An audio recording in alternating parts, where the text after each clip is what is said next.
I feel a lucky game.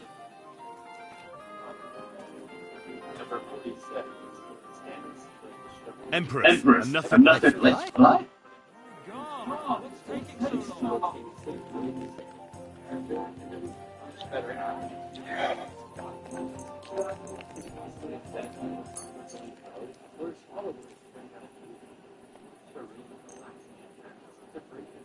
Come Come on, on then, show us what you can do. Unless you're playing first first time, fine work. That's what I call a good start.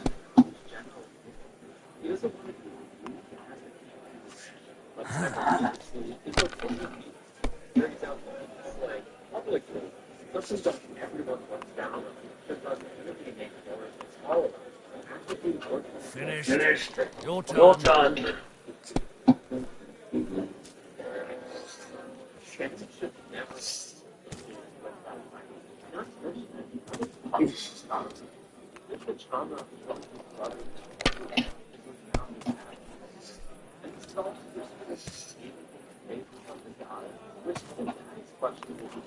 Have you lost You your lost your mind? mind. You're going to You're lose going to lose everything. everything.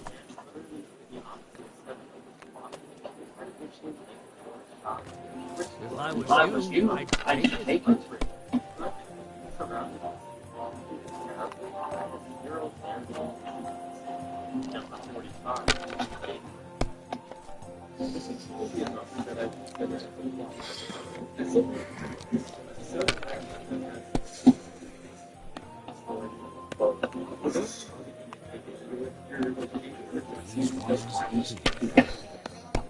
It's as if he gets like what?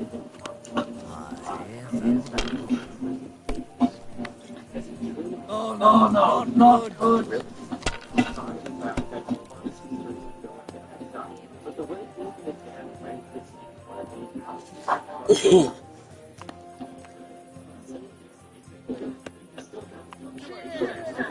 It's just the way it's ready where it's really downstairs. Just look at the explosion of the news. It's flat out puzzle. Number 44, Asante getting captured. This is another moment that I wasn't really considering as a plot twist, yet the hybrid torture because I don't even know if the team is there. I don't want to double down nothing over or nothing under 1,000. Yeah, too much. You're like, Might have to though. why didn't you capture some of the footage? Like, I weren't there and so Play high stakes, 300 and a badge.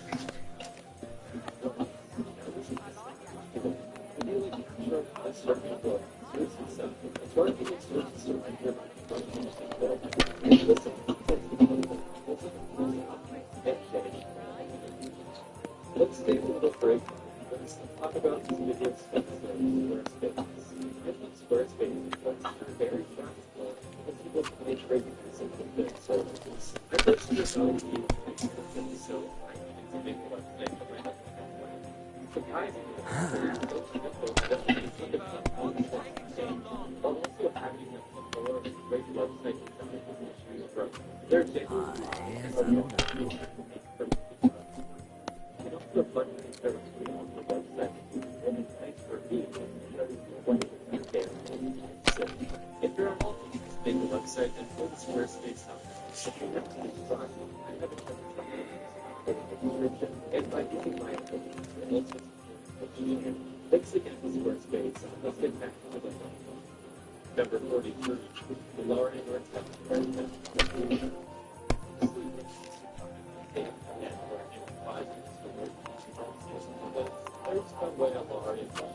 My My God, God, I'm I'm done.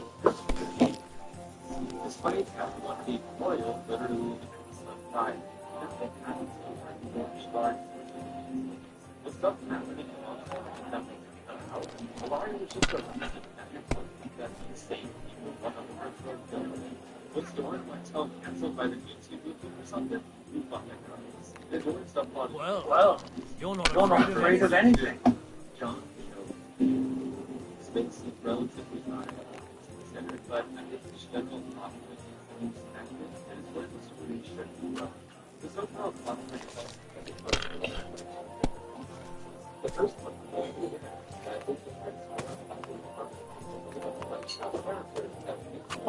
Are you starting to regret coming to play? I'll have a beer. Yes, that'll do.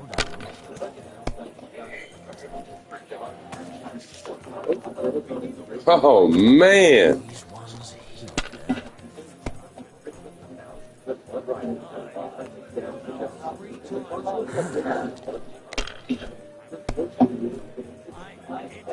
Is it the same thing last time? let's get you some help. My personal time for your size. Not again.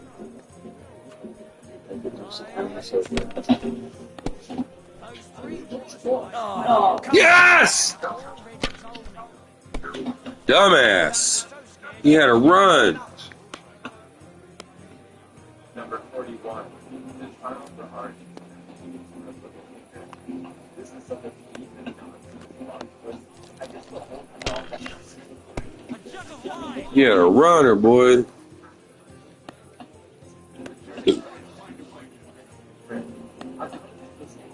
This was essentially the net of fact that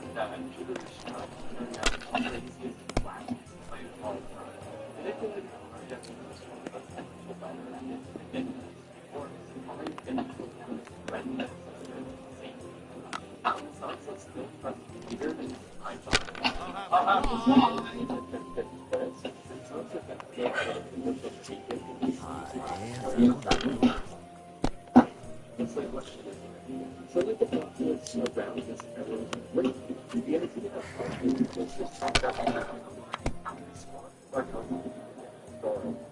number 40. You're on and with the Finished. Your Your turn. turn. Good day. Let's just throw some questions. How did this water how did neurons how did neurons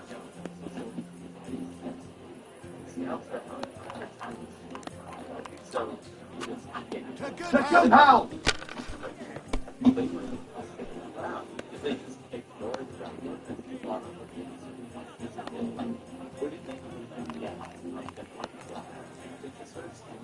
Well, maybe I do the same.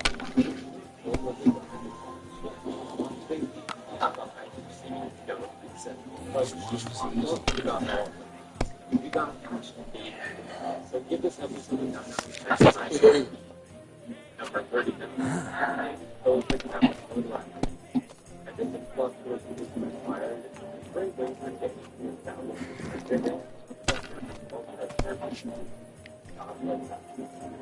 But the witch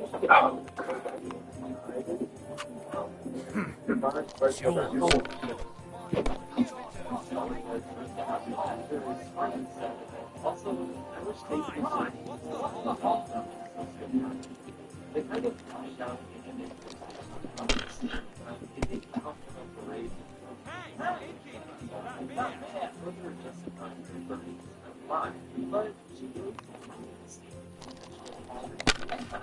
but surely the Lakers will probably set her up with a match. Number 38. Aria goes water. This was a pretty crazy moment. Time. And looking back at it now, it's completely unconventional. Outside of Russia, which was a good moment, if you will, in the 5 minutes preceding this was something even worse. Come on.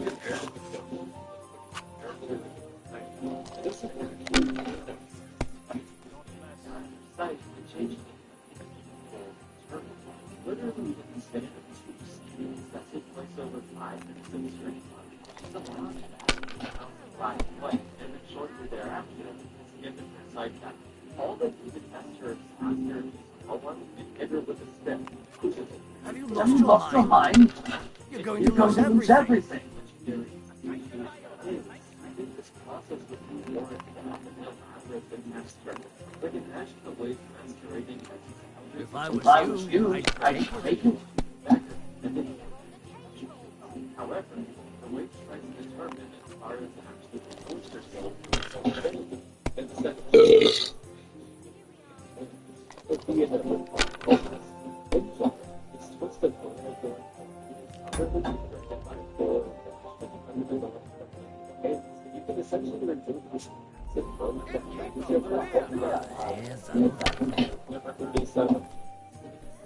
Turn on low. Flip it clockwise. One. There you go. Great! And it's mine! You're right. Those specifically challenge the events in the Storm of Swords. In the book, the battle for the wall takes place over about a week, making it feel like these heroes are desperately trying to hold out for as long as possible, hoping for a miracle. Until Stannis eventually comes in with peaceful and saves the day. So that duration in the show being less than 24 hours and Stannis coincidentally arriving in that time, when Jon is worried about to die, is pretty insane. And this makes this feel like a cheap day of Good evening. I'd like to play one game. they got here in the show. They just show up. So yeah, the Empress, let's play. Nothing more in the sense that you're just used as an eldest along with the other cutting the immense weight of the ending of the last episode. Just when you thought we'd done it all, Authority now delivers. Only at all. I'm seriously curious about that. For a manicure. We won't track anything. What? Number 36. The High Sparrow takes Cersei prisoner. This would be a good twist if it wasn't painfully obvious that the High Sparrow was intending on betraying Cersei. For something so previously adept at friendship. The fact that she can see this veiled threat is crazy. Maybe if Gideon and Dan played down the aspect of the High Sparrow suddenly threatening her, then they'd be able to make it come across that Cersei is. However, when it's made really obvious to the audience, then it actively degrades Cersei's character since she used to be astute and observant. Number 35. Dany getting captured by the Dothraki. Damn it! This is a really odd twist. It's like, sure, it was random Dothraki chance upon Dany, but I guess David and Dan wanted to infuse this plot twist with the entire house which doesn't make sense. Spiritually practical. Beautiful questions is that David and Dan wanted to artificially use out David and his wives, despite not carrying out. Also, the whole dragon pit set is a plot twist as well. You're not afraid of anything. Number 34. Sandor Clegane alive. I'm personally not a big fan of this place, even though Sandor is one of my favorite characters. Having a big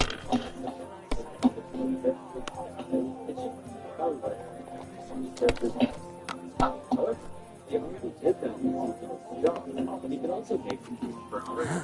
So, really, to bring back characters from the past is sort of a major purpose of the narrative, which goes to the point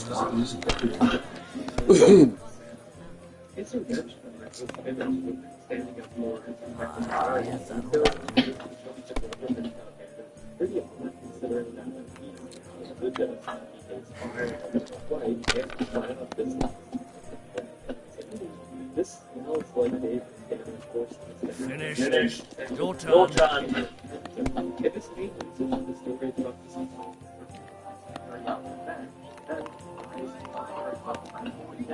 it's a big sidekick for his character and its levels higher.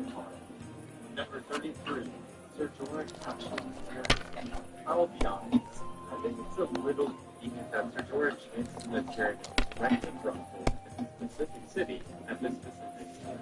If Sir Jorah was working on the rumors of the war for the fastest cars, then I think this would be better, although the stories are different.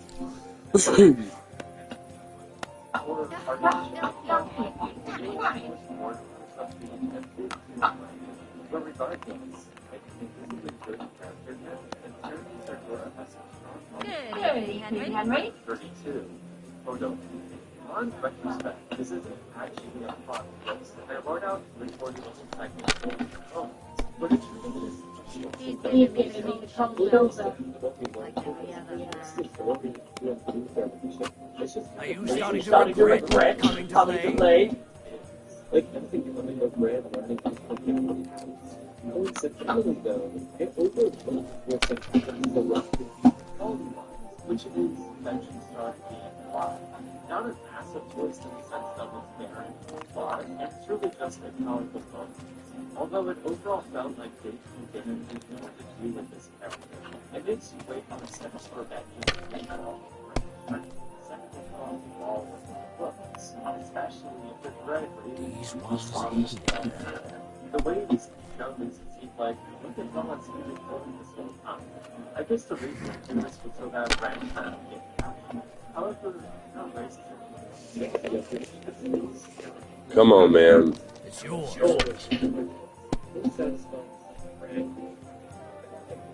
Number 34. The night before surrender. This is a pretty good story because everything that she just went was terrible. So the it reads invitations for the person already My God. I'm done. kind of unfortunate that the undead dragon didn't feel like it was from battle. Almost as if the next actually being a dragon would have meant that our heroes would have been destroyed. Also, I'm technically not including the long podcast anymore. Since I just something from this point in the story, so if it makes you feel better, we can hear that over to those feelings. Number 30. Game and surfing. Have you lost your mind? You're going to lose everything. This was, I think, is the Oh, I know where Suki was staying. Where? Oh. Goes against her wants. And this is all spurred because James was forced into a physical material without his consent. If I was you, I'd take it. And now she doesn't trust him anymore. And then for Jamie, this realization is suicide. He says break the vow of going home, but Cersei was the one that promised that, was actively trying to go there and ban it. So I wish Jamie was there. It's the director of characters, but the slight Number 29. Daenerys getting betrayed. Harvey. I'm also going to compare Daniels as they serve the same point. But the more you think about this, Well, maybe I do the same. personally, that although that anyone is on their side, they actually know all the reasons why. That prior to the and a little odd because the drug and the drug will be but that's where it happens for a little and the whole Hello, for me. Another thing is that someone for some reason is thinking of one of Danny's campaigns, which is really interesting considering that he should have power. He does become anything but hey, dragon, this man, it's too much power drive.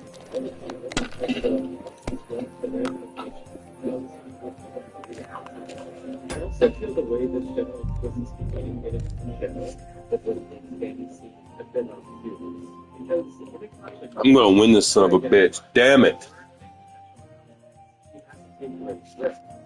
Keeps getting like fucking trip ones, quadruple ones. This guy's fucking crazy. Number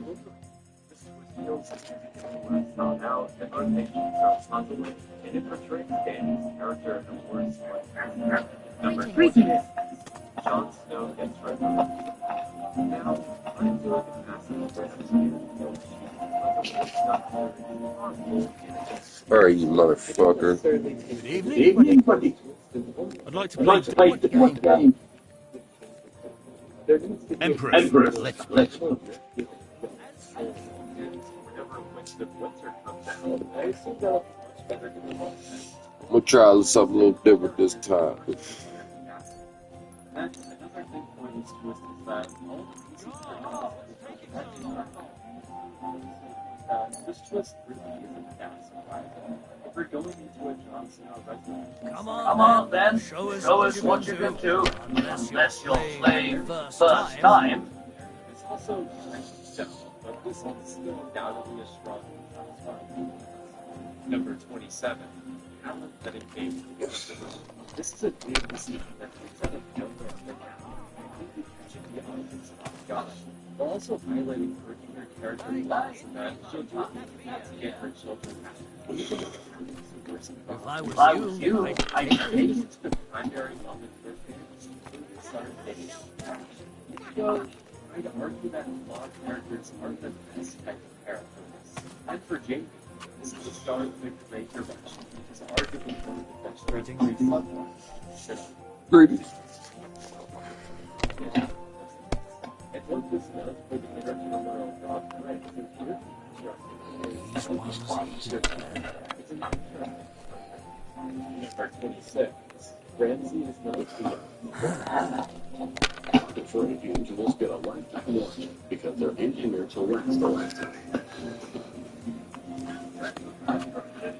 finished.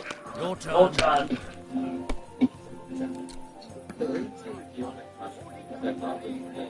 And this reveal also serves as a pretty great purpose. It perfectly sets up both elements of the potential path of disregard and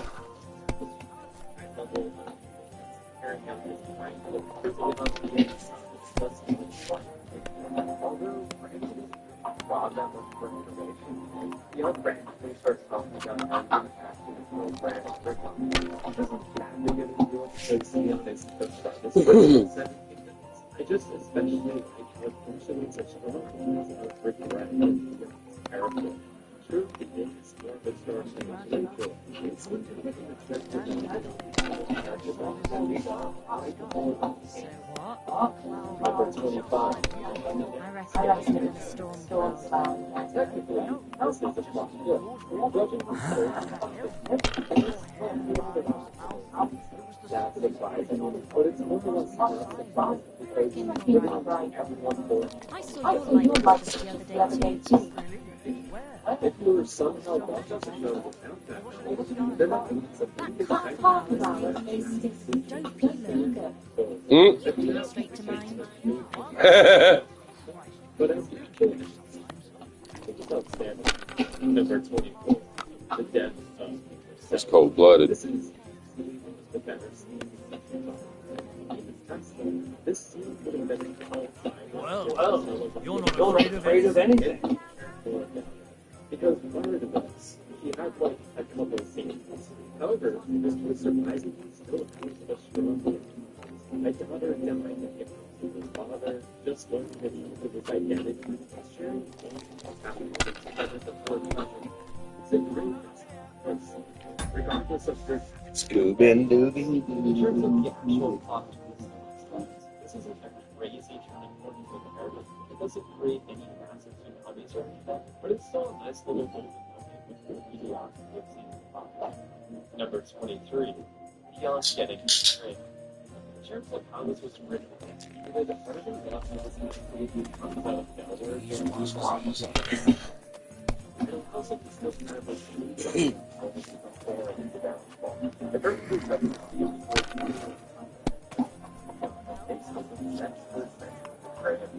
this is also really hard for the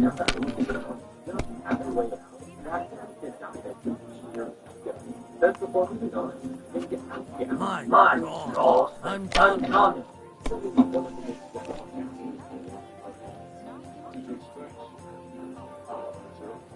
Number 22, Death of Robert Baratheon.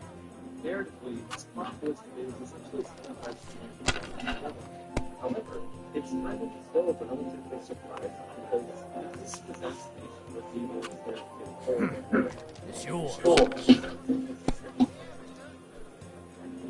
it happens out of character, the ridiculous, but also the history of certain themselves. This twist is the embodiment of the narrative movie and right before initial action. It's not as crazy as others, but it's kind of perfectly sets the story of its time. And the action itself is pretty good.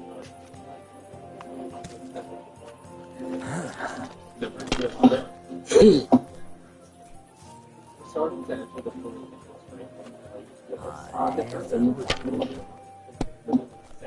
Now, at 21, the movie at Crafters may not be very shocking, as it was kind of like a slowly going over. However, This is the thing. It's a perfect guy for a character who Hey, where's that beer? yeah, and that's really what you are. And it's your hormone still being able to fight back. It demonstrates how much of a badass he was. It's also If you think just it'll help you. get a full scale, it further destabilizes the physical. Yet the battle for the ball seems even more impossible.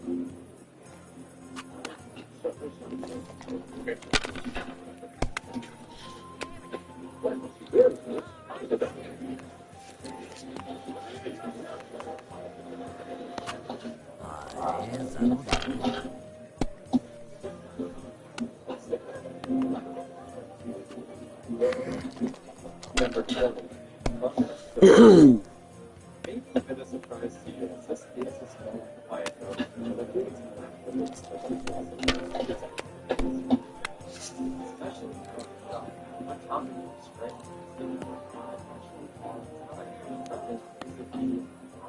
It breaks the loop of the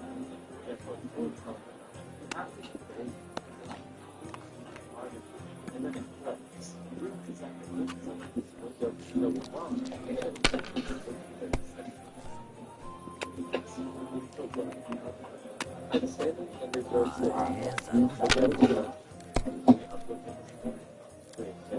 In terms of Finish.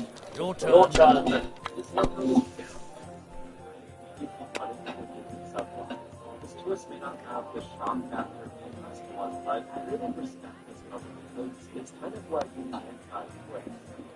Number 19. After seeing it's such a sudden I guess. And then on Saturday, go to No great Everglades. loss. Wasn't that anyway. And then These ones here.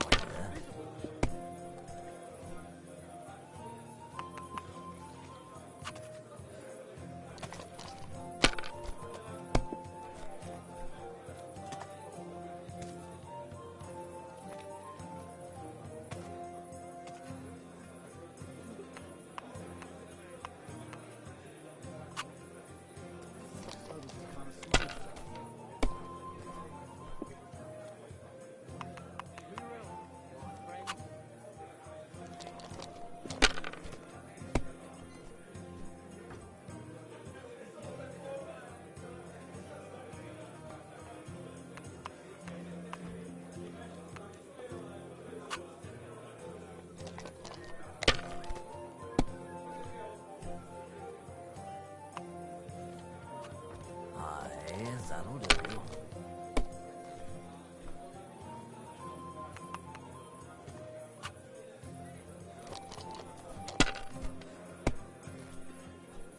My word, that's what I call a good start.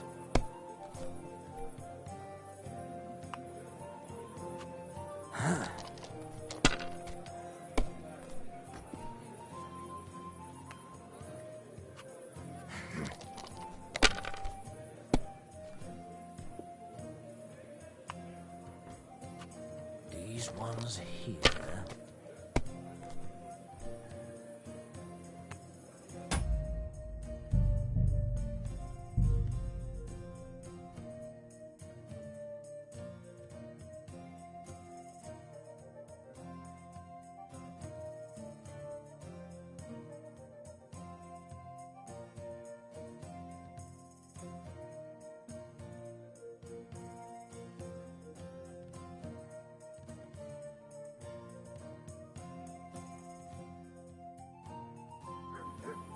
Greetings to you.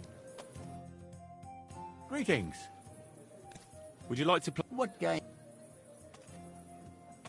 Emperors. Let's play.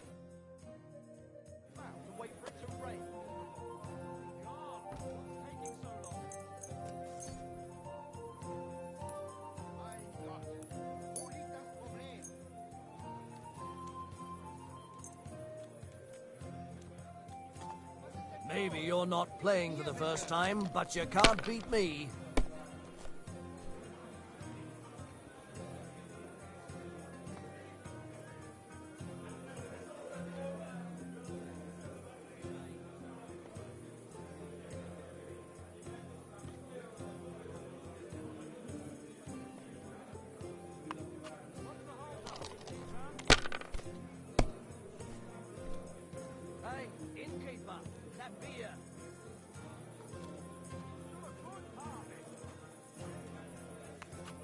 If I was you, I'd take it. And ale, as usual.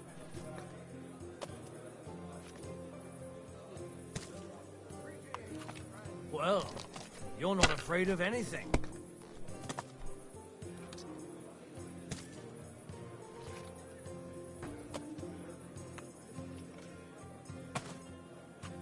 Have you lost your mind? You're going to lose everything.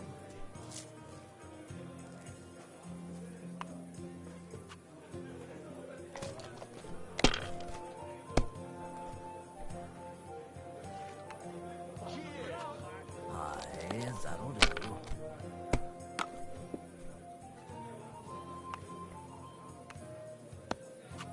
These ones here.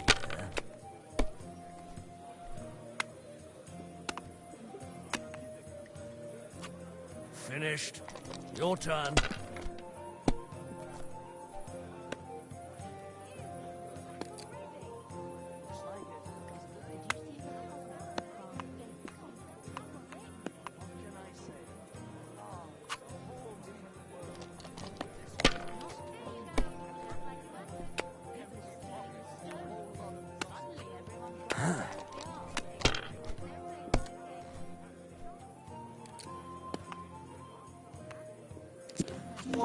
Bro rolls ones like it's nobody's business.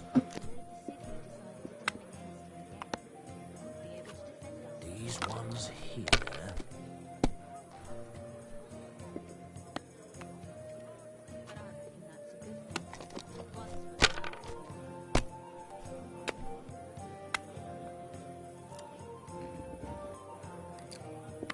God bless you.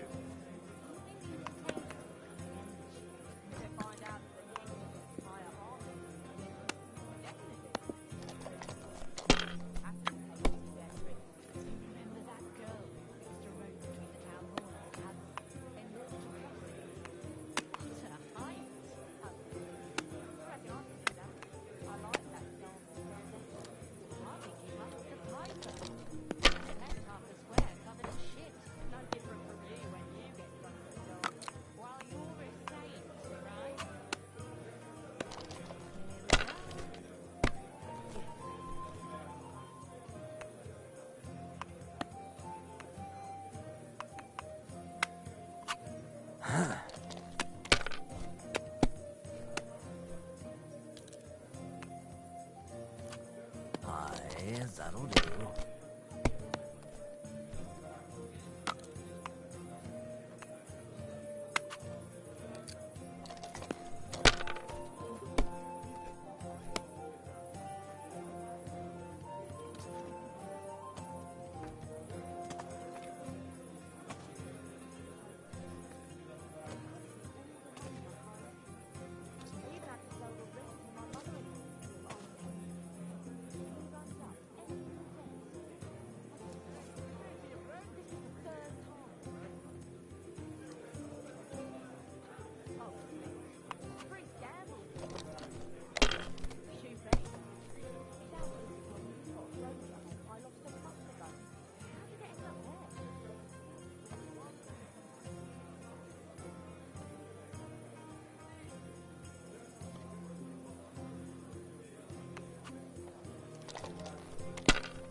These ones here.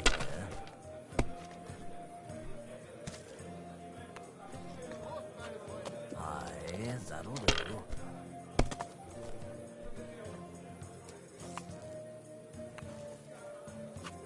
My God, I'm done.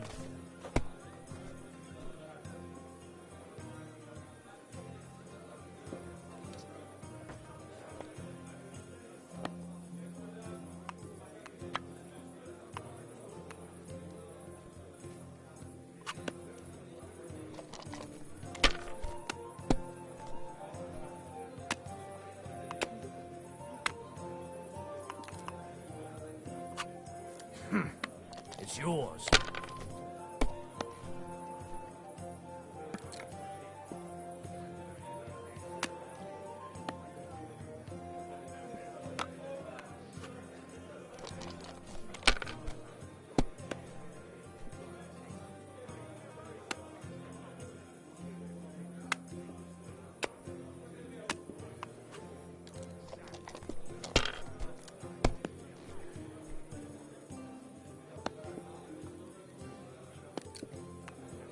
I'll have a beer.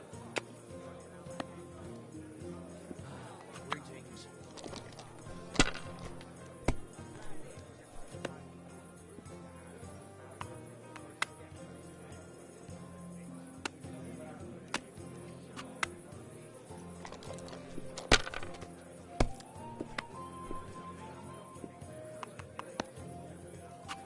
Finished. Your turn.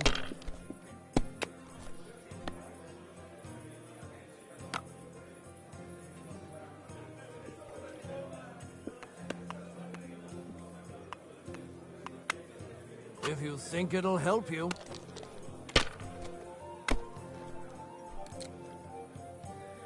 To good health.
That'll do.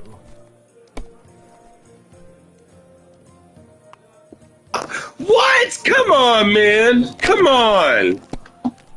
He gonna roll a one-on-one. Fuck you, man.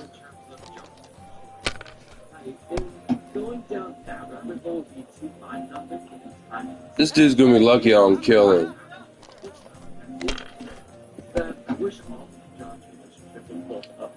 The current ending is still plays at the stage of the bridge. Blue eye roll. Some filth. That one shot that slowly moved out of place.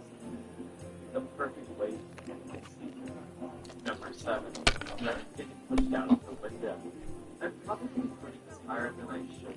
And I'm rarely doing so because this twist doesn't Have you lost your mind? You're going to lose everything. Higher narrative to the view, while also laying down the foundation for a riveting season 1 mystery. In general, modern conflict. If I was you, I'd take it. Opening a season with an asset was the priority. Because that right was television. I'm gonna win this month. I swear on everything. and it further grows the narrative into some exciting and early direction.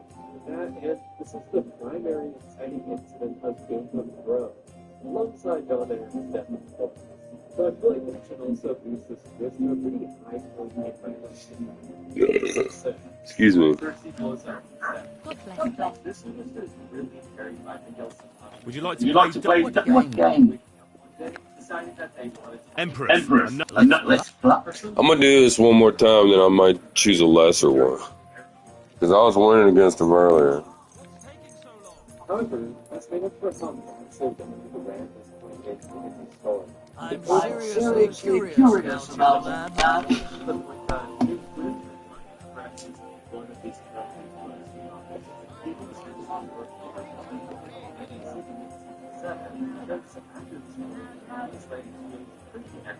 and I guess that's kind of the trade-off for having one of the most explosive twists in the show.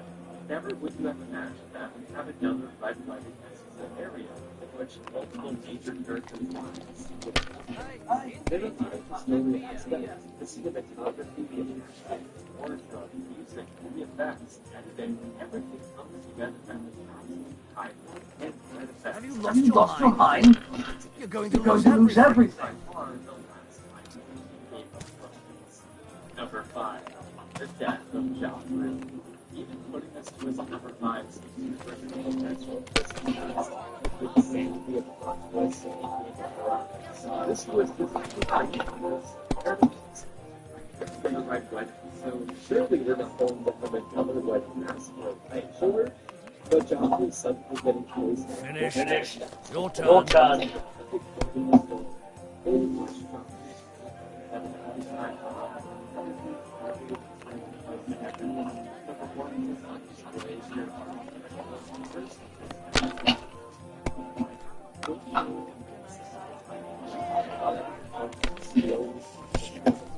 That is also a bigger extent.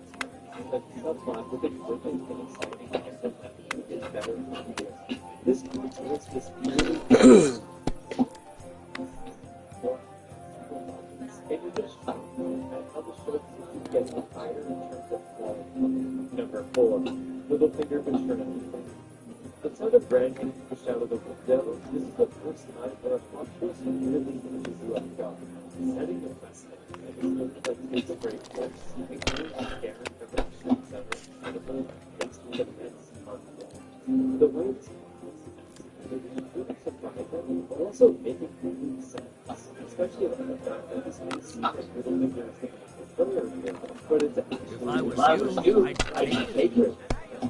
This twist is the personification of failing at the game of work.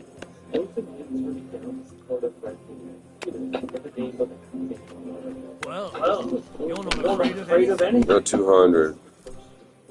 and the other, while making beautiful, can oftentimes be someone's downfall.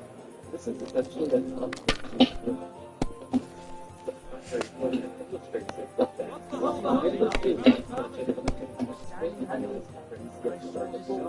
for what this twist does,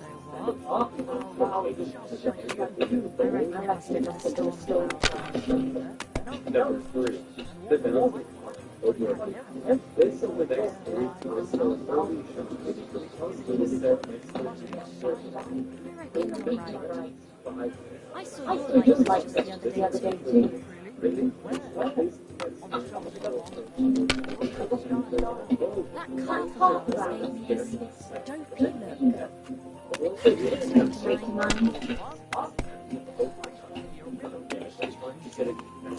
The actual death as well is just so produced and literal that it throws the shock. You can definitely What's this? from an overlook there. Wow, he busted.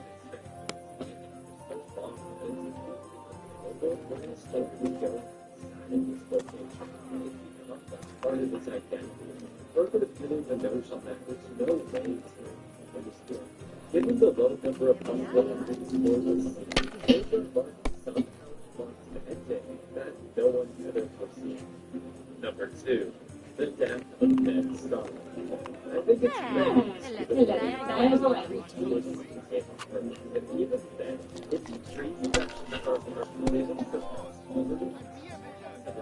That's regarded as being one of the greatest of all time. Killing your main character is one of the It's yours. Sure. Even the people of March are certain. And the thing that makes this even more surprising is that the narrative had a perfect way for them to survive, and that's what the audience expects from their show. So his death essentially means that this is way on the web of one character is insane. It makes it even more. This is a traditional story going back to the issues and avenues that also exemplifies that George is so confident to the point that he can still tell an rich story with its worst character. Then past that, it's it drastically changes the dynamic between the concept to being something broad and things and of course the twist obviously establishes the immense things that Why don't you start playing? Number 1, the Red Wedding. It's crazy to kill one main protagonist, but doing that again is just mentally insane. Along with some of the entire subplot that they're inhabiting. This is easily the most shocking and innovative twist in the entire show. It completely ends the narrative with this rippling earthquake and passes every subplot of some it's like true Game of Thrones show. It's not cheap in any way. There are so many details of the movie to this. If you think it'll help you. Fills the air with this heavy and crushing threat. I believe if I just concentrated in the other matches, I'd have been good.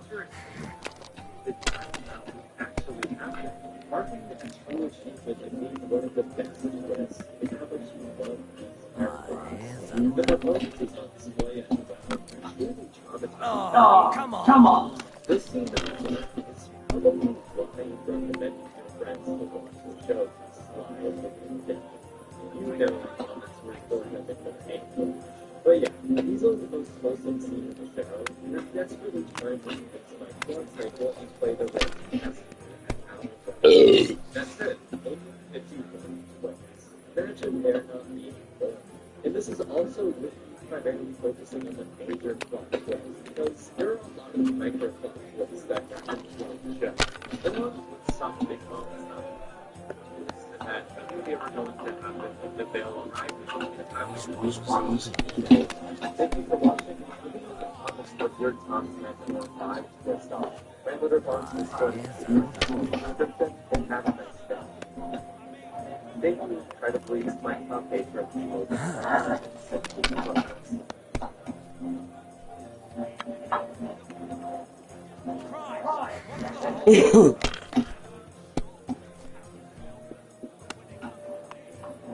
For the ones who get it done, most important part, I'm done now. And the best partner is the one who can deliver. That's why millions of maintenance and repair pros trust Granger, because we have professional grade supplies for industry. It just can't be. And we have safety for all most orders. But most importantly, we have unwavering commitment. Yes! Call quickgranger.com or just stop by. Granger, for the ones who get it done.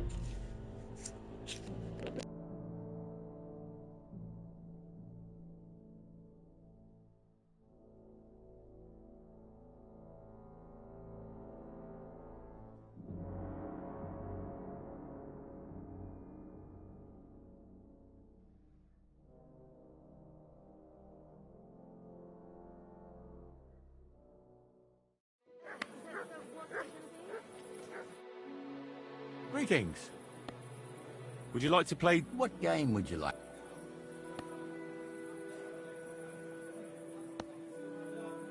Emperors. Let's play.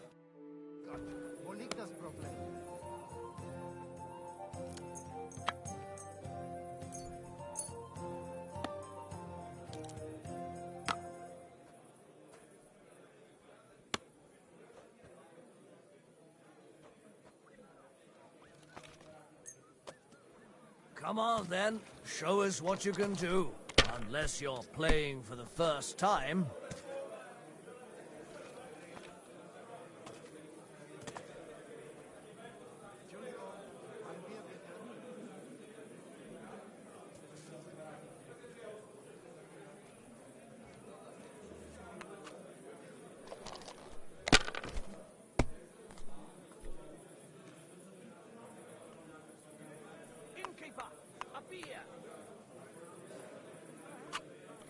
hope I'll throw higher.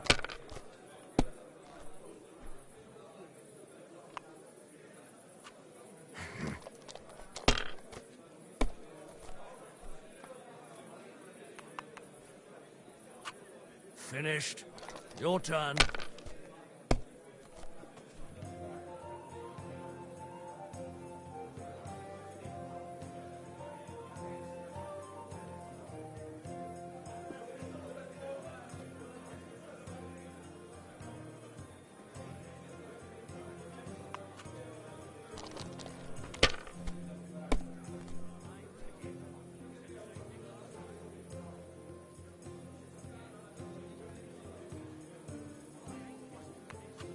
Have you lost your mind?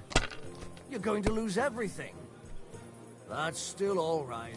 It'd be worse if you already had 3 ones.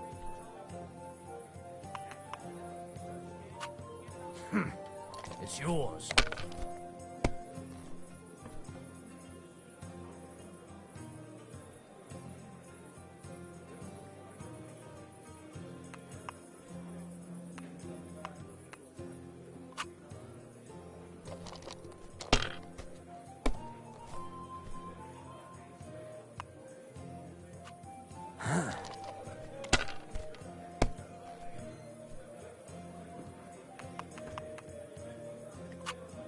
These ones here. What's the hold-up, innkeeper?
If I was you, I'd take it.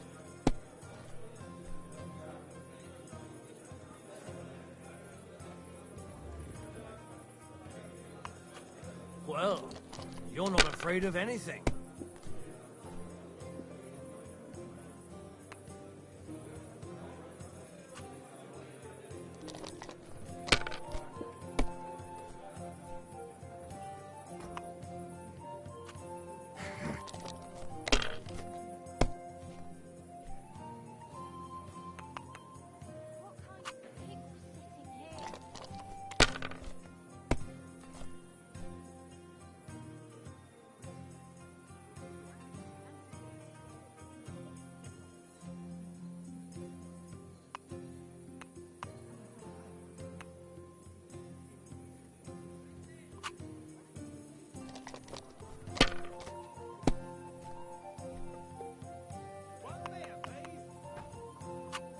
My God, I'm done.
Why'd I even start playing?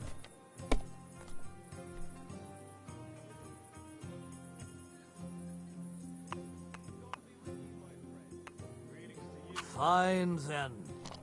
It's not over yet.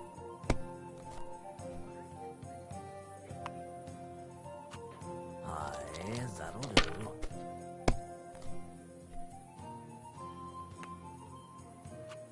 These ones here.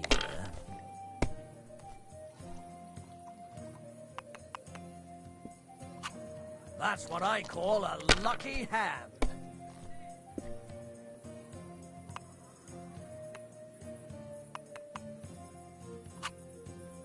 Money, money, money. It's all mine. If you want to repeat that, I...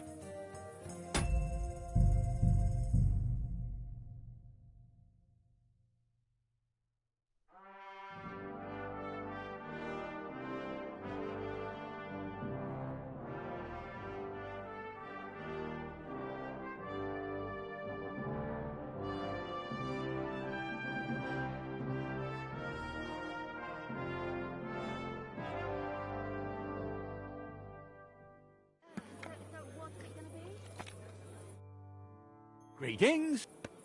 How about trying... What game would you like to play? Emperors. Let's play.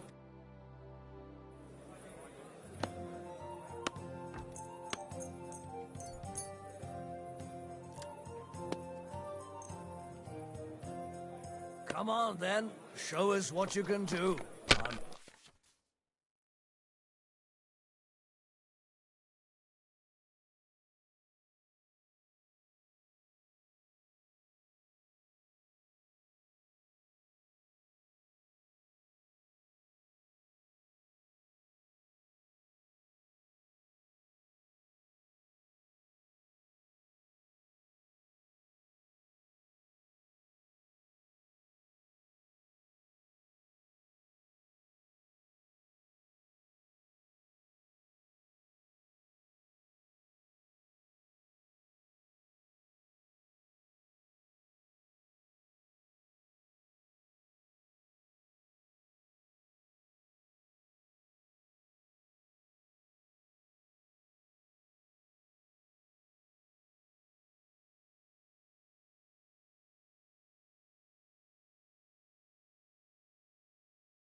Unless you're playing for the first time.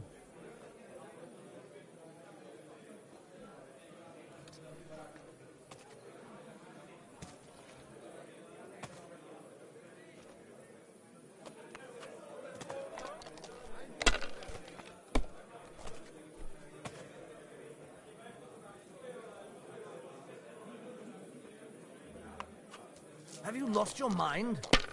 You're going to lose everything. Innkeeper, a beer.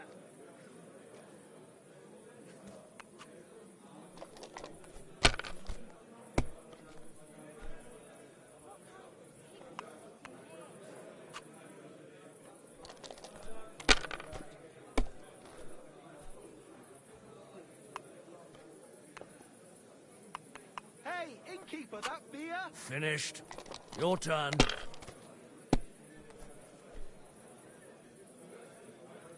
God bless.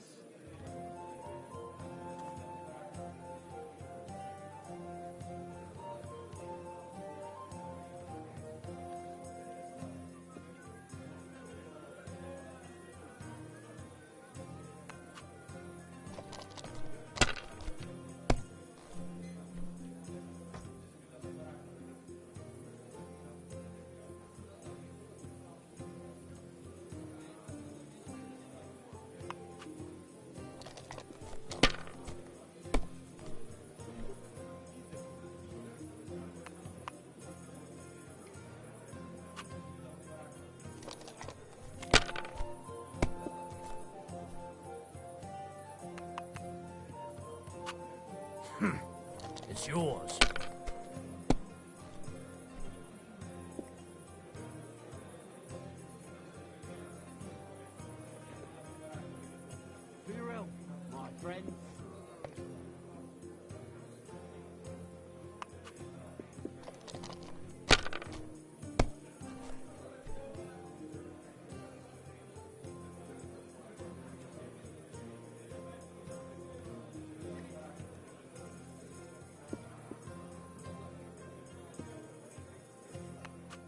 Well, you're not afraid of anything. What can you do?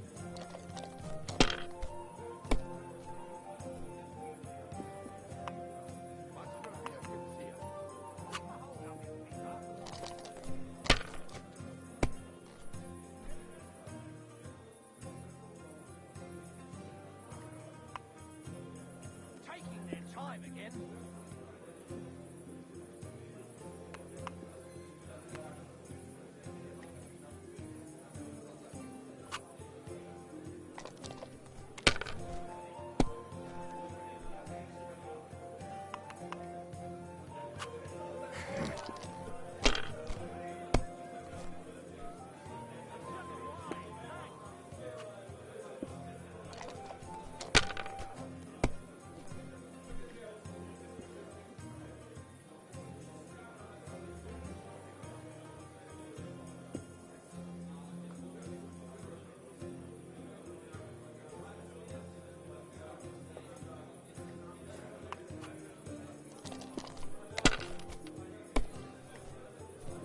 That's still all right. It'd be worse if you already had 3 ones.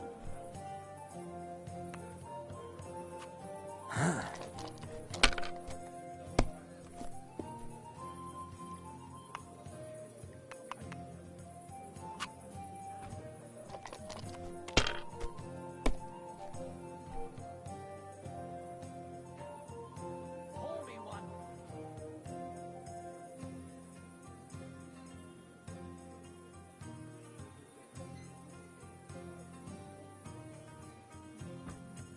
Greetings.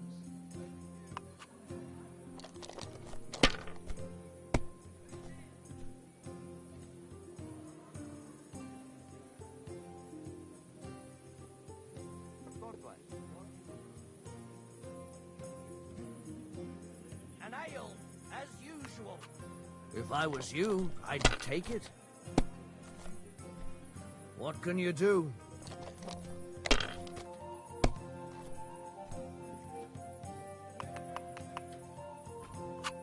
My God, I'm done.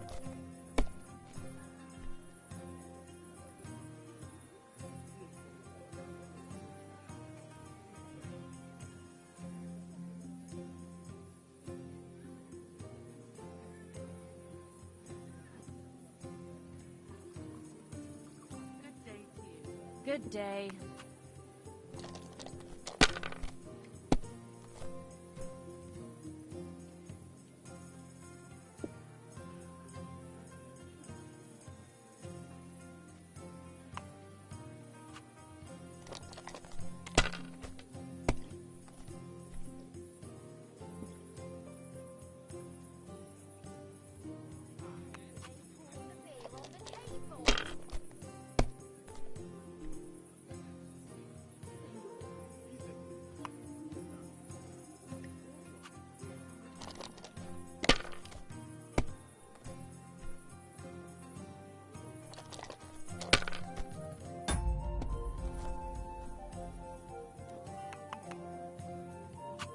Finished. Your turn. Wait for it to rain.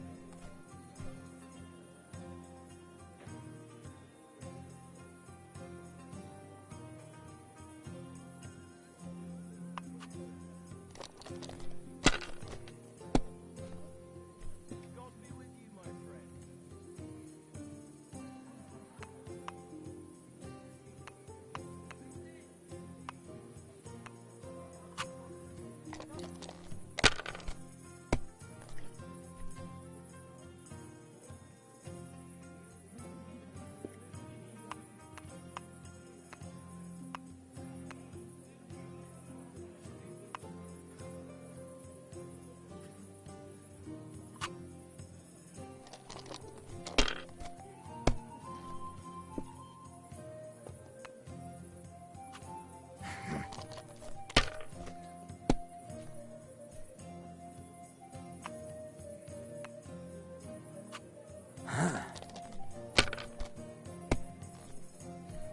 Oh, come on.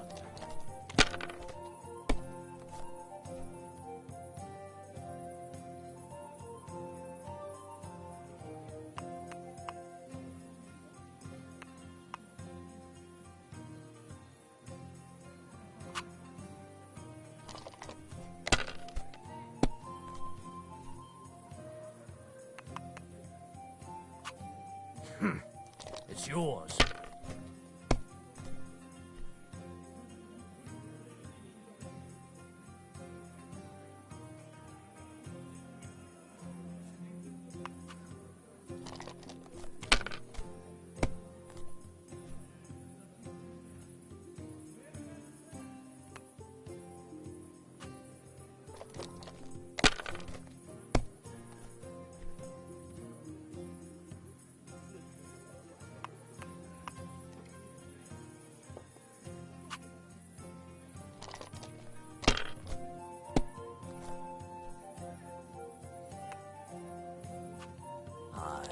That'll do. Oh no, not good.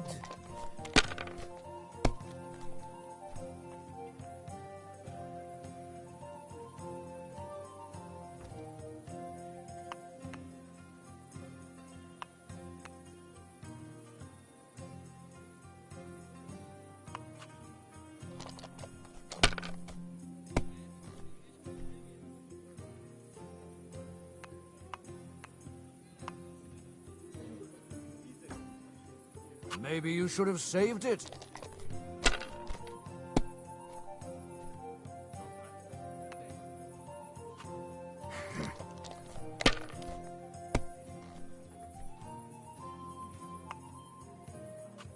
Aye, that'll do.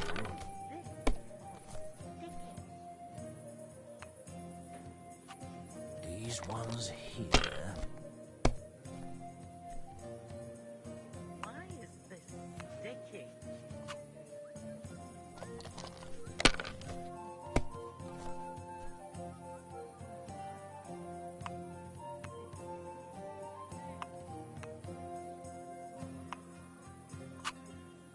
My God, what a fuck up again! And the badge is bloody gone.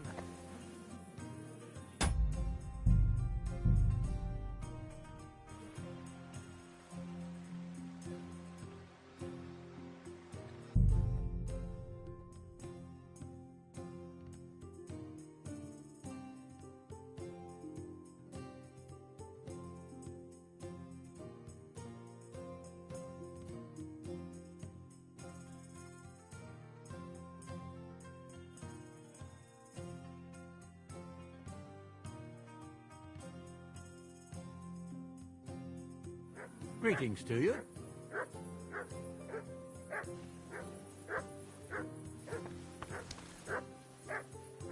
Oh, they're running him out of his socks. Get out of here. Get out of here. Back at it. Look at that money. Alright, time to go to bed. What are you barking at? Where are you at?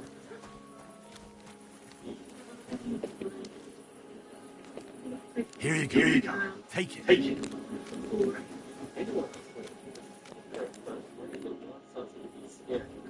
What do you have?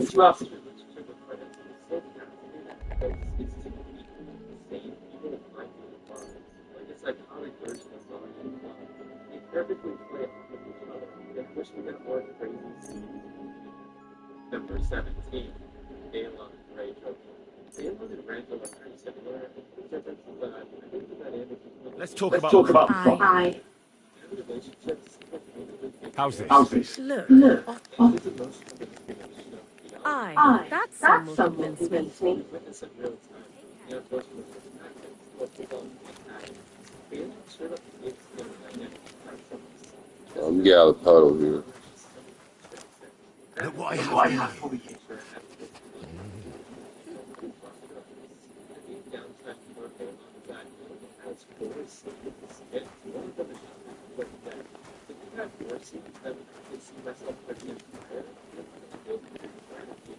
Oh, come here. Come here. You silly nonsense. Come here. You're my doggy, eh? Oh, yeah. You silly doggy.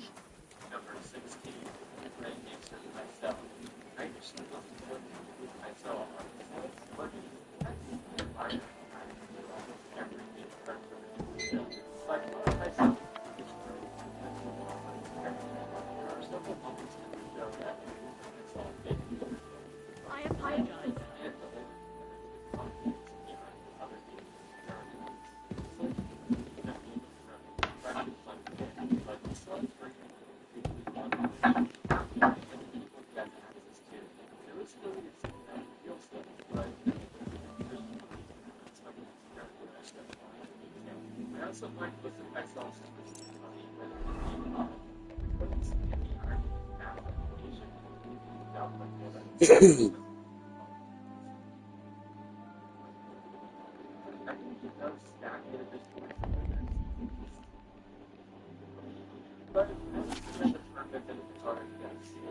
Number 15, looking mountain. I feel like a lot of people just count. There's no scissors, by the way. What are you using? No, I was just going, never mind, I don't need them anymore. But this is the thing that people can. It's the down these days. Different characters, and the fighter, and his turn, because overcoming everything close to also, which at the end of the day, is one of the most important aspects of a film and the hard and some of these characters excited about their easily person. It's one of the biggest driving conflicts in the show, creating this unescapable feeling of dread for Terry. Number 14, Carl Tanner. Besides the one shot of the game, Carl Tanner has the most iconic one shot history line from the Joe and Martin stall. Also, looking back at his character, he's really not that special. He's set up before since the food. But Vern Dorman brings up an English performance that it easily elevates his villain into iconic status. The embodiment of the dark and grimy side of the light. This kind of goes so, I'm kind of okay with this character. Here you go. Take it. It's essentially an inevitable villain who was pushed too far by Prankster and the circumstances of the story. The circumstances probably Preheat the oven 400. Number 13, Lysa Aaron. Lysa Aaron is kind of like a good actress, but at the same time, she's causing so much harm to the overall story to the point that she's actually a villain. Included by the different class. Even a lot of her scenes where she's down with health, she's still being a B word. Sorry, two things that would take her from her to dying season to the Lord and therefore the tiny screws, her wanting to tell parents because she wants to, and her becoming so jealous of Sansa that she supports her, displays her as being a pretty unsettling villain. The entire arc for mental importance. Now a character like this has so much power. I think it's inherently engrossing. God be with you. So that's definitely number 12. A nice there. One of the things I like this fun manipulation of the character's bodies. Like casting, protection, and prejudice. All deep down. That's what I'm saying. A lot of the fact that he's supposed to be more justice, and then does nothing but let down all to grow. Instead of throwing out her flat-out murderers or rapists. Then, on the other hand, I find almost all of his lyrics a atmosphere that isn't very especially because of a lot of things people can really with the whole thing. There are always other scenarios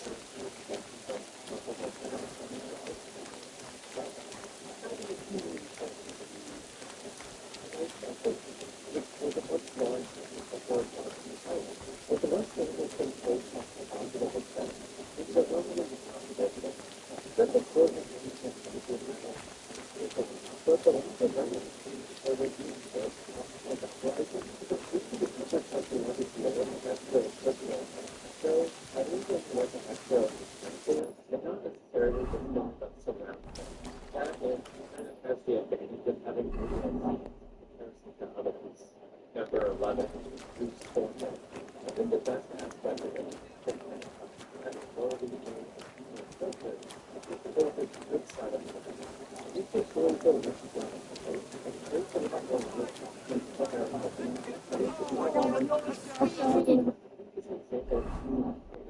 Because he's The whole village burns to the ground. You're surprised? It's just a simple misunderstanding.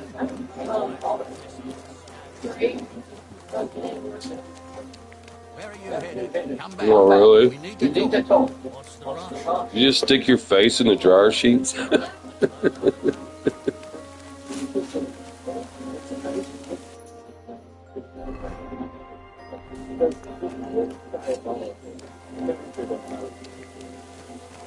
Lord be with you. We're open. Fresh food.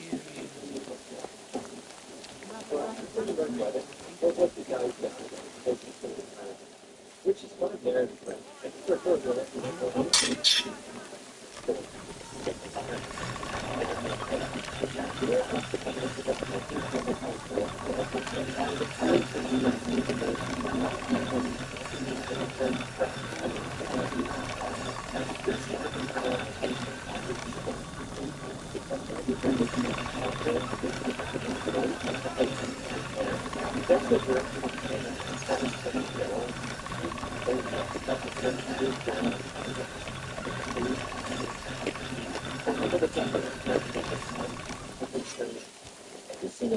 Ave Maria.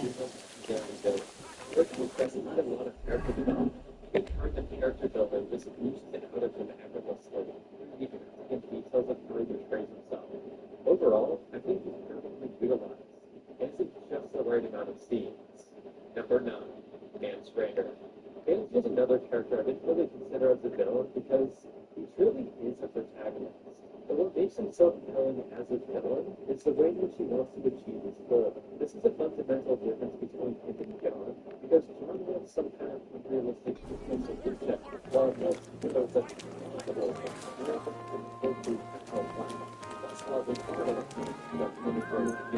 this dichotomy between Vance and John makes each of the different ones seem absolutely harsh, and Vance's stubbornness also allows us down as well. This is like the embodiment of the freedom, proud, unshackled. I'm just spending the day in Gutenberg shopping. Maybe make a weapon or two. Here he is. Greetings. Show me your way. Nice. Instead, Vance's character establishes a story motif of how the three folk are just normal people who want a chance to act different. Because of this, Vance is probably the most agreed with villain, and his failure is kind of a tragedy. Number 8, Viserys Targaryen. What a deliciously fun character that you can't help but love. He's so deluded mentally as he never is aware of how things realistically work in the world. Like expecting the Dothraki to be 100% subservient instantly after handing over to I'd like to Daenerys. discuss. All right. He doesn't understand how the world works. So it seems that they're That's. I'll go for that. Thank you. Take care. Which you toxic threat. Which is very toxic. In the line of dialogue where he let 1,000 Dothraki rape her and the horses for a chance to be on was gutted. It's fun to see how he's bumbling around like a baby. Lift your heart. Oh my goodness, crown.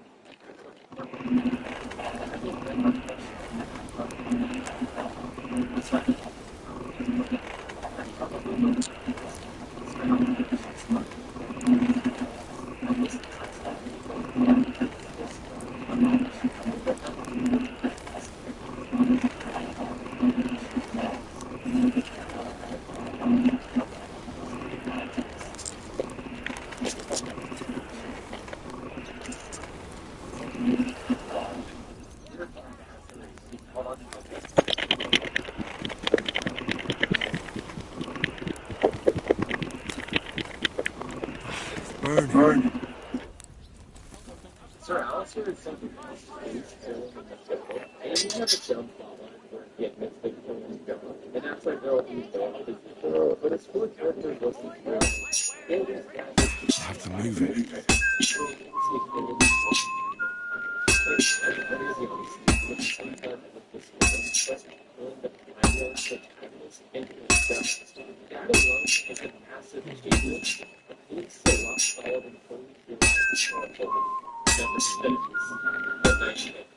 I just feel I can't keep making the same mistakes.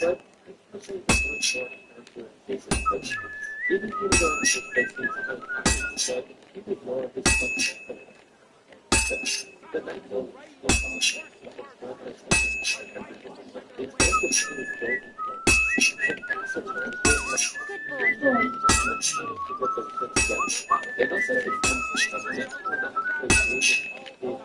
This is going to take a while, yeah?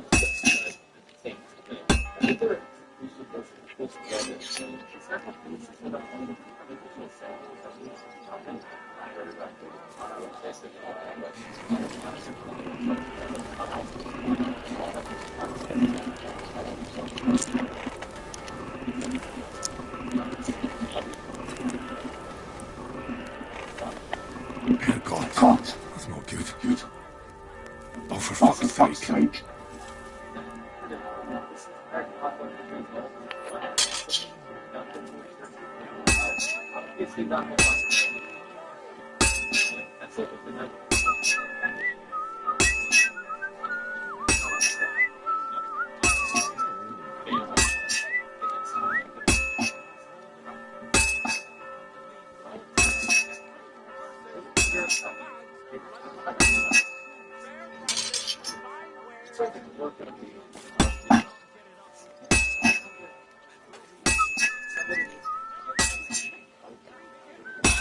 Damn it.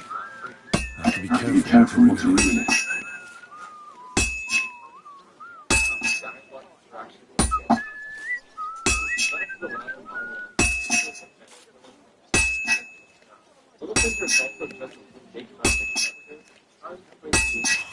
Finally. There's easily a laundry list of prospects that we keep diving into, but it's unfortunate that this again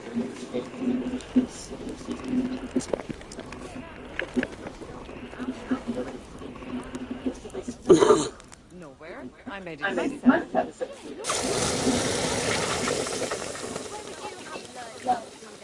You think it's hard? Planning a few planks of wood and nailing them together? Get hold of some wood and I come over. I'll be happy to help. You think you could manage some kind of ornament? I always fancy those chairs with hearts carved out of them.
This level of unhingedness creates an aura of miscommunication.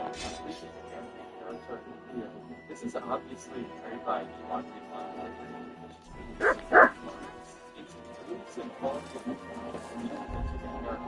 Here is being equally excited to picture or the moment of the presence of passion ferocity that makes every scene very captivating and watch. This is essentially why season 6 was still regarded as a good season, because his presence alone carried that season. The single thing which drove the conflict of the entire battle.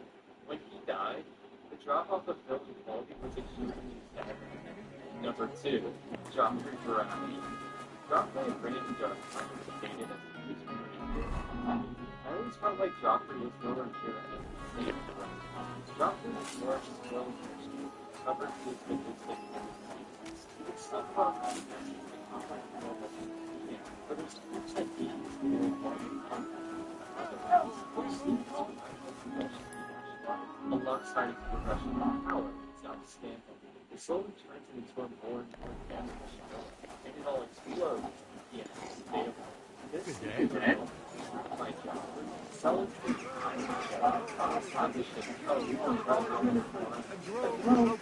Road under his own castle. You see where that ginger fox figures doing to our land? He wants to turn us all.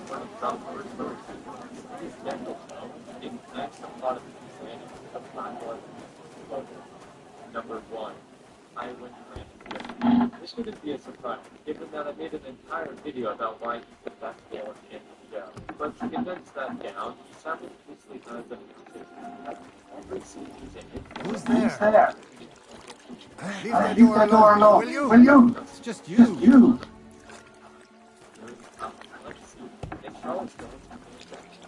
Get out of here.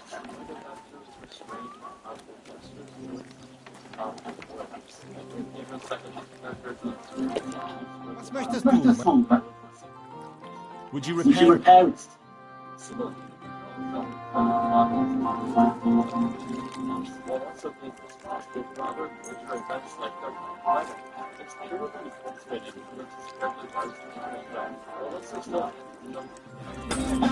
Es war mir eine Freude. Show me your wares.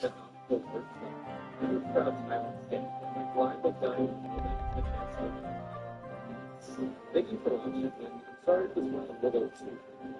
I feel like it wouldn't be the end, so I didn't touch on every draw that big and small. Even that revenue for YouTube has been pretty extra fun, in that even the biggest spontaneously moments as a response, get harassed by hackers who can steal everything for girls, despite that so however, if you would make your best so interject any of your disputes. So if you sympathize with the struggle, then be extremely grateful if you want to support this channel Patreon. I try to offer some rewards like a voting category for some videos, or even I wish I could just be sustainable and be revenue, but so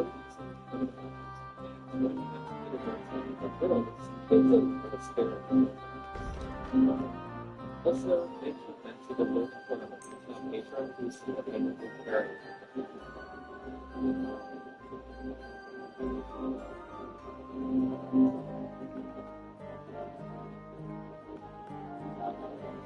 Brain is one of the hardest characters to write because it does deeply tangle with the intensive elements of the show.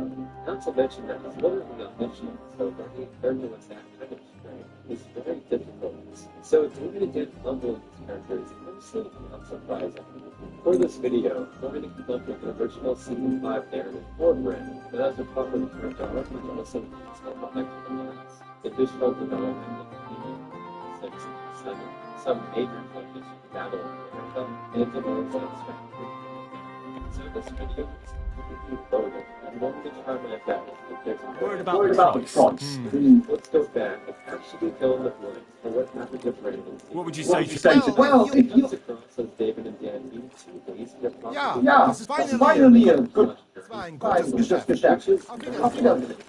If anything, I think this is a really fun area to dive into for the writing. But hey, you don't want to scare away the general audience with fantasy elements in a fantasy show. We tried to keep that stuff to a minimum because we didn't just want it to appeal to a fantasy fan base. We wanted them to love it, and we wanted parents to love it, and people who play professional football to love it. So, getting started, I think having all of the scenes imported into 65 will make the most sense. And even then, they're not that important. Show me your wares.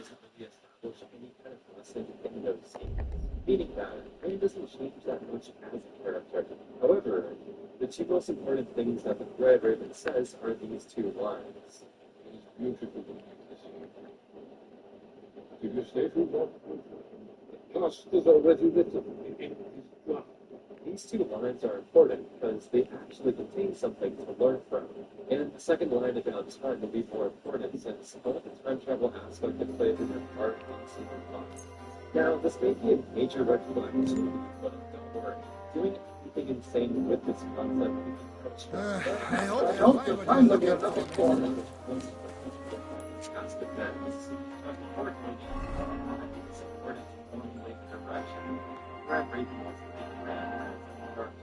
It's an official everything.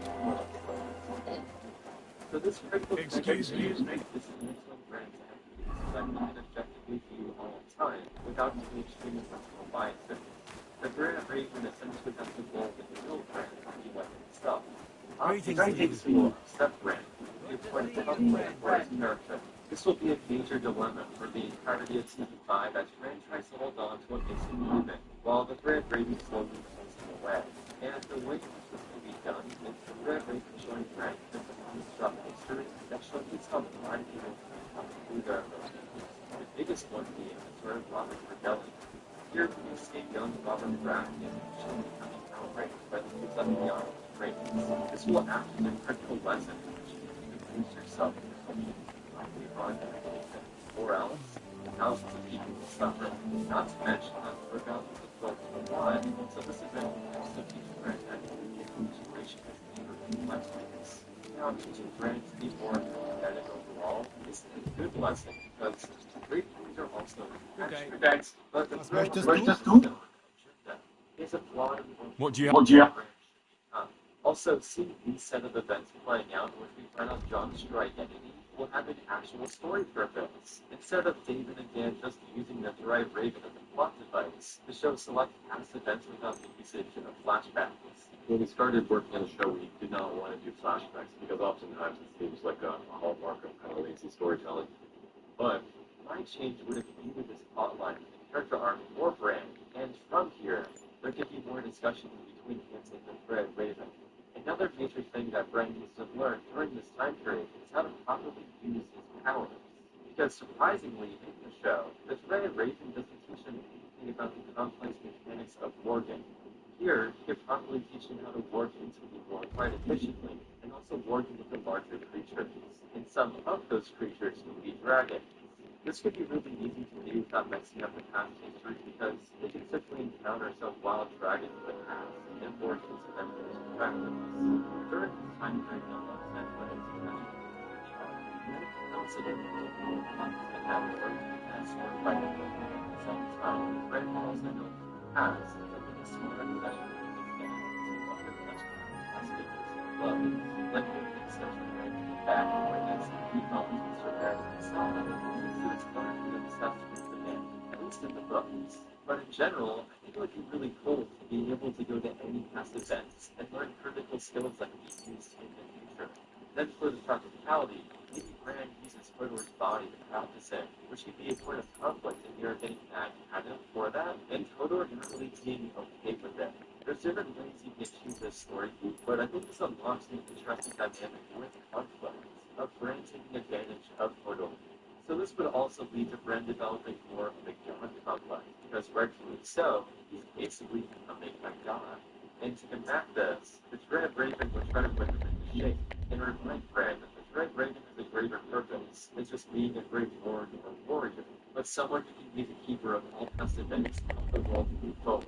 This acts as a critical moment for Brand as Let's the talk character about develops. Now it establishes a goal needing to become the king of the Seven Kingdoms. So this will be Brand's character. What would you arc. say? Well, if you... Overall empathy slowly slips away instead of Yeah, finally, Für die pretty Zukunft. Zukunft, mein Herr. voices character to a small degree. This fleshes out Brand's character signature in the show. It's a definite upgrade because even in season 6, he has less than the same group of Red Raven, and he puts it on to being extremely funny. This is exciting to see that. So bringing more interest in that and it doesn't stop here because it's so many injuries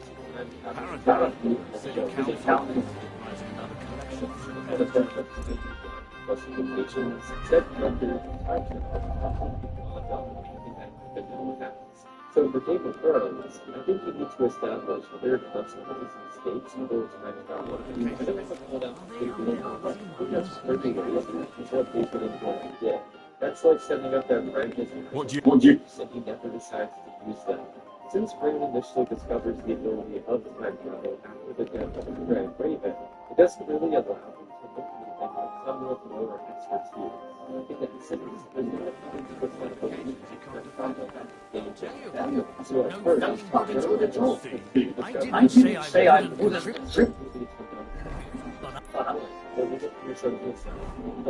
when Brandy's watching this event I'm now. not giving him a single groschen until I see cups, coffers, and lines on scaffolding.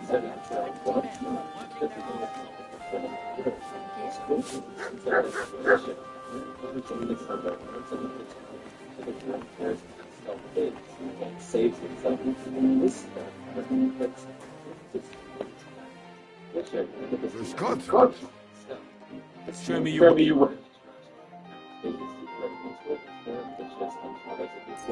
This like a bigger so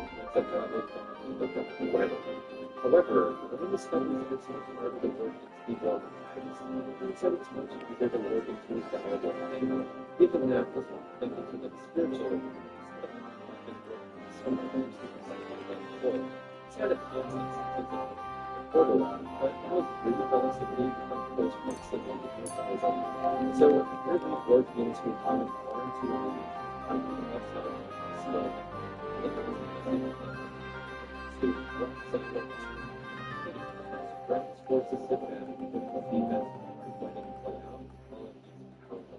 he obviously tries to escape the cage, but ultimately that's our time.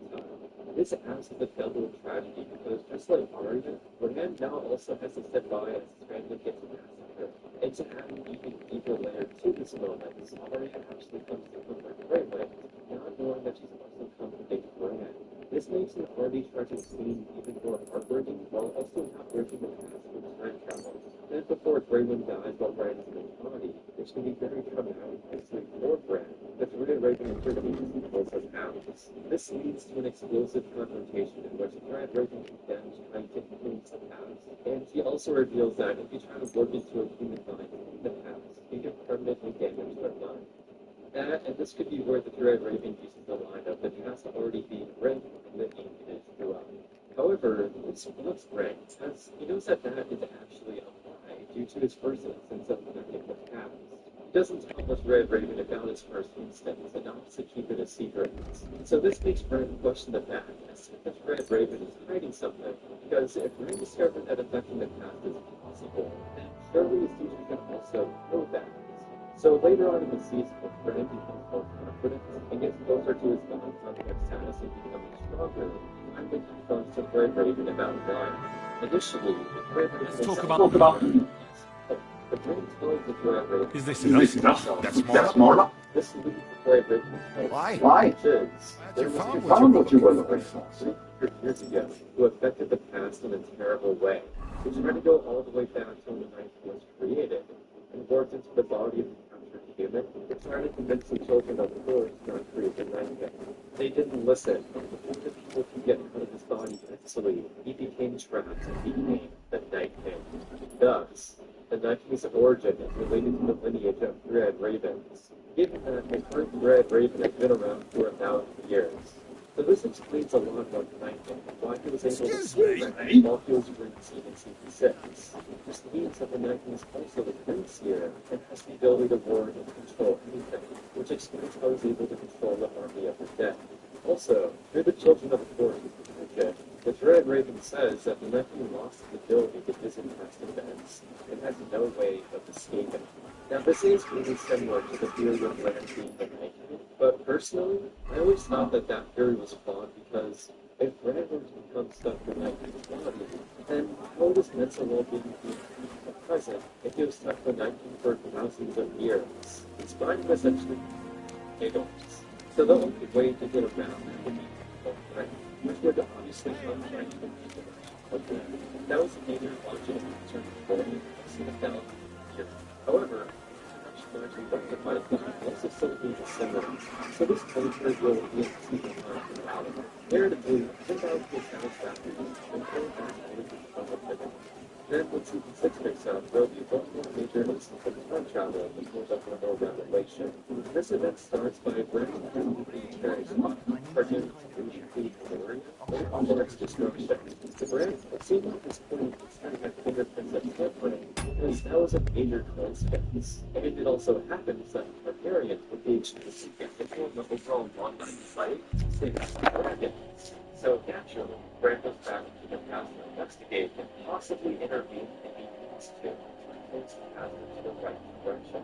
Upon arriving, Brad is very cautious and takes what the driver can feel into account and how ordinance people in the past can disrupt their minds. So, after witnessing a multitude of events in the area, Brad wants to assemble his just the Bulgarian that had silver hair and altered her face and figure with Can you start on the pizza? Yeah, keep on out. Pepperoni or cheese. Just get the meat out. You know, whenever you get out.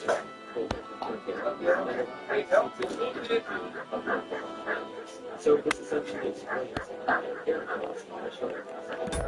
we're able to see that when it walks through the long night and the destruction of the area, thus means that the main purpose. I usually think that this is people and say my dead. But this people reveals a much darker plan. He tells Brad that it is critical to have Dragon and Westeros bring down the walls, and that is why he planted these traditions against Targaryens. Bran is gutted and figures out that this people is the person who becomes the Night King. However, it never happened accidentally as Threadripper told Bran, and instead it was done intentionally. This Threadripper people planned to become the Night King. After this revelation, people rouse Bran's arm and everything goes black. Bran wakes up back from the Threadripper's domain and the Night King's guard is on his arm. Similar to Bran becoming marked by accident in Season 6 by tumbling into the Night King while not knowing he could see him. And here, it's intentionally planned and it's more personal. The people will know that he'll need a way to 17 minutes! This is how he'll do it. Exactly like the right time. However, Good day. what Would you like to talk about game? there are recent things he kind of doesn't remember. Recalls what happened to the simply to get money to the thing he can. Jones driving crazy. During this time, the Grand blocked down. People must have hijacked the body and Courtiers for me. Let's play. given that people No one take all of his badges. randomly go crazy, and the police is killing of the that's it. Which this destabilization I'm seriously curious about that. It's here because Alf was after weekends. It isn't a coincidence that she returns at the exact time it does for a song of ice and fire. I hope I'll throw higher. Dragons have died out, and the entire realm has been vital, working together to defeat it. This is I wish we could play for dice. the Targaryen Finished. Your turn. Instead, it's all the ridiculous planning of this humble people and the three-eyed raven. This also makes the Night King much more personal to for Bran because the Night King's basically being pieces of what Bran apparently is. Bran's being formed to be a arbiter of their knowledge, while the Night King is an arbiter of death. They are two opposites, and to me, this overall development makes the Night King more intriguing. It's yours. So, since written down as the one mine is up and down as a way to their magical items. This essentially leads to the multi-door sequence, and out exactly what it does. Also,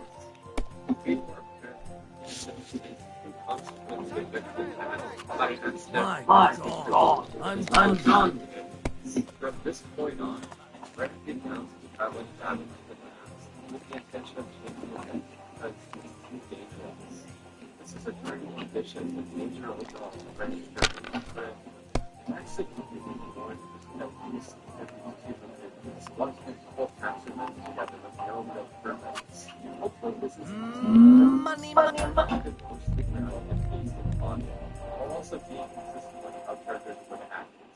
From here, the events of season 6 Money, my ass. wouldn't be so jarring because if it building up to this point, when Mira says that Bran died in that cave, it would be much more emotionally resonant.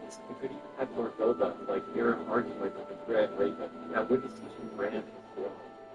Another change that it would benefit the story would be to have Bran arrive at Winterfell before because when looking back at season 8, Do you need? have the How about some this is his forehead, it says hi to him. Courtiers from Let's Play. Where it goes back to the wall.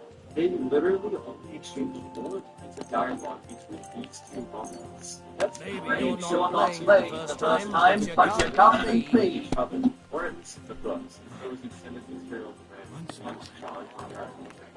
there are two big areas of these Wargate dialogue. The first major one is that these characters have been through kinds of events like John. John being affected by his resurrection is actually known as Morgan, but I think an interesting time. My God, I'm done. John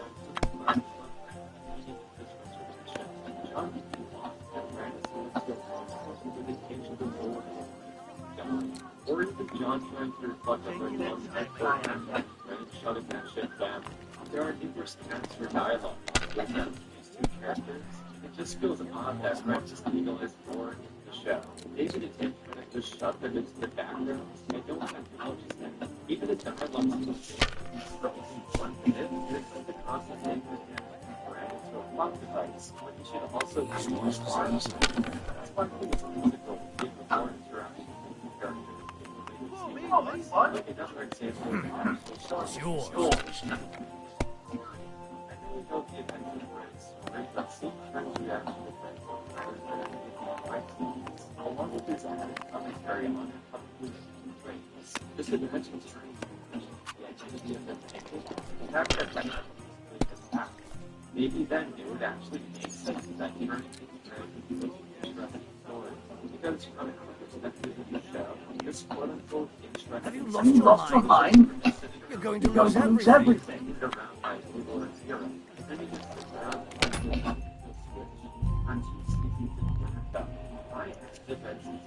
and actually makes the story exciting and thrilling, and thus, this Tyrion scene would easily go for the ending of this show.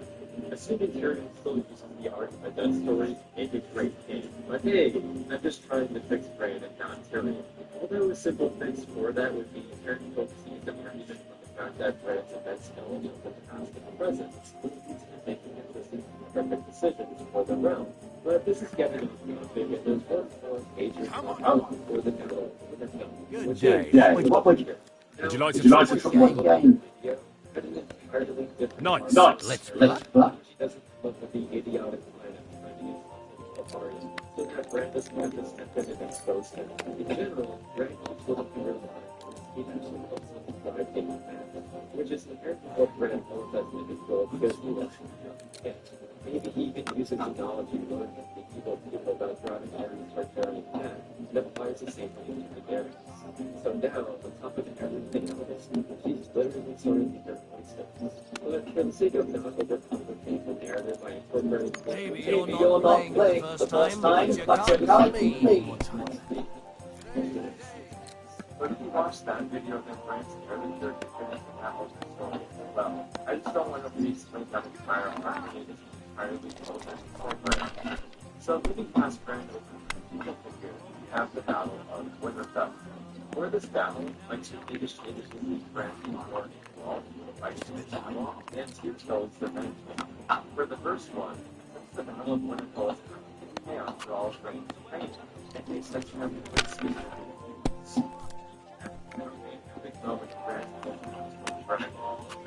My God, I'm done. Just before the men with John, Brand works into it. It's not over yet. It's a surprising moment that immediately followed by a pursuing fight between a Lord Grey Dog and there was a Syrian. We didn't make this fight interesting. I hope you don't so like that. Now, as he goes down, was effectively the roots of the John, and he This was easy. Now, as much as I hate the fact that David and was the justification of John not I think there is a partial truth that stories in general occur after death are a logical narrative and characters, but they also are able to find the audience with relative length. But it's not as many often shock audience and capacity to so well material. However, in the show, I think they can get from the first row of the logical argument. Oh no, not good.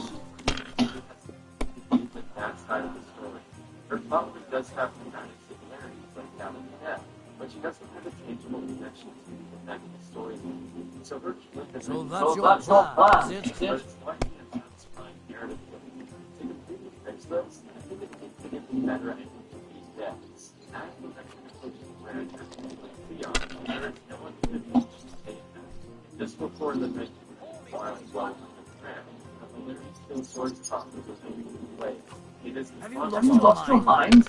You're going to lose everything. The swords being killed by the deceased or door of Brand brought him back. Well, you're not afraid of anything. Also, an interesting detail in the incidents were lives and setbacks running. The implication being that in order for it to be translated significant hours into the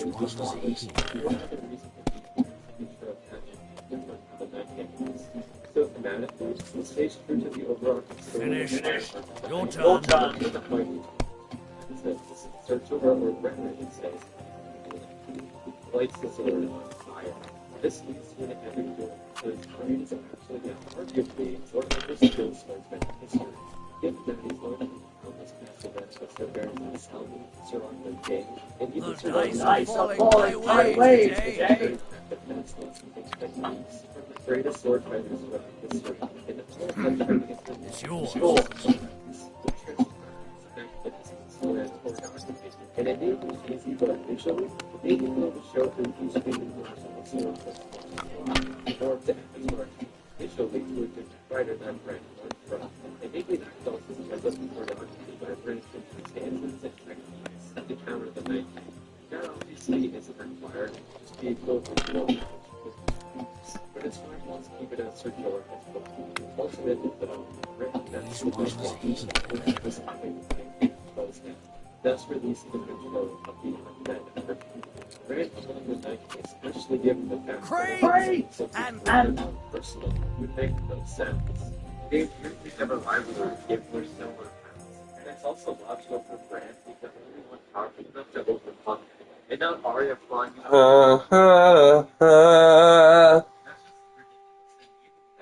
the Night King could have easily snapped her neck. And theoretically, the Night King should also be extremely skilled in sword fighting, so that's why I have Brand be the one that best him. To add some details before this fight, when Brand says he's going to heal now when talking about Leon, he can go into the silent skill of resurrection then, which can explain how he brings back Sir Jorah. It could be less ambiguous, but if you follow Brand's POV, it could be a fast scene where he secretly observes the medical that ability. Specifically to show that the Night King displays that power, but it could be revealed that it was actually learned. Then for Jon Snow, it's not really unsatisfactory that everything having to go at least one by Walker and Records. If not, they literally walk through a poor guy. So even other characters like Brandon also like it as well. So yeah, this is how I would change the value of Winterfell. There's obviously a lot of other changes I would love to make to this plot episode. I'm really related to this. If you want full too long, I'm going to talk about every change about and the other things that already come into the topic. Dark Fury, the sleep sort of episode that I wouldn't really change much from what this makes him introduction, including getting this turn voices like a father. For the finale, I think that these are makes sense. It's like technically when he gets into death. However, I personally really like the choice that Brand allowed his structure because at the end of the day, you have this crafted and thus be able to as well. Although there is such a big this is for most great. Shared similar philosophies like there are customers grow, and just what comes into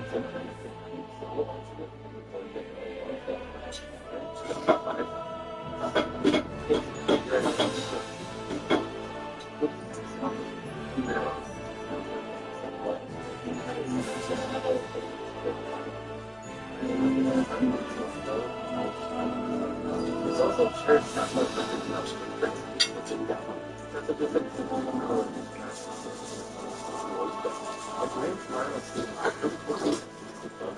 instead of David again and narrative, what I thought was a section of these characters taking goes.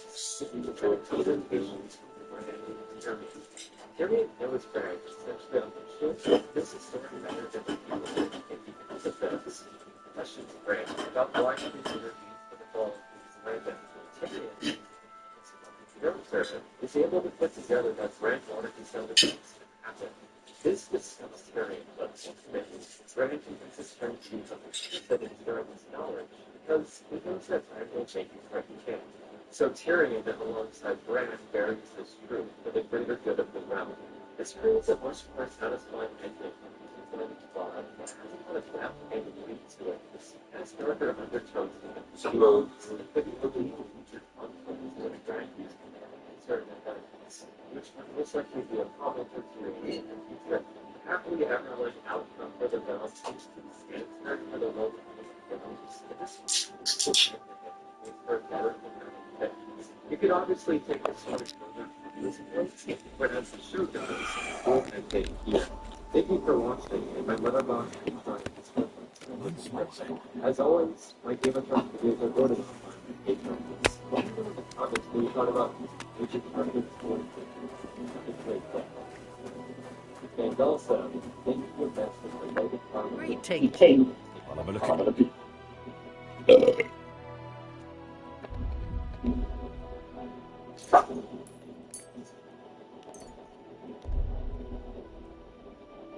I'm going to be honest with you guys. I've been putting this video off for almost a year now. Revisiting the worst of Game of Thrones is always a tough experience to go through. But after reviewing my own long breakdown of Season 8, I was broken and horny, and did not want to go back to talking about these episodes. But this video is inevitable. If I made a top 10 best episode video, then I have to look up. So get ready to feast on my misery as we dive into the worst episodes of Game of Thrones. Number 10, Season 6, Episode 1, The Red Woman.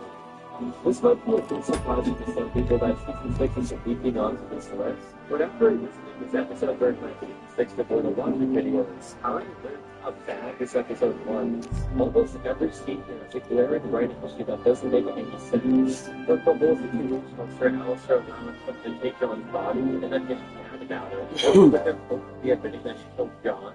Sansa being conveniently getting saved by Brienne while she was busy with Stannis. The Tower Grab and Dorne is extremely inconsistent since Ellery and Stannis literally just detained by guards for Can you get more eyes? Maybe. Said maybe.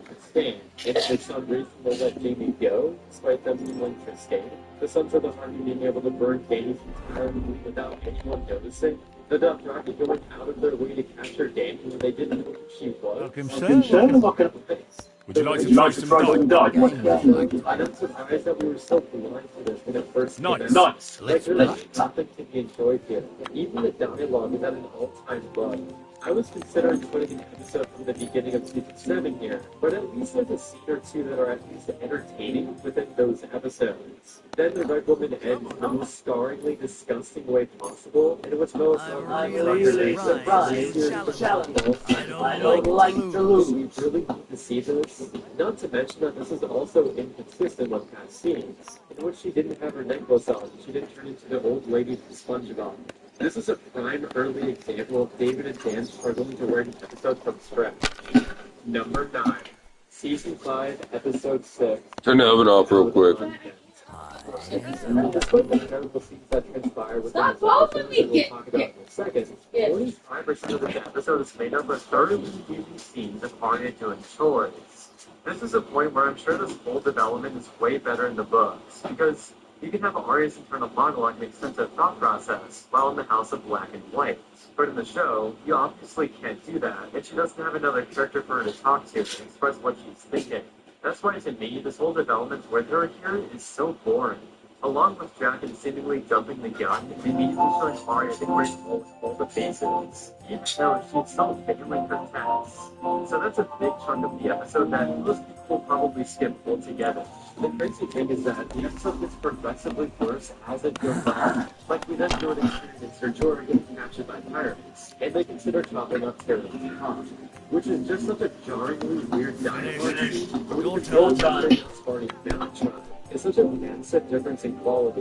In one scene, you have Tyrion taking advantage of the low IQ of his captors and promising them riches, along with diffusing all the tension with his well-executed humor. In the other, Tyrion just says that he has a big pump. So, yeah. And also, if these versions even exist, that Littlefinger scheme is baffling and has no semblance of coherency. He gives up the I'm done in the north by attacking the Baltic. And a part of this plan between him and Cersei is built on Sansa. So right away, the scene is pointless because you know that won't happen. David and Anne were just like, oh, we have a bare minimum requirement to make it seem as the little man is still smart and scheming. Damn, that's great. And yet he actually is more than it also doesn't make sense how these soldiers choose not to turn when they do so a few episodes later in season 6. How convenient for Jamie's infiltrating Dorne. The final scene of the episode was probably one of the most abhorrent moments in the show in which Ramsay raped Sansa.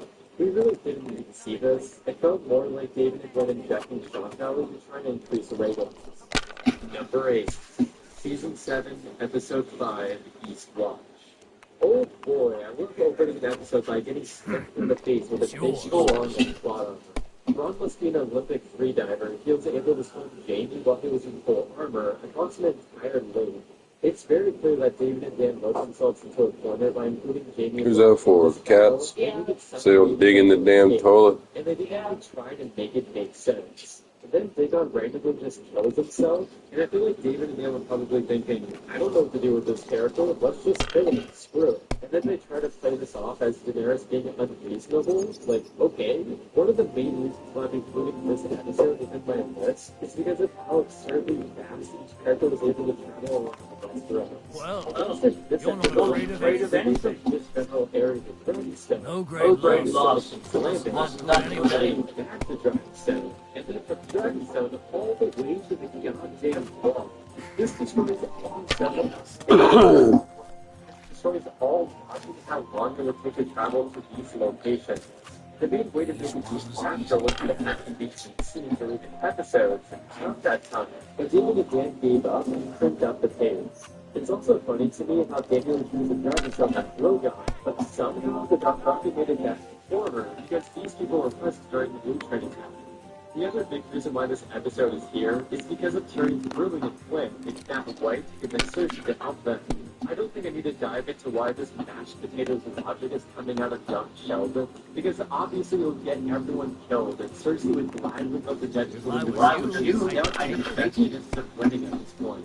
From this point on, it's basically as if the Dragon Crew is assembling the Avengers. As they zip around the globe, You're going to lose everything. Endlessly growing. Before this, season 7 was mediocre, it was kind of bad, but this episode self-mutilated the potential of any redemption for the rest of the season from how horrendous the direction David and Dan decided to take the story, while also fully and utterly compromising Tyrion, who was once my favorite character. Number 7. Excellent! Episode 1. Winter Bell. This episode doesn't have a lot of atrociously insulting scenes that make you want to light your eyes on fire and then extinguish them in acid, but the general writing is still coated in trash. And it's apparent by this point that David and Dan stopped trying. Hell, the first line of the season is Tyrion making a cock joke. Scenes that you think should have nothing wrong with them, so are being fumbled. Arya and Jon's reunion is laughably short and lazily written. King's Landing is completely barren, and since it's just Cersei and Euron, David and Dan have no idea what they should talk about other than sex and elephants. Oddly, Euron is given an objective to Would you like to play?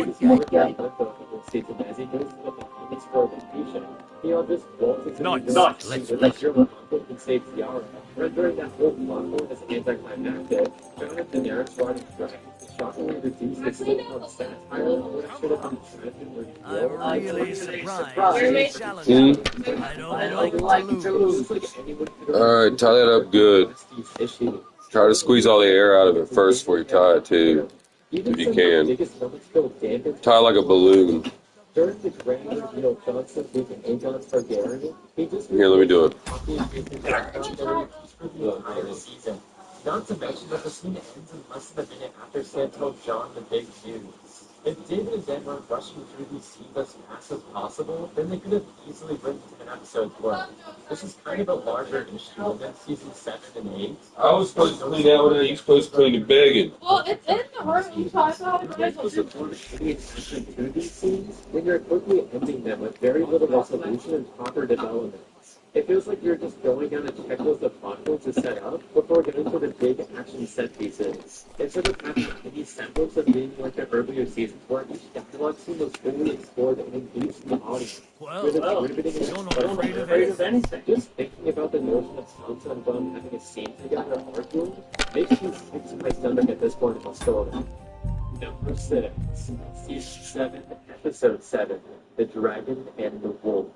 The last 20 minutes of this episode ranges from all right to good, but the first hour is an absolutely miserable experience. We have a 40-minute sequence of our now brain-dead characters trying to have an intellectual discussion.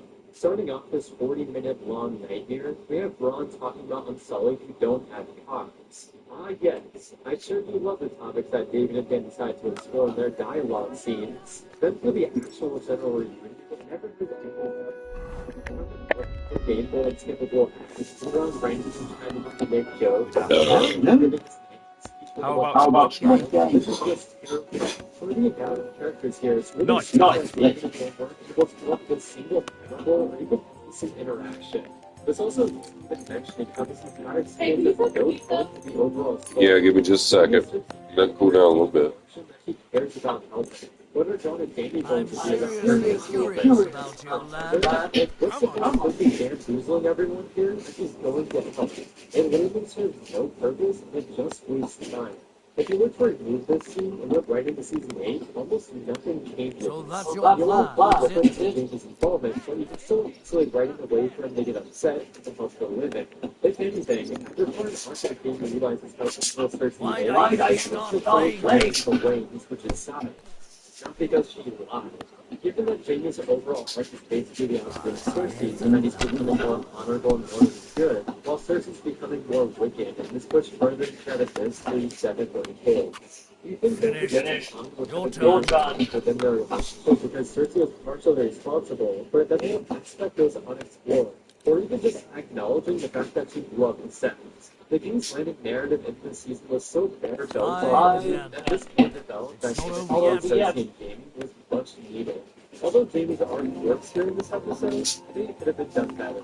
Considering at the factor of Jamie, it feels like this entire sequence to only be justified their union of Cersei and Tyrion, so that David and Dan can try and utterly fail at living the best of Game of Thrones past. My God, I'm it works. The critics ate that shit up, and the season received a bunch of awards. Then there's one other sibling issue in this episode, and that's the death of Littlefinger.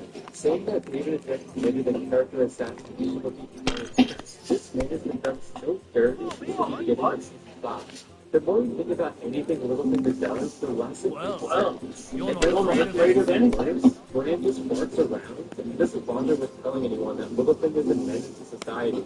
David and Dan get it. They create a false sense of tension because it's completely illogical for Bran to hold this critical information. This finale is a massive waste of time. And it also comes with a side of David and Dan punching stacks into our hearts from how they handle the beloved character. Number 5.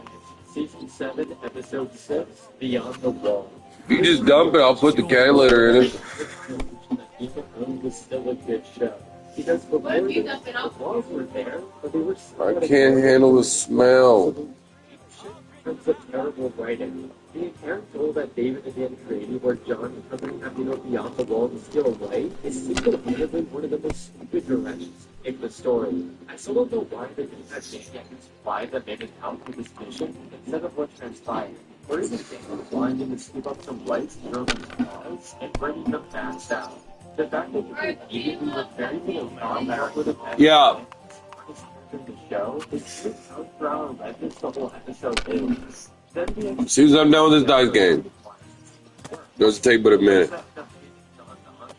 That they didn't stop because the ice broke, even though they have been shown to be able to swim. The injury, and they had been dropped in the one time that flinch, is able was somehow let Miles non-stop back to the wall without his voice getting slowly into cold weather. You'd think that Norman would be more suited for that objective given that he grew up in this terrain. John's entourage must be certain scenarios. John, for whatever reason, not wanting to get on Drogon because he was getting carried place. And then John miraculously surviving and having Uncle Benjamin come in like the eagles from the Lord of the Rings to save him. Did we need to have this moment for Uncle Benjamin? Then this is carried out with the dumb conflict of if Arya is going to kill Sansa. Sansa is again listening to Littlefinger, someone who she really should not be trusting at this point. Almost every aspect of this episode sucks ass, and there may be moments in the beginning with some interesting dialogue, but it's jarring to constantly be in almost every episode. Number 4, Season 8, Episode 4, The Last of the Stars. Oh boy, here we go. Between the last 4 episodes of Season 8, I hate this one the least because it does absolutely butcher the show's been building towards. But don't get me wrong, The Last of the Stars is still horrible. This episode is the single most jarring point in the entire show, which is the death of Rhaegal. The fact that David and Dan played this scene to surprise the audience as random shock value is the most degenerate form of writing. A good twist should be logical within the story, at the very least, should have a small thread of build-up, like the Red Wedding and the death of Ned Stark. Here, it feels like David and Dan are antagonists and have no idea how to match those highs from the earlier seasons. What's that? We were literally just reminded about your own street the scene prior. Should it be sent scouting ships ahead so that we stop getting angry by your own fleet, which already from the story? You'd think that they would learn from their mistakes, but they just went for our own logic and the story to bend and break it at their own will. This time, to be complete detriment of one of Daniel's dragons that the audience has come to love through the years. If this was just one scene of because David and Dan find it easier to write quote-unquote comedy rather than drama, along with it including this classic line. Finally sets up the ending, which is all the ending. The romance between Danny and Bran felt really awkward to me. John is stuck in this never-ending loop of saying what queen and I don't want it. Ron randomly comes out of nowhere to then enter the story again. By Euron, with a actually public I am leaving out one scene that upsets me more than these, which is John telling Arya and Sansa his feelings. This against utter laziness in writing because they don't even bother to show its critical reactions to his closest family members. What used to be the best scene of the episode, and David and Duke somehow fumbled the easiest touchdown in existence. Then the final scene is so bizarre where Danny's support Duke shows up at Cersei's doorstep to beg them to surrender. This essentially resembles the finale of Season 7, where everyone knows the outcome of this scene, and it ends up being pointless. But the reason why this moment is worse is because Cersei has the means to end the war right now. She has multiple scorpions pointing at a motionless Drogon. They could easily throw out Dany's whole group of arrows, or they could literally just open the gates for the Golden Company that then slaughters them. Cersei doesn't have James Bigwell's punch to hold her back. And if she wants to slaughter them all here. But yet again, this is another contrived scenario, so Tyrion could give an intimidating monologue to Cersei. Number 3. Season 8, Episode 3, The Long Nights. If I were to go back and remake my devoid of watch videos for Season 8, I find that most material within this episode is crazy. So let's go through a quick laundry list of everything I can think of that's stupid in this episode. John and Danny waiting a unnecessarily long time to do straight on the army of the dead, the Dothraki randomly charging the enemy despite being told not to, the layout of the army by having the trebuchets in front of the soldiers, and not any more I'm honestly survived a little wave of the dead that washed over them, but our non-fighting heroes hiding the curve that famously has corpses in them, not creating a fail-safe mechanic to light the church on fire, the dragons them incapacitated, not having any siege-like materials like pouring oil on the dead, and John being able to keep fighting after crashing on Rhaegal, being A-okay. Along with being surrounded by rogues and surviving. Almost every instance of architects are finding the undead, they're putting in scenarios where they should have died. I think everyone was surrounded at some point, and the ones decided to put them if you think it'll help, the extras. Let alone stand the Slayer wrestling the undead in the front. You can't came to a few minutes for long night about being visually assaulted by the invisible writing and having monomer permeate every single moment. What a great way to show any form of tension when everyone is an automat. Then there's even bring into light, or should I say darkness, the darkness of skin thing. I know that the battle takes place at night, but any disabled night shoes for battles has tangible lighting in them. You can move through the moon of the general light source. Also, despite this entire episode being an action set piece, there was only a couple choreographic kind of scenes, like Arya fighting up on the wall. Besides that, What's the action this? switch not to be randomly swinging at light, it's really repetitive. Since we covered all that shite, we can now finally talk about the ending. The fact that David and Dan are basing the entirety of this moment on subverting expectations instead of a proper moment of payoff that has been built up for years is mind-boggling. It's very clear that David and didn't know to with Arya later on in the season, so they probably failed to be able to make it. Even though personally the night was really like Tatum with the skills she acquired because she literally just rushed in for the kill, or why I should say. This episode manages to completely squander the single biggest aspect of the show that so many people were hoping to see. You're going to lose everything the show was. Because up until this point, the show is still getting good reviews on IMDb. Number 2, season 2, The Bells. This episode was like having the foresight that a train is about to crash, and you are powerless to stop it. You have to witness it in slow motion. I'm sure this episode would be absolutely terrible if David wasn't to do some real writing and develop these characters and have them make realistic decisions based on logic. With real composed of episodes that don't just rush through the plot holes and then 80% speed run, then I'm sure this moment in the story would make sense. But the fact that they just went to the war with absolutely no losses, and then decides to snap for no good reason is baffling. It creates an immediate disrespect of their character because the writers are forced to do something that isn't properly set up, and are only filling in a plot point that George R. Martin told them didn't happen. Then we are left to stand there and witness this shit for the remainder of the episode.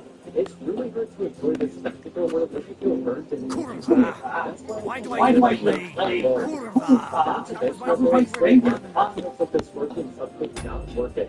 Look, in every live show that shows the Scorpions, there are always motion blocks, and they seem like they aren't banned, which is a massive difference from the episode before, that had Ringo get headshotted from miles away while moving. And of course, all this is accompanied by other disgustingly incompetent writing choices, like Jamie saying he doesn't care for the innocents, which broke his spirit. John coincidentally swimming to the shore at the exact spot and time. Jamie is there. Arya suddenly transforming into a cat because she now has 9 lives, and Jamie says he died to a bunch of bricks. When literally the any other fan theory that predicts Cersei Jamie's better than what you were able to come up with, they don't know if their reward was right next.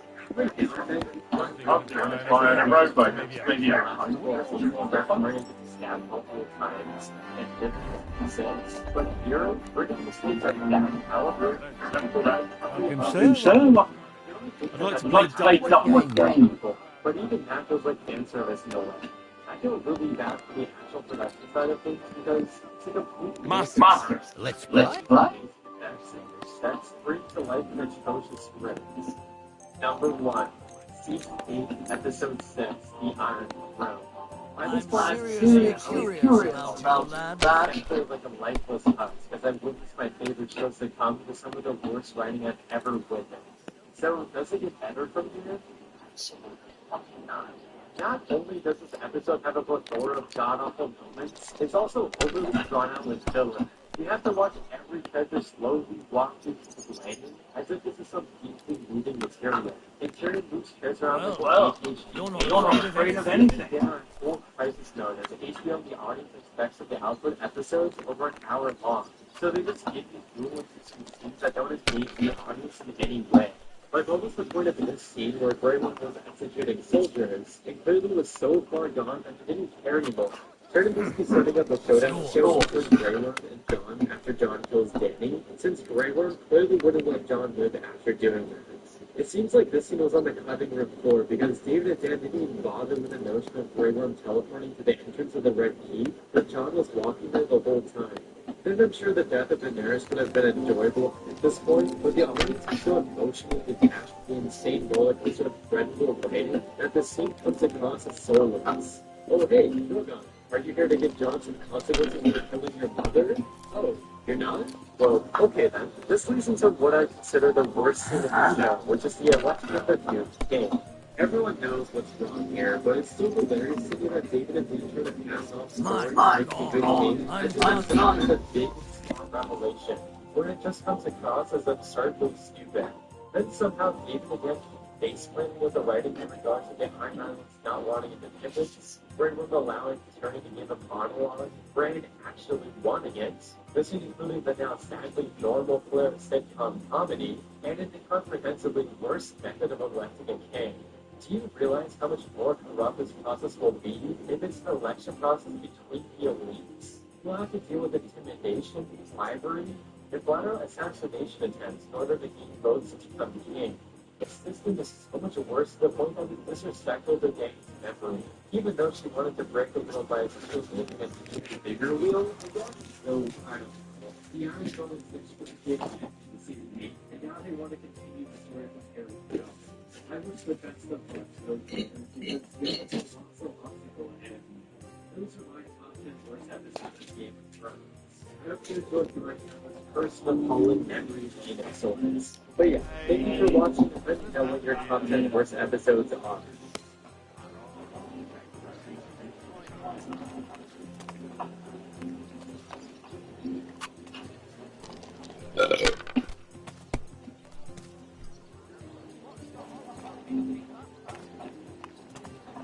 I don't think this video needs an introduction, so first, as a very bottom, this should come as absolutely no surprise. We have the Battle of Winterfell. It's hilarious that the epic climactic battle of the entire series will actually and the story that more features the plot armor every single second of screen time. I could really go off and write the story in depth about why it's so bad. But It just can't be. The story issues a lot in past videos. Now, the first main thing that comes out of the lot is the visibility of the action. I understand the creators wanted to creatively show the Long Night as being very dark, but you have to be honest about it. There are certain mechanics with its storytelling, like lighting, and you should get set, as long as it needs to be experienced. Technicality, if you were going to shoot these conditions, then yes, it would be pitch black. But that's not how movies shows create. Angelic lighting, which is lighting that doesn't have accessible source within the world, has become very commonplace, and thus it feels something like used to it. So in dark environments, when you don't apply enough non-diegetic lighting, even worse because shadows of dawn and lighting Afternoon. Would you like to play? That makes things even harder to see. So that's the visibility side of things, which still feels a bit rough, even if you can actually let it later on. Then Masters, let's play. to me, what makes action so entertaining is complex and great choreography that shows off the immense skill of the character acting. I'm really surprised you challenged me. I don't like to lose. Choreography. My word, that's what I call a start. If they cut through a couple of whites, in small doses, this is fine. Then Damn! What's this? That's what I call a good start. So if the action is more comprehensible, we can view the action from a continuous perspective instead of quickly trying to cover every single point. Lots of large-scale action techniques can do that. And an example I'll use is Tom Steve, the creators already used the battle, which is pretty sad. You follow each given hero for a good chunk of time, as they're met with certain obstacles that they have to overcome. This gives the action more depth and allows the audience to become more attached to the moment, as they adore the brilliant choreography. However, in the Battle of Winterfell, the only two characters that got this were Arya and the Wall, and Jon Snow's wanted to get the ring. There are other small moments, but the battle feels more like they put an emphasis on quantity of moments over quality moments. I think a perfect opportunity Why don't you stop playing? The White Walkers enter Winterfell, because they have to go through the courtyard, which is where most of our characters are located. So having a fight between some of them at least would have been a major help to the overall action quality. Instead of them being picked against the wall professionally surrounded by whites, they should have died dozens of times. So even the presentation 7 blessings, my friend. because there are always some areas where they should have died. So overall, this major action issue with other story issues like the brand and dominant art, the terrible defensive layout for extractions in the middle of your army with no additional adventures, and the death of the 90th makes this my least favorite battle in Game of Thrones, which is really depressing. I'd love to do a scene-by-scene breakdown and go into all the numerous issues that we don't have time to dive into, but we need to get going. Second from the bottom, we have the fall of King's Landing. Now, the special effects and the spectacle within this battle are honestly pretty great. It's really just a story that absolutely craters much better than I would have had within this battle sequence. Because if the story wasn't completely brain dead, then I'd probably really enjoy this battle. However, that isn't the case. Mother of God, What are you punishing me for? I've already explained in many videos about why I felt like this butcher here, the most recent one being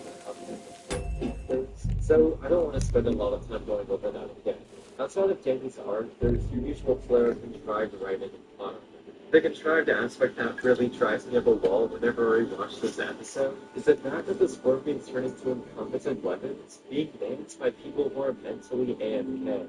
And I'm not talking about Danny destroying a fleet, which is a whole other issue since there are like 100 ships, and she could barely handle less than a dozen the episode before, but the entire city's defenses not even moving to shoot at her is unacceptable. When previously in the story you make it to where a Danny Scorpion has a ranged accuracy of a world-class sniper, you then can't make them comically ineffective. It just screams. They'll surely Then there's the other dumb points, like Arya dying multiple times, and you're not teleporting to Danny's exact position in space and time.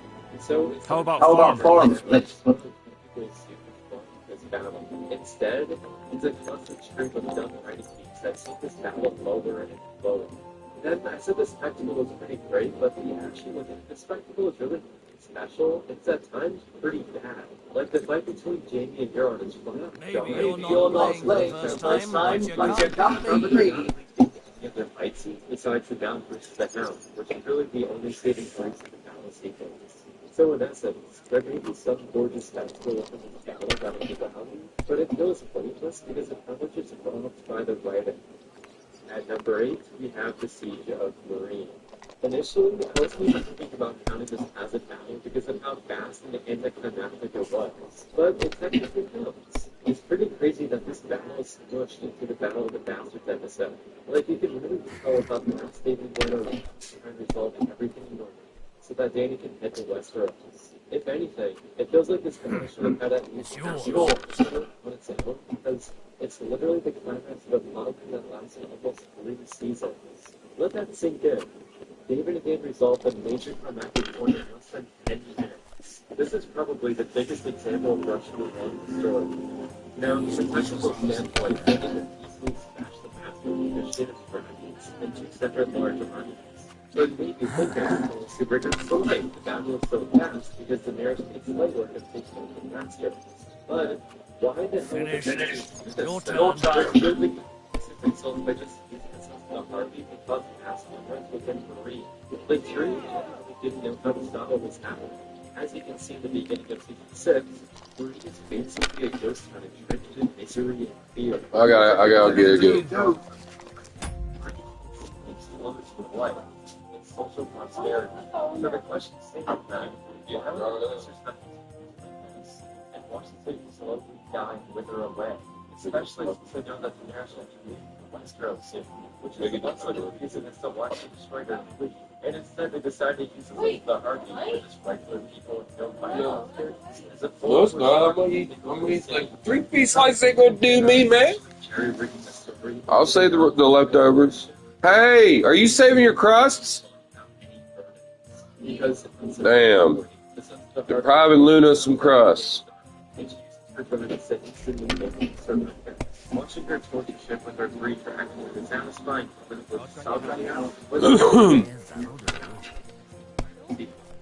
The only reason why I would have put this lower in the battle ranking is because the writing doesn't appear ranking as well as the battle in the boat.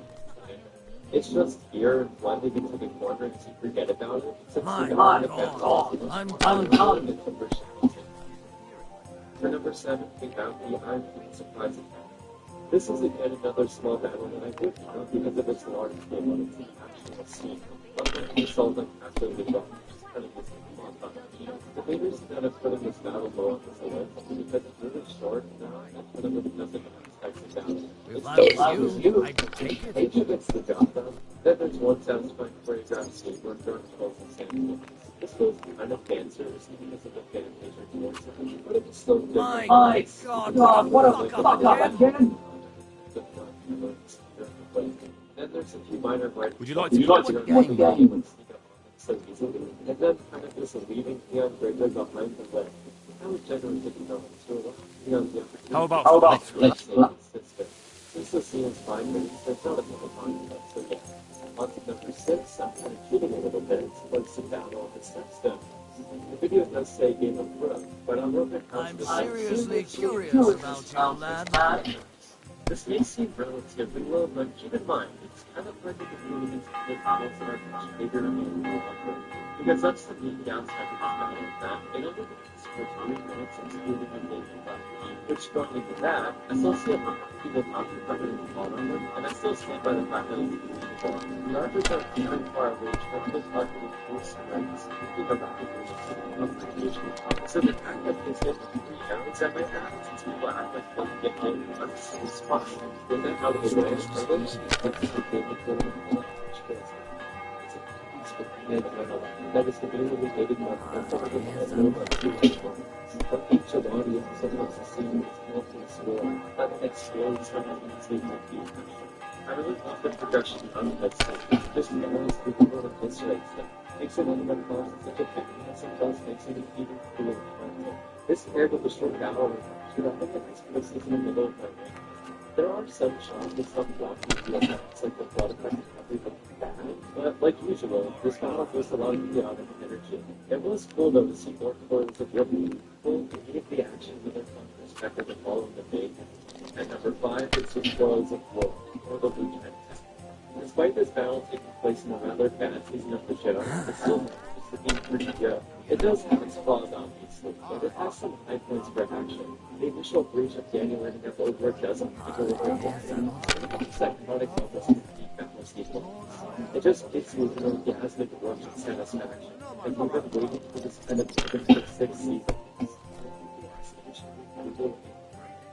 I'm really happy that most of the viruses weren't done visual, and it makes the Why do I even play? just hits the floor because your players are able to scale the floor. Then for the Dothraki, the action has an interesting dynamic because you see 2 completely different styles of fight clash together, and a style that's completely counters the other as rubber being set. You see some cool variety like Dothraki shooting arrows from horseback, still holding a rat, and their superior dexterity and speed as they take down multiple Lannister soldiers before dying. I've also kind of skipped over it, but the beginning of this battle is an outstanding example of perfect build-up. It first interrupts a normal dialogue sequence, interrupting the horse movements, to the frantic realization that they're going to get rolled up on, and they need to quickly form a tangible defense, to the reveal of a massive army coming over the horizon, in which the heroes realize they are screwed, and then the even bigger reveal of a dragon heading right for them, and it's about to turn into a bloodbath. It's literally a perfect escalation that gets you really hyped, and it practically all the up, which I adore throwing. Also, in the build-up, I love the quick cuts of Lannister soldiers shooting their pants. It really allows you to sympathize with them and understand what's being done. Then the effect of the world is really awesome, because you have to start to think about the effects of the person. They can finish from it. Most really well. Performance approach. Once that they're moved, they are just quickly thrown into artificial to make the edit more chaotic. And one last thing about the action before going into the writing side of things. I think the wonder with Quran in the middle of the battlefield was a great creative decision. It geniusly shows the different experience in life and warfare, and allows the audience to watch it forward. That's about crazy as much as it really is. Like, the scared enough because how it's fighting for the enemies. So for the writing, there are nitpicks like writing things that that's a fine Lannister, and once you destroy the food instead of capturing it. But those are pretty minor to me, and the ending is much worse in my opinion. They even dance simultaneously with Jamie Lannister alive, but they also want him to be in the battle. So getting him out Well, of the surely water, surely it's what game like it. and Ron tackling him into the water. Let's play Let's play beggars. beggars. Let's play. Distance away is ridiculous. Not to mention that Hades wearing full plated armor. It's not sort of enthusiastic to come up with a Come better on, way then. to Show us Oh, it's what you about do it. Unless Let's you play play first first time. I'm traumatized by watching these men being torched. I would simply run away. Then you can deal with the burden of getting into the host. And the trail on his back. It just keeps him alive eternally. This could also be a contributing factor for him going north away from the women before he sneaks into the hands for his cowardice. Not just teleporting out of the battle so he can artificially regain his story.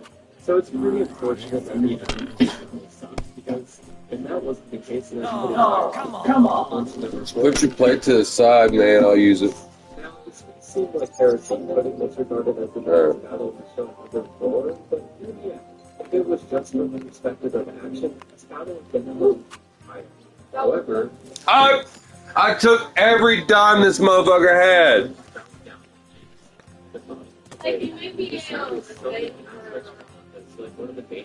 I feel a Feel a lot. lot game.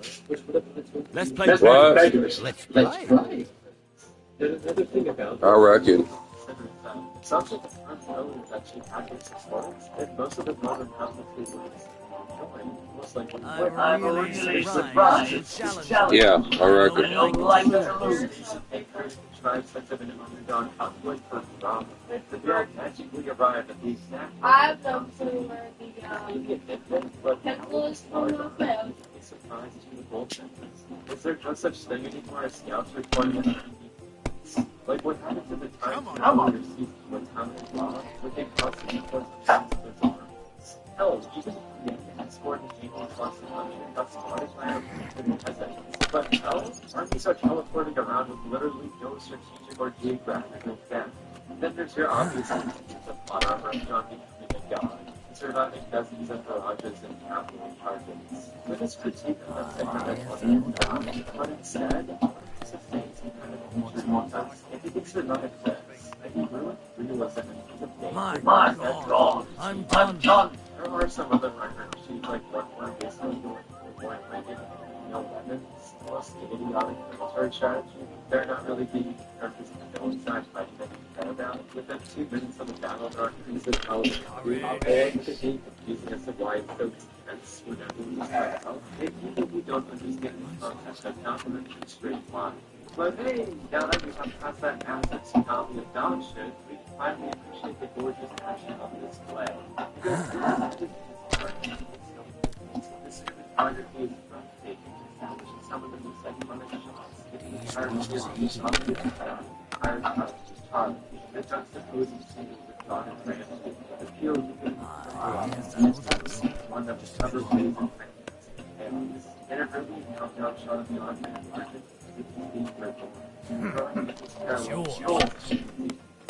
Fun fact, this moment wasn't actually planned.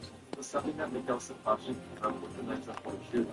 I also love the movie Gallon. It just can't be. It's a good combination. Aren't those dice sad that you're just letting them sit there? If you mess with this section of the battle with a bit longer, you can see how John was surviving this chaos war, but it's still great nonetheless. The overall production value, what you're able to achieve. I'll play one more game. How about one game?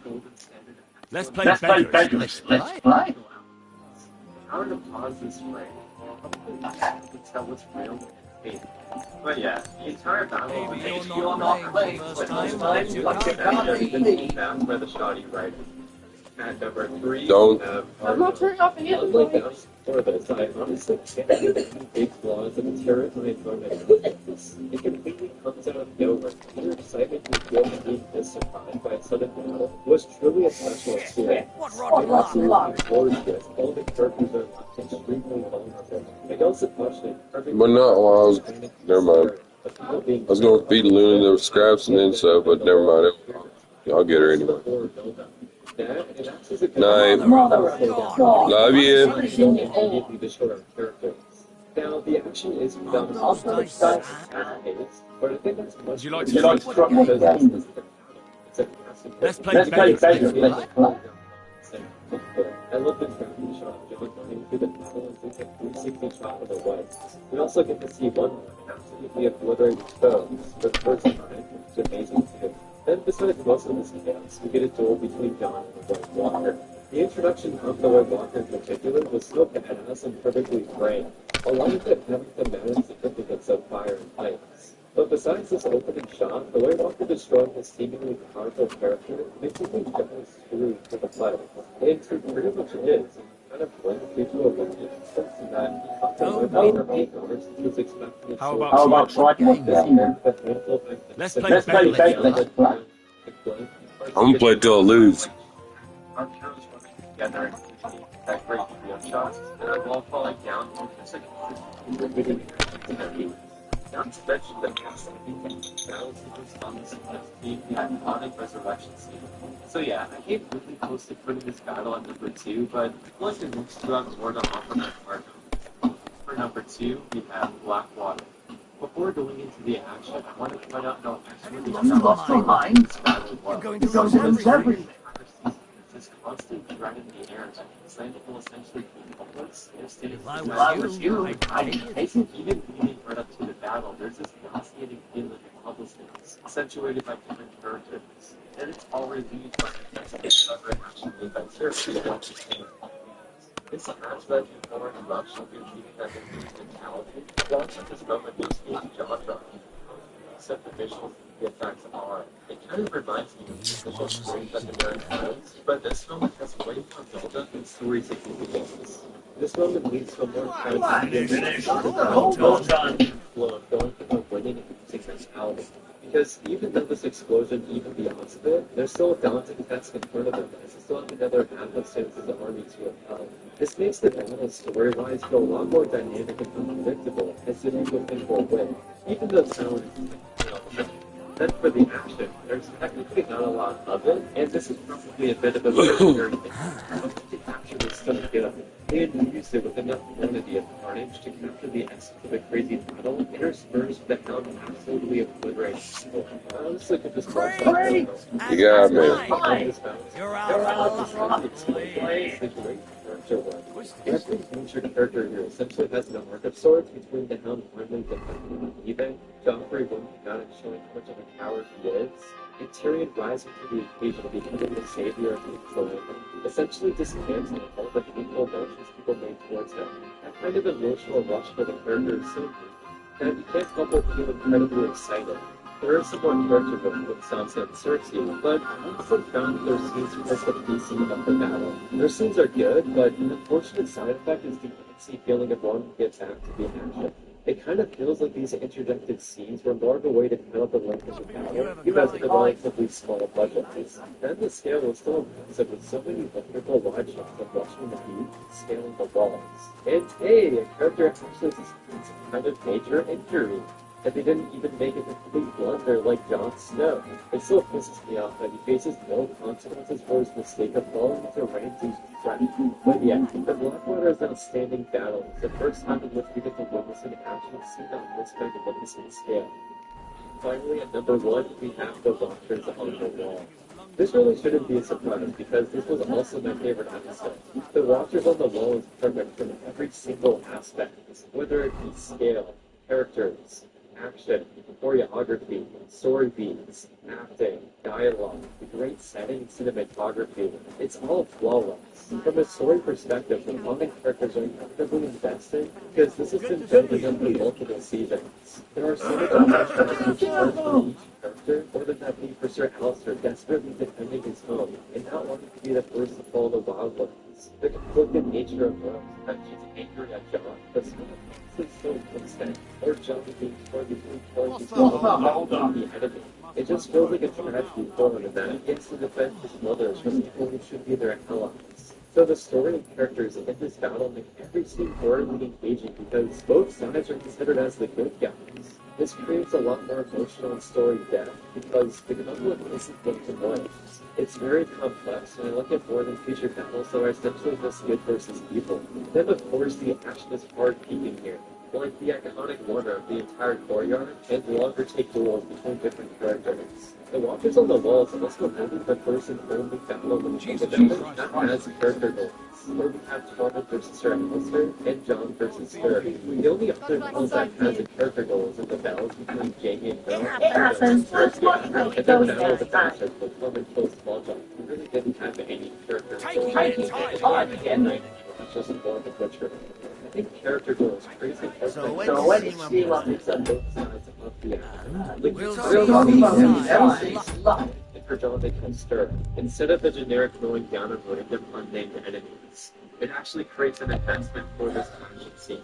Then there are so many iconic moments, like a giant killing someone with his bow and arrow, dropping a scythe, a giant riding a mammoth, and the boys coming together to come down and face champions. It makes the battle consistently exciting as opposed to scratching on moments. You can really tell that the budget is much higher here than the Footwater. It makes me wonder how much better that battle sequence would have been with a bigger budget. Because this battle just keeps you in a constant state of amazement. Innkeeper, come in. It's always down the field of it, and there's so I have a much bit. Have a bit. What game? great effects. Then this is something that probably isn't brought up a lot, but I think the pacing of this battle is Actually, because most battles start and are essentially a full sprint to the finish, but the launches on the wall feels like a marathon. There are a lot of great character beats spread throughout this battle, like It happens. Let's watch how it goes next time.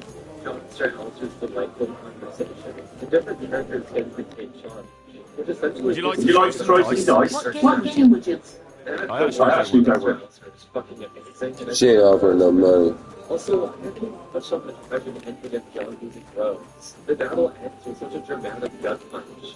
The convention break in which the creators use slow motion for the first time was genius. It links us into John's headspace as we are solely focused on his misery amongst the chaos surrounding him. I can really talk about this masterpiece of the battle for like an hour and why it's so amazing, but yeah, for the sake of your time, I'll end it here. Thank you for watching, and let me know what your ranking would be. I'm genuinely curious because I know a lot of people's favorite battle tends to be the Battle of the Bastards, and I'm curious what you guys think. And by the way, this video was voted on by my patron. Happy to be of service, sir.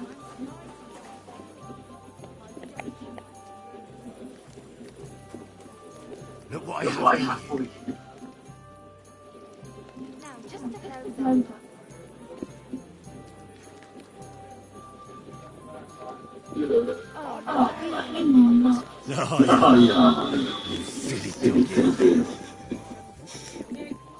Oh, you come here. Right. Wait a minute. Couldn't wear it. It's so.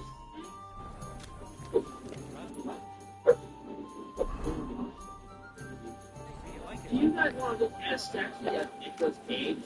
I know I want to. Well, you can by going to aliencodes.com, my personal clothing brand. We are constantly releasing new clothing. Just take a look at all this stuff. We have shirts, we have bucket hats, we even got matches, powerful, funny joggers. What are you doing? Keeping a battle. What's this shirt?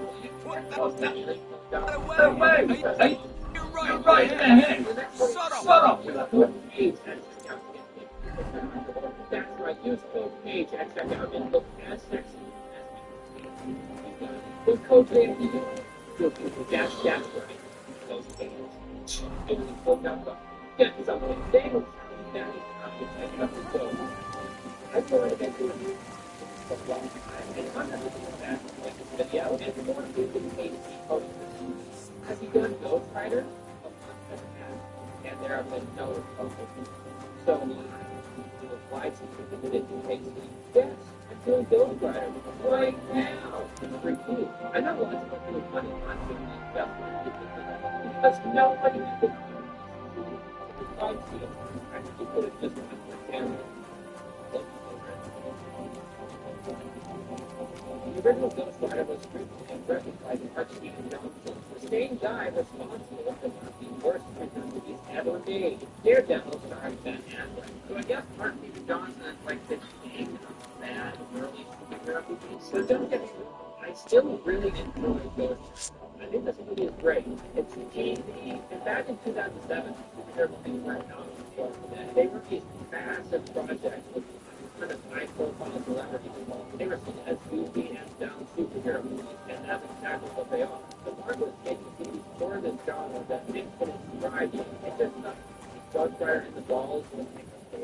the main actor and give us such a bad reputation so early on because I was out a third installment with Old Man Angry Nick Cage, and that's why Lewis Rider 3 with the same tone as Logan, and Nick Cage brings in the same acting. Excuse You me? have the potential to make it a Cage and Ghost Rider. Give it another chance. Couple of Cage Mangold. You know you can put it. And then you have dumb tales like Super making videos like this. The big reason why give Ghost Rider. I think I think I'm scared what it is. I don't want to say that. But I doubt that I would be in a good spot.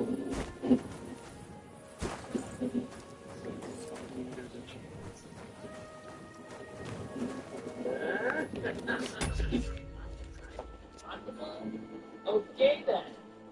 It's happening. I think Nick is just scared that there isn't a high enough demand for a movie like this. I think they would be surprised if there was a great market for this, and I would follow them. That's the Holly Jump trailer, and with the Nicolas Cage Renaissance going on right now, with movies like Mandy, Out of Space, Willy's Wonderland, and Pig, who knows? The story revolves around a guy named Johnny Blaze, who is a motorcycle rider with his dad. As a teenager, he finds out that his dad has cancer. This strange man approaches him and tells him that he can cure his dad's cancer, and all he has to do is sell his soul. This devil is named Mephistopheles, and the movie he kind of like tricks Johnny Blaze into signing the contract, like tricks and blood and everything. The next day, Johnny finds that his dad's cancer has been cured, but then he's immediately killed in a stunt accident. Wall. Yeah, the devil's kind of an asshole. He's like, well, if I cure cancer. Years later, Mephistopheles uses Johnny Blaze as his rider to kill his son and enemy Blackbird, and in return, he promises to return his soul. And of course, Johnny has no savings. He's just along for the ride. When Mephistopheles approaches Johnny Blaze, his lines are so weird. It's like the beginning to a porno. I like the way you ride, Johnny. You need to ride for the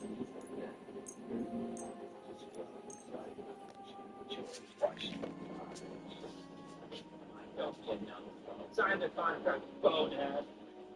I make these dumb puns because there's a bunch.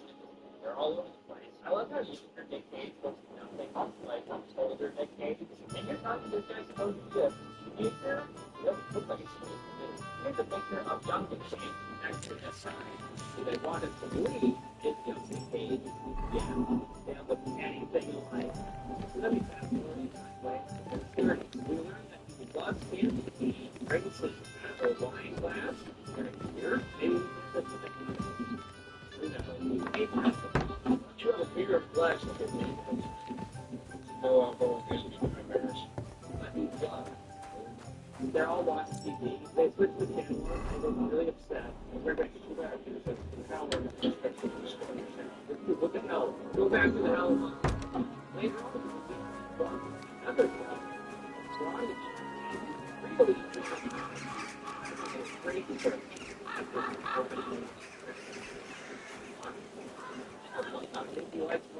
Here you go. Take it.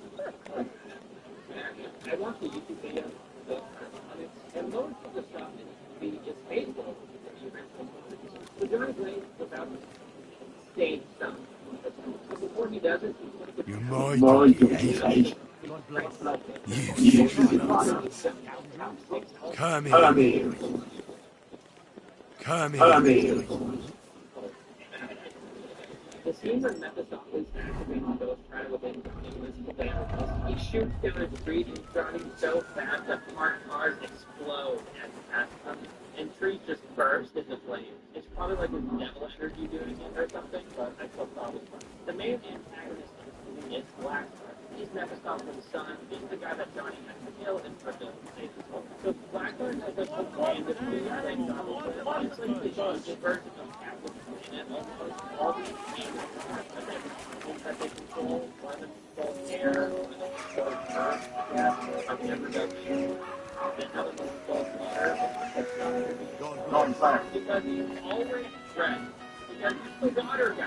Alright, you guys ready to go? Yeah, lay it on me. Alright, here we go. Wonderful.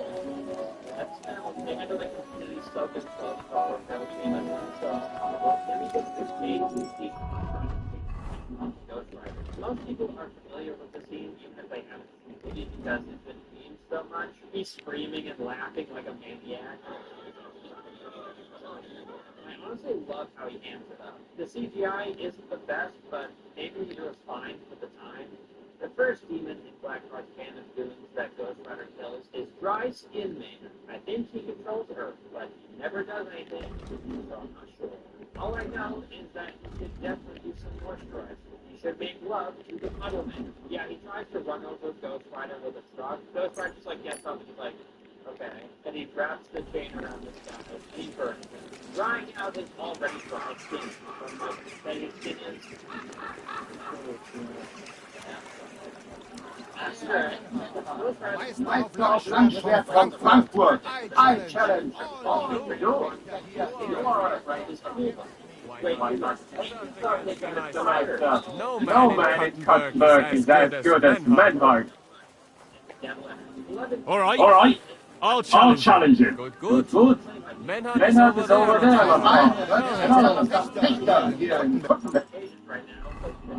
or some might say sitting alone in the restaurant, she's down on herself. So she asks the waiter if he thinks that she's pretty, and he goes, what? Even if this guy was gay, he would have to admit that she's obviously beautiful. I mean, I think that's probably the joke, right? Maybe that's like, oh, hey, not that pretty. But it's still kind of weird, right? That's a very strange thing for a waiter to say to somebody serving. You want Let them step forward and prove their skills. Was darf heute? Who are you? Ich bin Männer, ein Meister im Schlangenstellen aus Frankfurt. You will not find einen besser Meister. From whom you are Henry. I'm pleased to meet you. Heinrich. He contributed to the founding of the Heilige. Since you carry some, you can prove you too. When you show me. Would you teach me the art of sword fighting? Kein Problem. But all in good time. Erst you must show what. Wunderbar. Aber das Schwert wird blank, ja? We do not want to lose, aber kein Haarrisch. Sure. Good. Take off the steel and...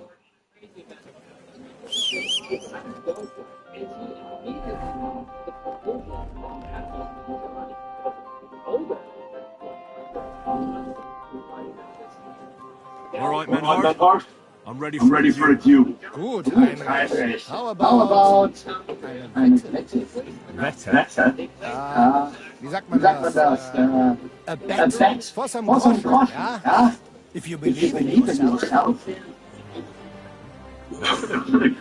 We're not going to work up a... Good. We have spoken enough. These men know who Johnny Blaze is, and they want to beat him up because he's famous, I guess. Like, there's no other reason they want to be a famous person. They have no other problems. They just don't like things. There's just one standing there with them, and he's just sitting there like, oh shit, stop about Johnny Blaze and starts laughing. Everyone in this massive jail cell, aside from the kid, starts beating up on Johnny, and then he explodes into Ghost Rider, killing all of them, aside from the kid.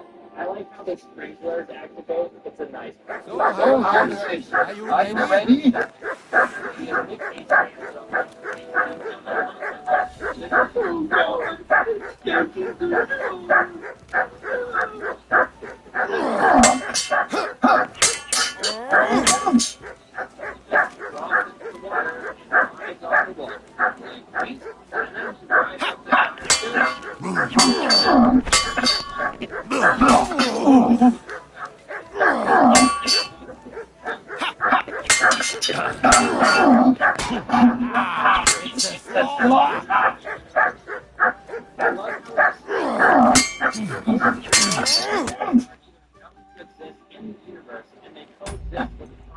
Or they actively try to hide themselves. In this movie, Ghost Rider just goes balls to the wall. Ghost Rider exists, and he doesn't care if the entire world is. So when Ghost Rider is surrounded by the police, the chief yells, "Prepare to fire!" I wasn't watching the captions, and I honestly thought he yelled, pedophile!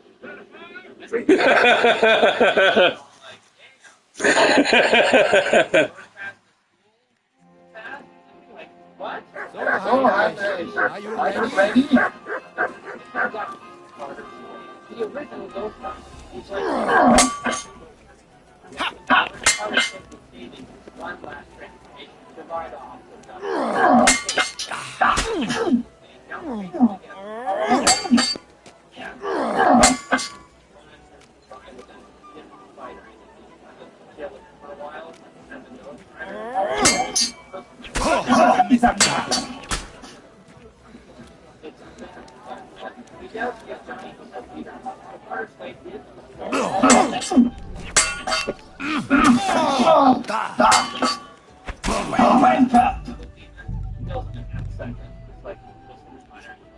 Eventually, it turns black. But the sun is rising. He's going to become those planets in the dark, in the shadow. Blackheart kidnapped Roxanne, and all he wants is the scroll. He wants the kingdom. So Johnny Blaze gives him the scroll in exchange for Roxanne, and he uses the scroll to absorb all 1,000 souls from the contract, and he turns into a red-eyed prince color. The effects leave a lot. So, Heinrich, are you ready? I mean, how those games that run around with like the character saying food at their end as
overall, I found this movie cheesy, badass, incredibly tricky. Okay, so now we're talking about this Ghost Rider. Sad. So there's this random guy named Burrow. He rides his bike into Hogwarts. The place gets raided by soldiers, and they're led by this guy. That's like in the Hogwarts. Very distracting. Like, you must spend at least an hour on it this morning. He goes, wow, I'm jealous. It's like he's straight out of Hunter. Oh, Heinrich, are you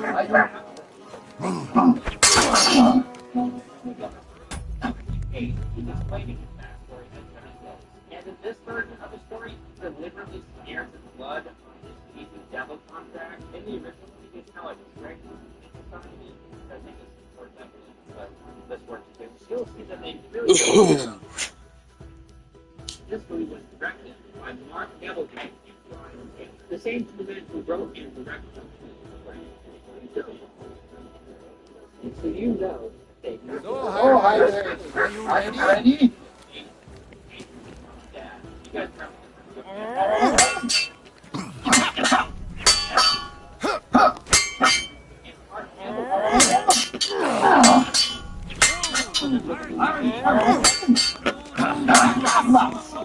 you already know. And you guys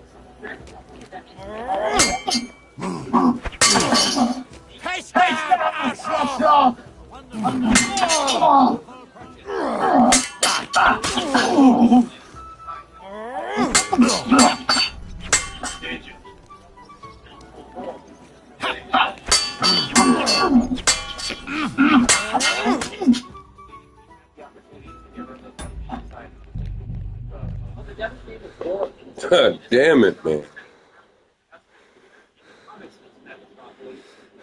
maybe born later in the comics, I don't know. But the origin story is the same, but his name is just Ward now.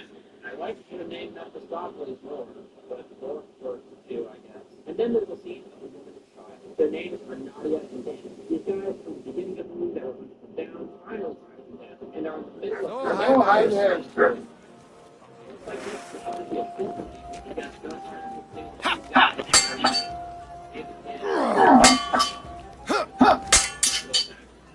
it. No. Hey, Arschloch! Das sind!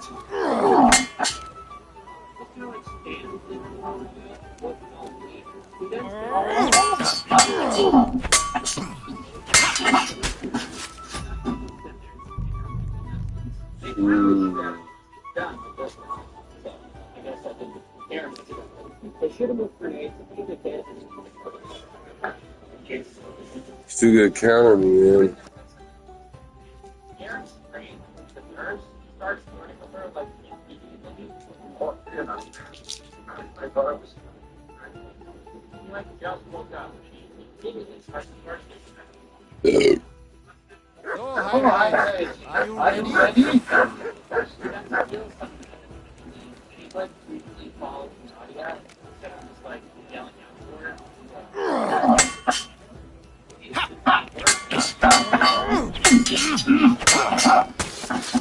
Like that, huh?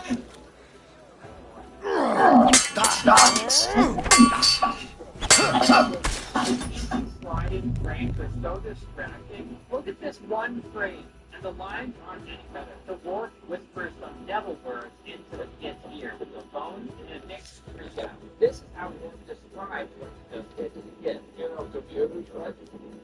I just uploaded a little program. You know computers, right?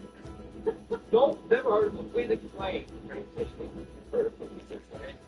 The pretty boy with the fancy hair is named Eric. So, hi, I'm ready. After Danny, the great maniac. Not even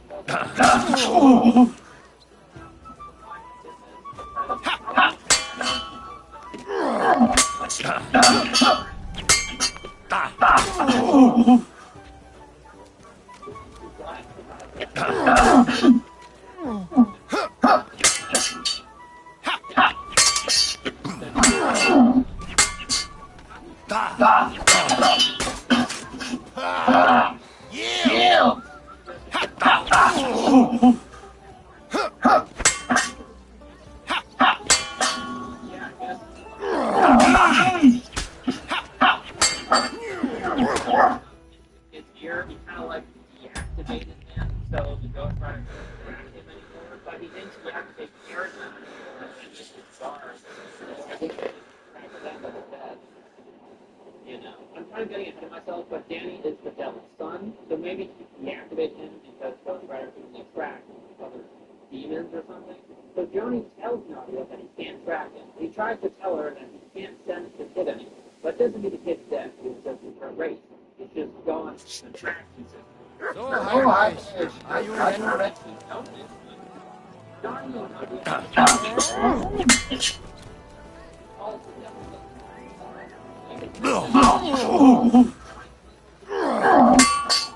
Devil's promise to save life and do the power. So Danny is the devil's promise.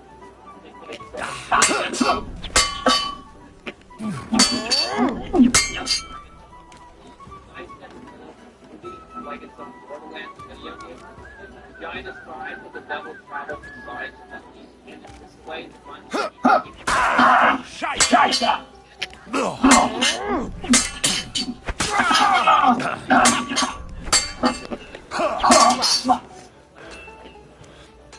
Like AC, Jeffrey Solomon, and then.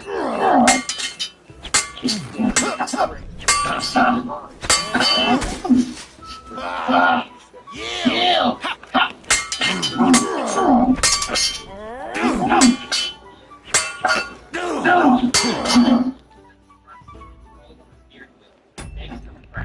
He then wiggles out of the car and runs. Then he jumps and breaks his ankles so Kerrigan is able to catch up with him. And conveniently, there are some nomad hippies right there. So they just steal their van. And finally, Kerrigan climbs up and restrains Danny. Wow, why was this part of the movie at all? This entire scene was completely unnecessary. They're just driving a different car now, and Danny's restrained. That's all that's changed. That's it. Oh, and Danny breaks his leg, but it just feels because he was that was it just feels. But yeah, nothing changed. They just better than the reason. Johnny then tells Nadia that Ghost Rider doesn't discriminate. He just feeds on people's sins. If there's a person around that's done evil shit, he will feed them. Doesn't matter who it is. After this scene, I couldn't help but think of the first movie. Remember that scene when Ghost Rider reaches out to Roxanne as Ghost Rider? That's kind of strange, and he just turns into like a mindless monster that just feeds on the sand. So, I don't know. But Johnny and Nadia reach Nadia's contact, who knows apparently, and probably knows where it's headed. They throw him up against the wall, and then we get this amazing Nicolas Cage movie. He's scraping up against the door. Oh my god, Nick Cage hands it up so much in this scene. I love it. It's so good. And this scene is made even better because he shoves a cell phone in this guy's mouth. And he just stares at this lunatic as he rants like, you okay, bro? He's scraping at the door. So good, dude. The way Nicolas Cage enunciates some of the words is amazing. Johnny calls him a good girl. It's so good. There's an amazing part where he's like, you will tell me or I'll eat your stinking soul. Yeah, I'll eat your stinking soul. Oh my god. Very good. Johnny Blake's trying to hold back the Ghost Rider from taking control. That's what's going on here. It's just the way Nick Cage acts it out. It makes it so good. It's also like partially cringy and cheesy and hilarious. Overall, it's just incredibly entertaining. So this guy tells them where Kerrigan is. So Johnny finds his bike and zooms away. And here's another amazing scene. So I'm just going to pretend to be on a bike real quick. So Nick Cage is on his bike, right? And there's a green screen behind him. And he starts making these crazy, crazy faces. He's trying to look back to Ghost Rider.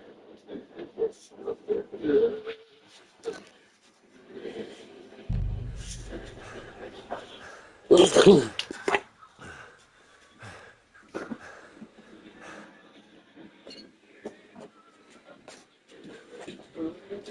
my god, so good. I want the behind the scenes of this part so bad. In the next scene, there are two strange floating lights. Not sure if they're like reflections or lens flares or what. How did they not catch it? So, Heinrich, are you ready? Yes, obvious.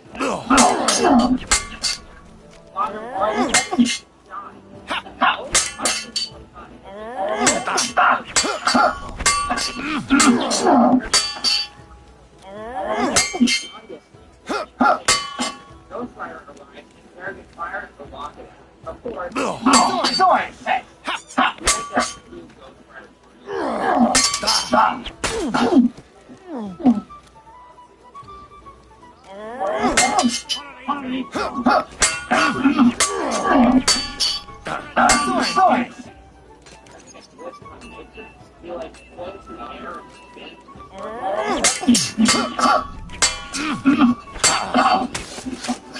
Like that? Huh?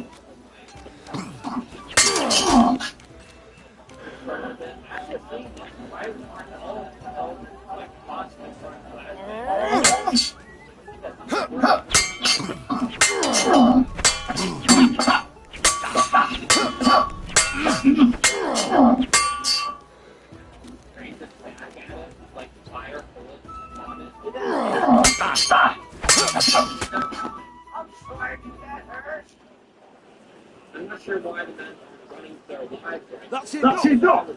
But they just stick around and keep shooting at it because you know full well you've no right to be up the upper. One more time. It has like a massive wheel on it, and he ignites the entire vehicle in flames. And he uses the massive wheel to yeah, this entire scene is insane. And surprise, surprise, he kills everybody except for Kerrigan. He like lifts him up and tosses him aside because if there's anybody that's evil in this room, it's definitely not Kerrigan. What? If this guy feeds on people, you think he would? So, Heinrich, are you ready?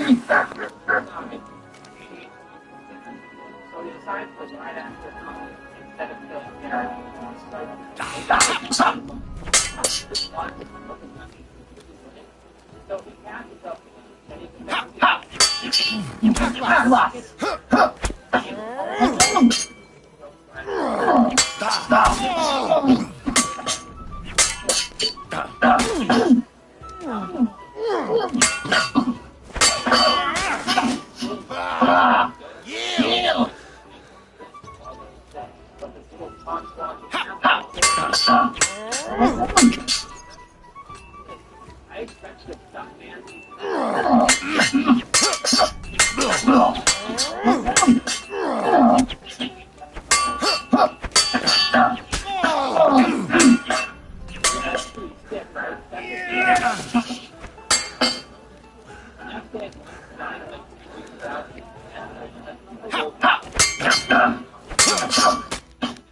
He said that there was a bee in his hair,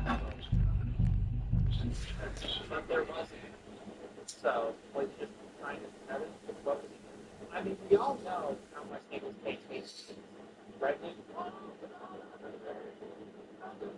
What's wrong? I'm very. Johnny then gets badly into trouble or runs for his money a second time. Don't touch that. He just downs that. You know, because he's always there with it. And we get thirsty. And the next time, three.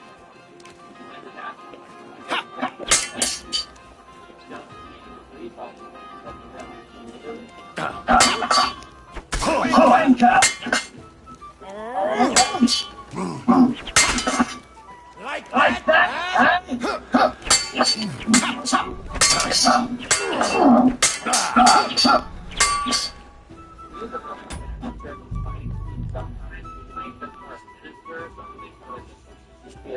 And I guess this was the only paramedic on the station because nobody wonders where he is. And there are zero repercussions for killing that random paramedic. I guess because nobody has seen that saw him repaired. That's what she's doing. In the next scene, you asks a very important question. What if you have to pee while you're ghost running? And apparently, his twist has been So Moreau shows up.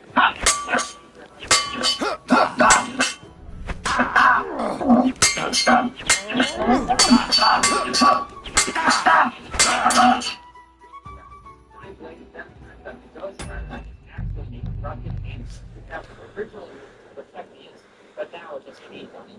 They bring Denny here as a place to keep and protect him. Burrow has Tony in this little chamber. The ghost rider with the chains sitting on his mouth. Pretty epic. It has the same vibes of like early 2000 post-puberty. The trees decide that they must kill Danny. They have no other choice. Burrow obviously doesn't agree with this, but that doesn't matter. They have them all locked with them. Kerrigan, so I guess Kerrigan is kind of a good guy because he saves Danny's life. But yeah, he gets Debbie for Kerrigan. But the game, go, kill those people. That's what wants to do because he has a message of the king's power. He'll essentially like take over his body because his current body is done. The priests have an armory because of course the Crow is very powerful. And that's the way that Crow knows Anna was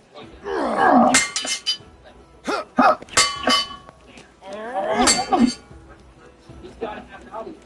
I guess they're necessary for the ritual. Nadia uses the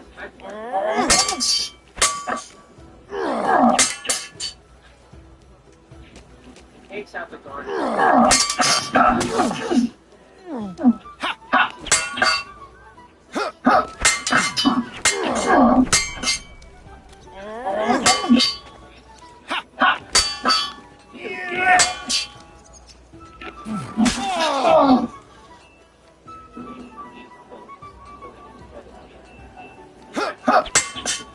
Kerrigan shows up and grabs the rope and uses the power of the egg to begin here it takes the funny face from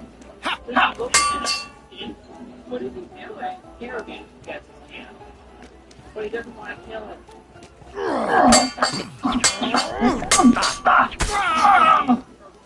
It's like, hey Dad, I have the same powers as you, right? It's so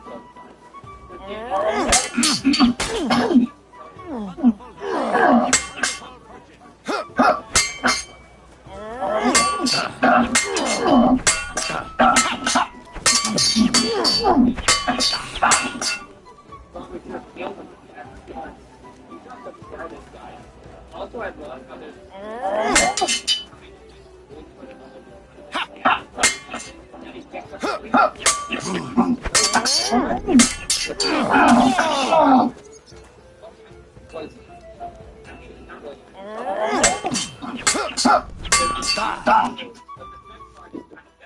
The Ghost Rider takes his weight and swings it and circles to all of them. That's it, That's look! it, look! Feeling pretty chill in there. While Ghost Rider You know You know full well full you've well no you've right no to right to conduct the art conduct of the art sword of sword fighting fighting here. here. That's the That's the privilege of our privilege of our brotherhood. brotherhood. Halt die Klappe. I I am am Meister Meister of of the the Sword. You well You know well this know this right right we we have have from the from the charter charter of your your King king Wenzel Wenzel himself. himself. Meister Meister Menhart, Menhart. let me Let me remind you remind that you your that your petition was petition was discussed by the discussed by town the town council council and your and your claim claim was was rejected. rejected. That That decision decision was was not not just, just and it went it against went the against the will will of your of your king. king. There's no There's use no use arguing, arguing, Church. Church. The The council council represents the represents the king, king, and the and the council council has has decided in decided his in name. its name. Nicholas of Nicholas Prague of here Prague is here is also a also a master master longsword, longsword, and we and don't we need don't need another another any more than any we more need than we your need your foreign foreign bruises. bruises. Right then. Right then. So while we So while face we face your your Nikolaus Nikolaus or any or other any other man, man, we shall we see shall see then then who's der who's the wahre wahre Meister Meister and who is and just who's full just full of hot of air. hot air. I'm ready I'm when ready you when are, you are, Master Master Menhart. Menhart. No, No, I I forbid any forbid any dueling here. dueling here, Master Nicholas. Do not Do allow not allow yourself to be yourself to be provoked put by on this by this German German cock cocktail. bait. No doubt No where they doubt where come they from, come they would from, they rather would have rather each have other in each the other in the streets and streets and respect law respect and law and order. order. But But here, here, we have we more have more sense sense and and dignity. dignity. If If anyone anyone is to is to clash clash swords swords here, here, it will it will only only be when be when our our brotherhood brotherhood convenes a convenes a tournament, tournament, not when not when some some Hundsfott Hundsfott feels like feels it. like. Fick dich, du Metzgerschwein. Metzgerschwein. Enough of Enough of this, this, all of all you. of you. Council has Council has decided this decided this matter, matter. and I I won't waste won't any waste more any more time with time your with your squabbling. squabbling. Hmm?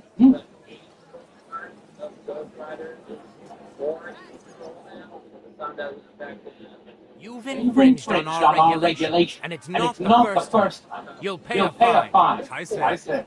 That is That is ungerecht, ungerecht, not not just. just. And you will And be you will be banished from the banished from the town, town, so that so that nothing like nothing this like this happens happens again. again.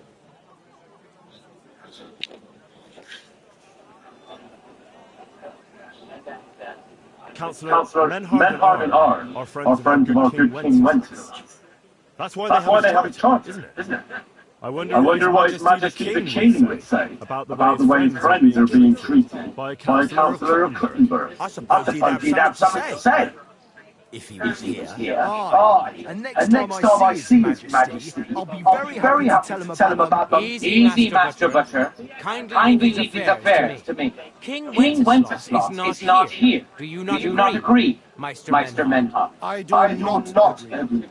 The Enough of us, brothers, and since you were there, such enough enough of of this. this. Verdammt! I will. I will Henry. Henry.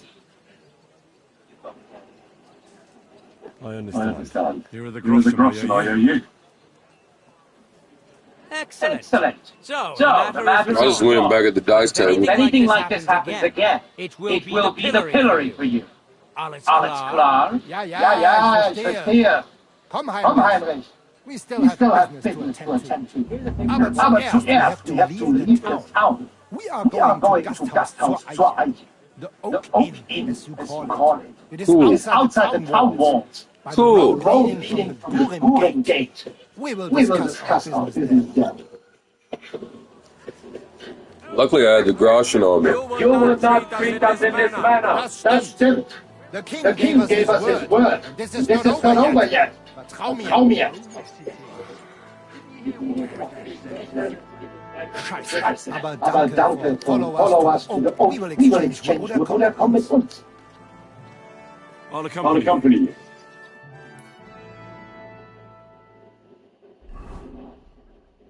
Let's go see another spot on the map.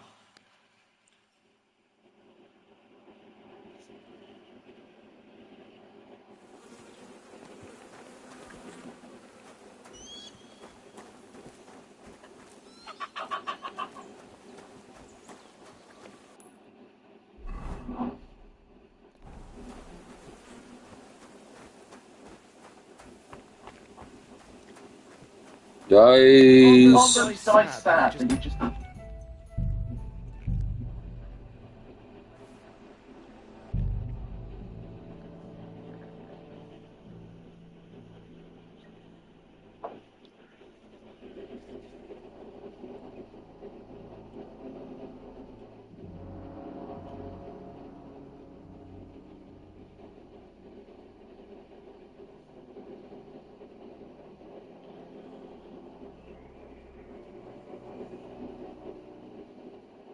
One What's beer. there? Good morning, Morning, lad. lad. Would you like Would to you like a football game? Would you like? I I actually actually don't.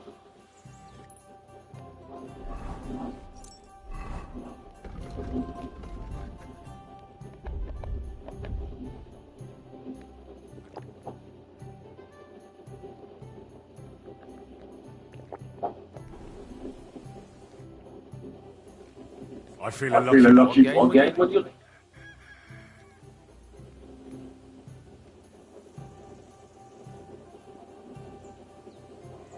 Let's play Let's play like Let's let's play. play.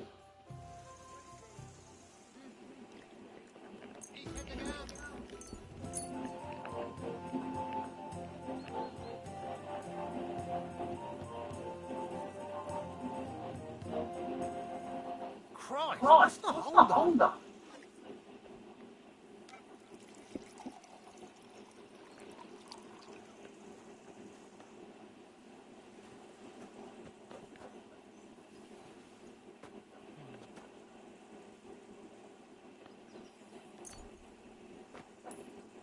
Oh, Oh, Fortuna, Fortuna, may the may best the best player player win. win.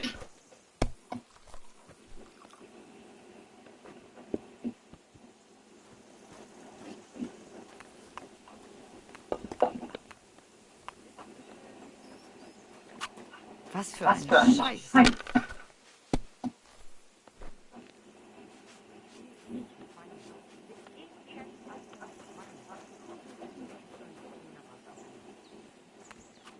Well, Well, you're not not afraid of afraid of anything. anything.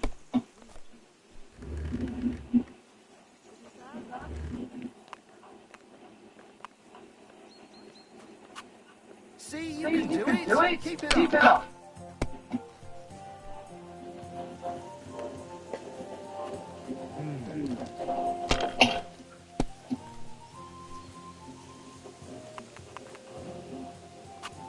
That's That's good good too, too. but you But could you throw could throw better. better. Well, this Well, will this I've will never I've seen never seen anything like that.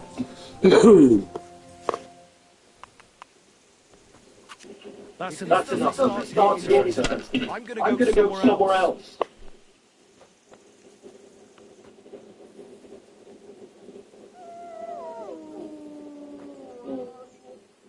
Jeez, hungies.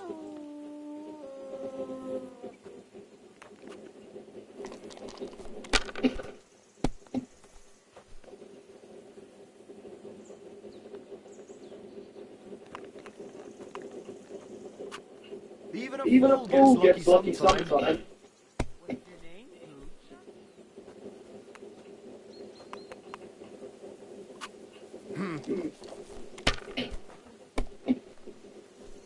Think like that.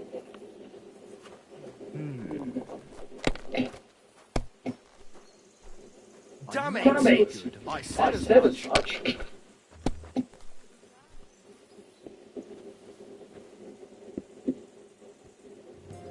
A A large large beer beer for me.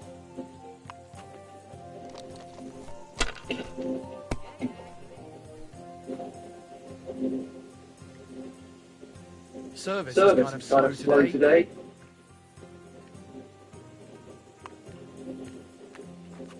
Hey, Hey, you you lost lost your your mind. mind. You're You're going to gonna lose lose everything. everything.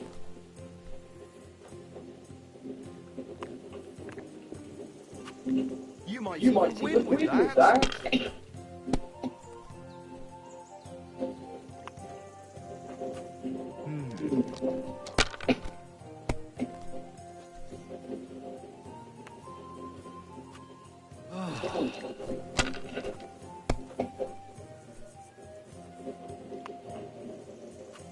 Here. Yep.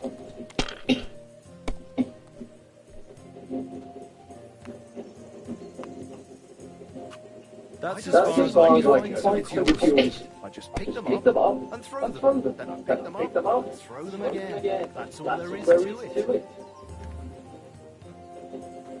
If you think I it'll think help it'll you, help you.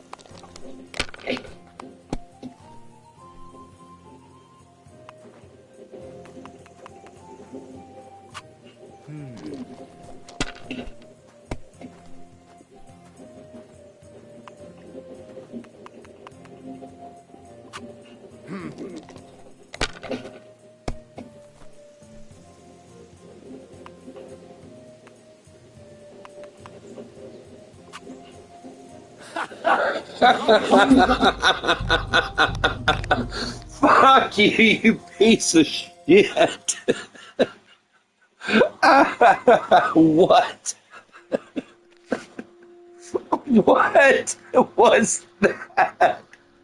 Okay. Okay.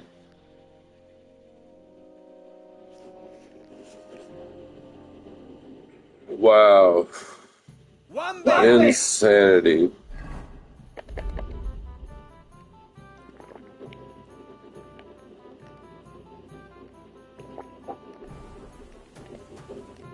Greetings, my friend.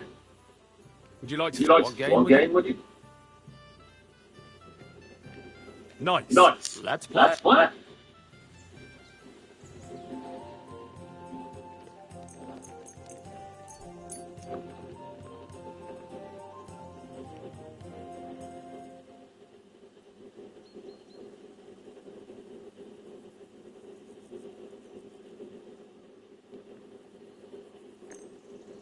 I'm curious about you, lad. I'm hungry.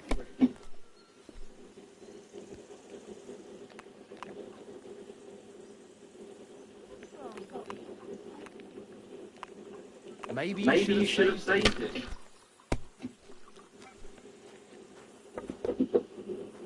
Really? Should have saved it? I hope you don't have like that again.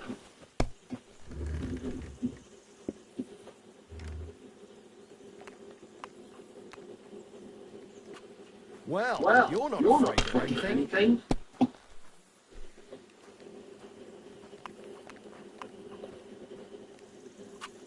Even a fool gets lucky sometime. One beer. Here.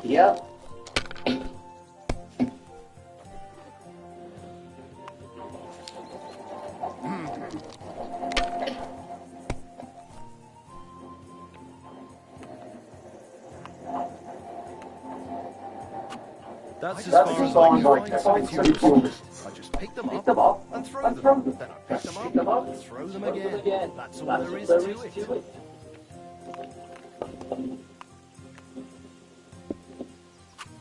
You might even win with that.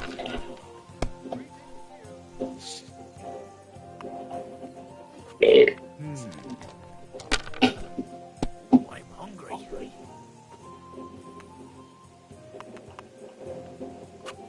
That's bad too, but you could throw better.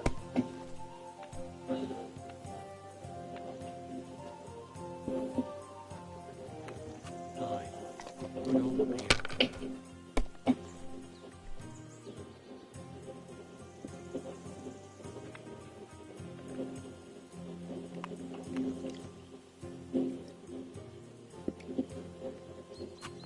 See, you can do it. Keep it up. God bless.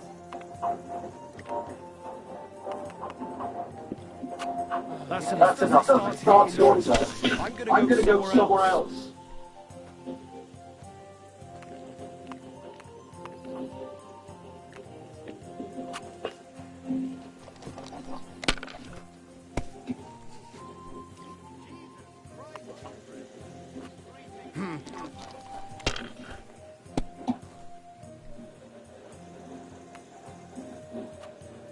Yeah.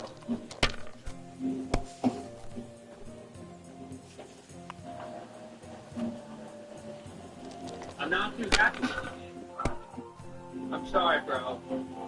This movie is not good. I think out of all of the Nick Cage movies I've seen, this one is definitely the worst. It's so bad that it's hardly even viewed.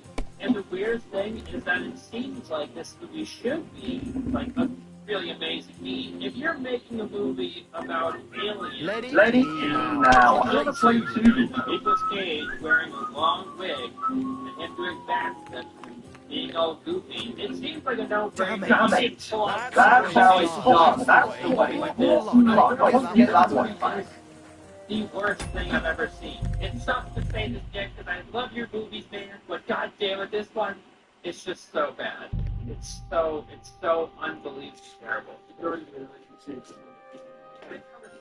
It was like moments.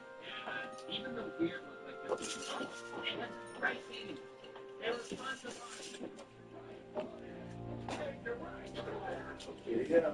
This movie is just boring. None of the characters are likable, aside from Nick Cage. And the worst part is, I can hardly even show you guys why it's so bad. Because if I attempt to, the people who made the movie will take my video down.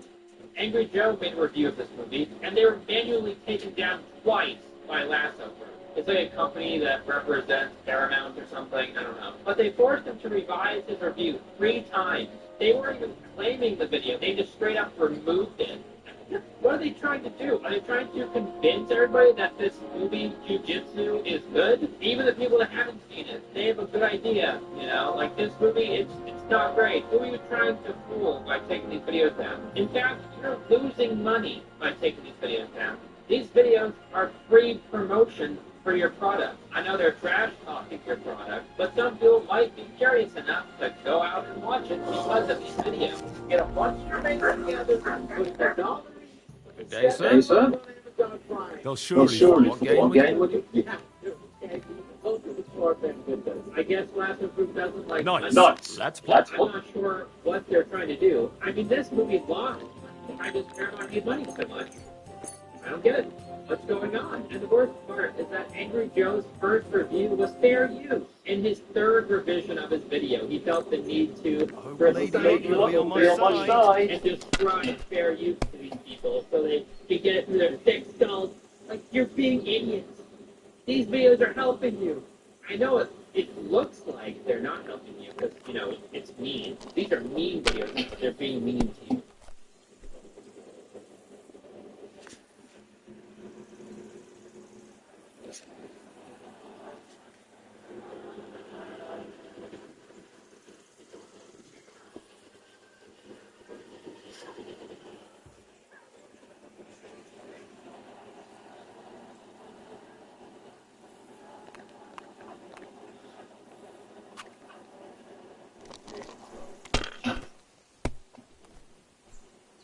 Communicating project status and timelines can be challenging. Turning complex data into clear, actionable insights sometimes feels overwhelming. It can lead to misalignment and confusion. But what if we could transform project data into compelling visuals in a fast and simple way without any hassle? Well, with Office Timeline, you can do that right inside Microsoft PowerPoint. It's designed to make your life easier. Just pick your favorite project management tool and watch as your data becomes a clear outline that you can hit. If your team's needs and branding, Office Timeline turns complex information into powerful visuals, saving hours of work. And when it comes to plans, pick what works best for your team. Choose light if you just need the essentials. Look for tools that offer greater precision and customization. Or Expert if you need the advanced integrations and features that bring maximum efficiency for entire organizations. Transform your project data with Office Timeline to bring clarity, alignment, and results for your teams and stakeholders. Visit OfficeTimeline.com to start creating clear, impactful timelines today. I get it. But these videos are making you money. I know, it's hard to believe. According to IMDb, this is the lowest rated Nicolas Cage movie ever. I'm not sure if it actually is, but I agree. It should be. Have you lost your mind? You're going to lose everything. So bad. It's so unbelievably terrible. Okay, where do I even begin with this? So this movie tries to hook you in at the very beginning by showing Nick Cage with this Hermes fishing hat thing, and it's like, oh my god, there he is, there's our boy, Nick, he's back. Let's go, it's gonna be fun. And then he just kind of disappears for the next hour. Yeah, they just kind of forget about him for a whole hour, and then he comes back. To be fair, they only had Nick Cage for 3 days of filming, and they did manage to get a lot of footage of him for this movie. They must have been, like, rushing him around, like, come on, Nick, let's go. We gotta film this. Yeah. Hurry, come on, let's go. We're filming this now. Come on, Nick. God damn. Nicolas Cage, you're a hero. Honestly, That's Nick, as far as I can. get. It's yours. Every single other character is bland and flavorless. I don't even remember any of their names. They should have had fun with this movie, you know what I mean? It's based off a comic book. It's not these ninja guys that fight an alien that comes to Earth to beat people up. It's supposed to be stupid and silly. Make it stupid and silly. Why did they go all serious with it? I don't. It's so bad. It's so bad. The director, writer, and producer of this movie is Dmitry Logokovich. But I don't know how to say that name. He basically only works on martial arts movies, it looks like. These movies that I've never heard about: Kickboxer Vengeance, Kickboxer Retaliation, Wings of the Dragon. And to give some credit to this movie, there are some relatively entertaining fight scenes. Well, that's no great. You didn't have much. That was all the movie he was going for, you know, let's just, I don't care, let's just make a movie and have some cool fights in it. Then, fine. Watch this movie if you want to. But if you want to be entertained aside from just, you know, guy punches guy, guy punches guy that, then I will watch anything else. Damn it! This is the first Hollywood movie ever to be filmed in Cyprus. So, absolutely chat for Cyprus.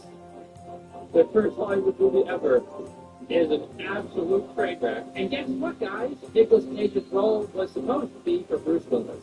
So I guess this movie could have been worse. And to think that was possible, wow. Bruce Willis is kind of in the same boat as Nick Cage right now, just taking any role that comes his way. Please, I need some money. All these homes that I have to count fucking insurance. I'm drowning in debt. Nicolas Cage isn't even the protagonist of the movie. Guess who is? Yeah. This is Elaine. Yeah, I've never seen him in anything before. He was in Kickboxer Retaliation and Kickboxer Vengeance, so he definitely knows the director, so the director would probably just fuck me. Guy, Gangster Lovers. I don't know, but I'm just gonna be honest, Elaine Boosty is not a good actor. It felt like he didn't even act in the movie. I think he said like 5 lines. I don't know. He didn't say anything of character. He did stunts in X-Men Apocalypse and Suicide Squad. So it's got a pretty good track. Oh my god. It also stars Frank Grillo. That's He's enough. a tough guy that you see in 12 action movies, and you have no idea who he is. He just kind of shows up and he looks tough, you know. Hail That's Mary. how guys look to him. They're just like awesome in action movies. He was in Captain America: Winter Soldier and Civil War. Those are probably the That's a great stuff. He was also the sergeant in The Purge Anarchy, so I guess there's that. It also stars Tony Jaa. He's a pretty renowned martial artist and fighter in movies. This movie was all about just fighters, fighting fighters. It's funny because, yeah, there was some good action in this movie, but the only fight scenes I cared about were the ones with Nick Cage, because it's just hilarious thinking about Nick Cage, like, flipping around, doing stunts, fighting in general. I guess I should start talking about the movie now. So yeah, the movie starts with this guy running through the place. There's a bunch of throwing stars being shot at him, like 100 throwing stars, and they're all missing him somehow, except for a few of them that hit him right before he jumps off of a cliff into some water. Then Nick Cage finds him in the water at night. This Burmese couple decides to revive this guy, and they bring him to an American Mother of God. What are you punishing me for? Burmese woman is like, I can't speak English, so they bring over the translator, and the translator is like acting all goofy because he doesn't know how to speak Burmese very well.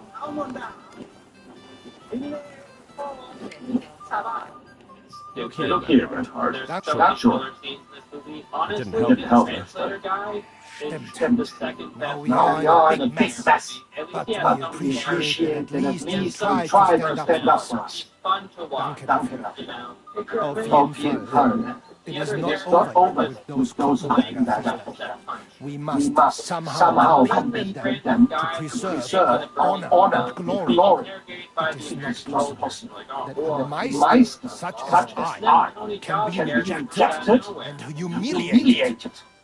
He's like Richtig. blandly, you know, Es all muss sad. Most Gerechtigkeit Gerechtigkeit geben. geben. Behind Listen, the guns, and then he looks all Tell me mad. what it's all about. The soldier. You have You some have some choices choices in in King Winter. Ja, Ja, genau. genau. And then there's like, Actually, you're interested in knowing everything. Of course. Of course. Your Your King King Wenzel Wenzel sent me sent the me the charter charter and and invited I I should should serve serve here here for 3 3 years. years like and teach. 100 U.S. soldiers, and they're all That's armed That's interesting. interesting. weapons, like Go on. Go guns, on. King Vincent promised it would all, but before we got here, what is more, Sigismund named a new Stadtrat. That is why aber they have been... Ja, Männer. Ich habe aber jetzt nicht verstanden. Heinrich, what's he saying? We need your help. With the rifle and doesn't shoot it. He just runs at him with the rifle in his hand. He's like, oh, here I come. All right, you can count on Wunderbar. Also zugestimmt, Arne. Es ist so. You must break into their sword-fighting hall. You can recognize them then, but no one must... Und fight das. Nein. Genau so. Where do I Where do I put the chip there? All right. Wunderbar. Yeah. Gut.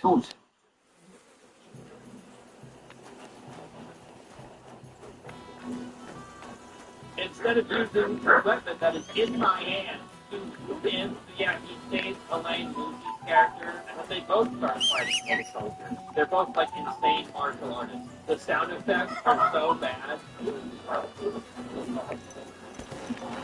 It honestly sounds like they download free stock sound effects from YouTube or something. It's awful. And then the movie does something very strange. It goes into first person. So it shows Elaine Moosey's character from first. Again, fucking darn, I can't even tell you. It's so stupid. For whatever reason, Dimitri decided to go into first person with this fight scene a little bit. It's very strange. I don't think I've ever seen something like this before in my life, except in that one movie. What's that movie called? Where it's like all in first person, but that's like its gimmick, you know? But this movie just randomly flops you into first person. It's so weird. It's like that Doom movie. Remember when they go into like that random video game sequence? It's really awesome. Why did they do that? I'm guessing Dimitri has never seen the Doom movie. Because if he had, then he probably would have done this. So Elaine Moosey played this guy named Jake. Jake meets up with some more jujitsu people, and they fight off some more soldiers. There are parts in this scene where the soldiers shoot the jujitsu people point blank with their rifles, and I guess nothing happens. Like they're right next to them. They shoot them with the gun, you know, the bullets come out. Maybe they were using blanks. I mean, but now it's probably making sense. The funny part is, this mistake is so easily avoidable. You know, you don't have to edit in the bullet sound and the gun flashing in this part, you know. Don't do that. And then you're good, right? Like, that's not something that you messed up during filming. So then these random shockwaves blow these people backwards. I guess that's the alien. So yeah, remember, this movie has an alien in it. And I guess it has this weird shockwave ability. I should probably explain the story, right? So, it just seems so pointless. So Jake, the main character, is this insane jujitsu warrior. And when he took this image of the hero always loses their memory, and then that's how the story teaches the audience about everything, because they have to teach everything to the guy again. So he's slowly being taught again that there's this alien that comes out of nowhere and kills people. Yeah, you know. So the soldiers apprehend Jake again, and they're very concerned about these random shockwaves. So they start talking to him, and they're like, yeah, what's going on, dude? Can you explain this to us? I'm sure you have the answers. So the soldiers bring Jake into the forest, because I guess there's more radiation here or something. I don't know. Plutonium? They said plutonium a couple times in this movie. Just whatever. They're in the alien forest, that's all you can tell. And they get attacked by the aliens that love throwing stars. So Myra is the name of this girl, and she escapes with Jake. Mostly everyone else dies, except for the American soldier Catholic guy. And this is the first time we get to see the alien. Oh my god, it's so cool looking. It's like a human. To see you. And a screen over its face. Very alien. Coming from Elvis the alien. Who looks like me. What I'm trying to say is this alien sucks. It doesn't look like an alien, okay? It doesn't. Remember those aliens from Prometheus? Yeah, those guys were more alien than this alien. Because at least they were huge. Scary looking. This guy's just like a dude in armor. this captain guy picks up a machine gun and blasts the shit out of the alien, and it kind of just falls over, and it looks like it's dead. And you're like, oh, okay. So, movie's over then. Alien's dead. But of course, it has healing powers because they always do, don't they? In these movies, they always have healing. They can always heal. He gets up off the ground and he grabs the American soldier guy and uses his microwave hand ability on his neck, and ouch, you're really burned. So that's like for him. So Jake ends up running away from Myra and ends up in Nick Cage's hut. Yeah, Nick Cage has a hut. And Jake kind of like falls into it. He's like, oh, I'm here now. I'm in the Nick Cage hut. Who's so good? Is you something? They fight for a little while, and I guess this scene's kind of fun to watch because Nick Cage is just fun to watch in general. Like, you are pretty weird. Like, you're a weird dude. Just the way he talks is entertaining. That's what I'm not sure. I feel like this movie could have been better if they hadn't Nick for 2 days. It's funny because in the scenes where they don't use a bi-double, they have Nick swing this sword. You can tell that he's kind of struggling to swing the sword. Nick does come in clutch with his famous ho ho ho. You know that thing like that? Ho ho ho. And then we have, I think, one of the only memes in the entire movie. Nick tells Jake that he makes paper hats out of newspaper. Jesus Christ. That's what he does in free time. And then he puts one of these paper hats on. I think that was my favorite part of the movie. What do you think, Nick? Man, I'm not much for but this hat sure is comfortable.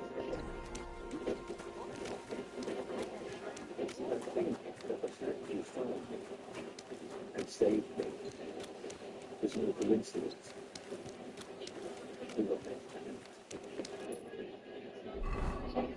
You've been lying to me all this time, and you dragged me into it.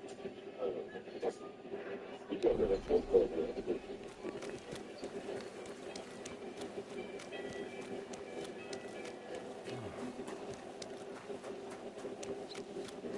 The Silverado Trail House. They had best-in-class highway fuel economy that's down for whatever. They had a family that's down for mostly whatever. And then Chevrolet. Together, let's try it.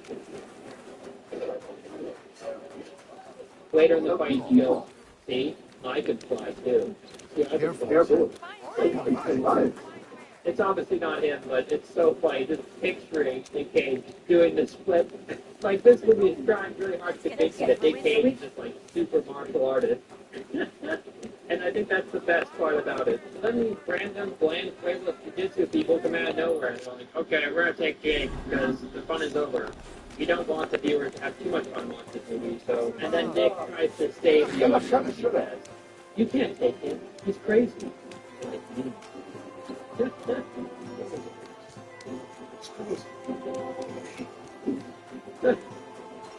This whole movie should have been them sparring and talking in this time. That would have been a better movie. So then all these characters take a walk. They walk for a walk, and then Nicolas Cage gets hungry, so he asks for a noodle or pickle. You want one of those things. Pickle, that would have been a fucking script. I guess that was their attempt at making a Nick Cage meme. When the best Nick Cage memes come from just his demeanor, you know. Just let him be weird, let him act crazy. That's when you get the good Nick Cage meme. I don't even like this. So then they enter this like ancient temple, and there's this portal thing on the wall, and apparently it opens up every 6 years when a comet goes over the earth, and this portal is like a bridge to another world, where this alien decides to just go to Earth every 6 years and beat the shit out of people and kill them. Yeah, that's basically all the alien is. He's just kind of a bully. Every 6 years he wants to come to Earth and bully the humans, and then he leaves. It's weird. According to Nick Cage, he wants like the best fighters on Earth to fight. I guess it's kind of like Cell on Dragon Ball Z. Remember when he said that tournament for all the best fighters to fight him? It's like the same thing, except way worse. Out of all the intelligent life forms out there, the one that travels to Earth through this portal is this superior alpha male alien that really loves to fight. He actually comes here from a place millions of light years away.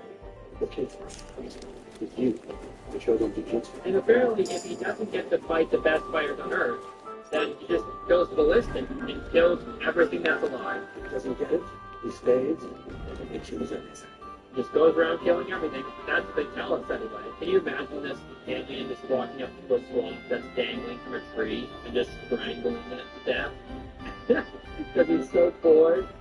Where's my chosen jujitsu? He's like a belligerent, angry, drunk Irishman that finally left the bar at 6 a.m. and really just wants to fight someone. According to Nick Cage's character, this alien taught their ancestors how to fight. He taught them jujitsu. Yeah, that's weird. So many years ago, this alien was really bored, so he came to Earth and he was like, yo, this species kind of sucks at fighting. So I guess I'll teach them, and then come back every 6 years to see if they can fight me. And if not, well, I guess I'll just kill everything. Don't if he kills everything, then why is he coming back to every 6 years? Wouldn't he just will bring you joy? It's like a killing machine, right?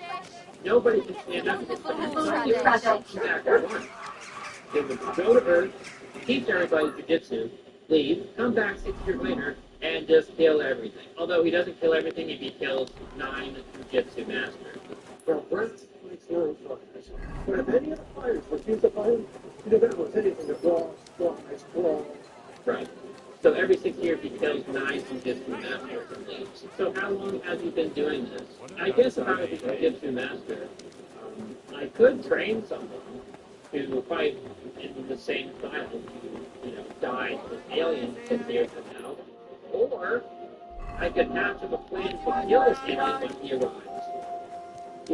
With like a nuke or something. If this alien's gonna kill everybody, just like vacate the premises, right? Have everyone leave, and then build like a massive wall, like a really big wall around this temple. And then when this alien comes through the portal, just drop a nuke on its head. Wow, that's an issue solved. But yeah, I guess just keep training people to die to this alien. And that makes sense. What? It's hard enough just imagining this alien teaching mankind how to fight jujitsu. How do you do that? How do you talk to people to begin with? He just arrives at Earth and he's like, hey, what's up, guys? I feel in peace. Except I don't. But that won't be until next year. So, just put your fists up like this. And how bored is this alien that he goes to Earth to teach these people how to fight? God damn. Do you have like a spaceship that can go around and find better fighters than humans? I'm sure there's probably better species out there. I don't know, maybe not. If humans suck so much at fighting, why doesn't this alien just fight its own species? Right? Oh, that would make too much sense. Chevy is called the heartbeat of America. Like the people who keep this country moving. For them, only America's most dependable truck will do. In every Chevy truck, dependability comes standard. This is hard lesson. Not to invite me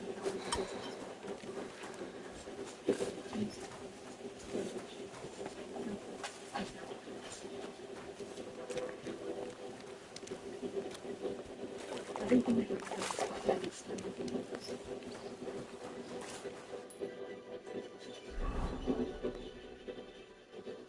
Trusted by the world's biggest one that gives a thing that business this is what it is.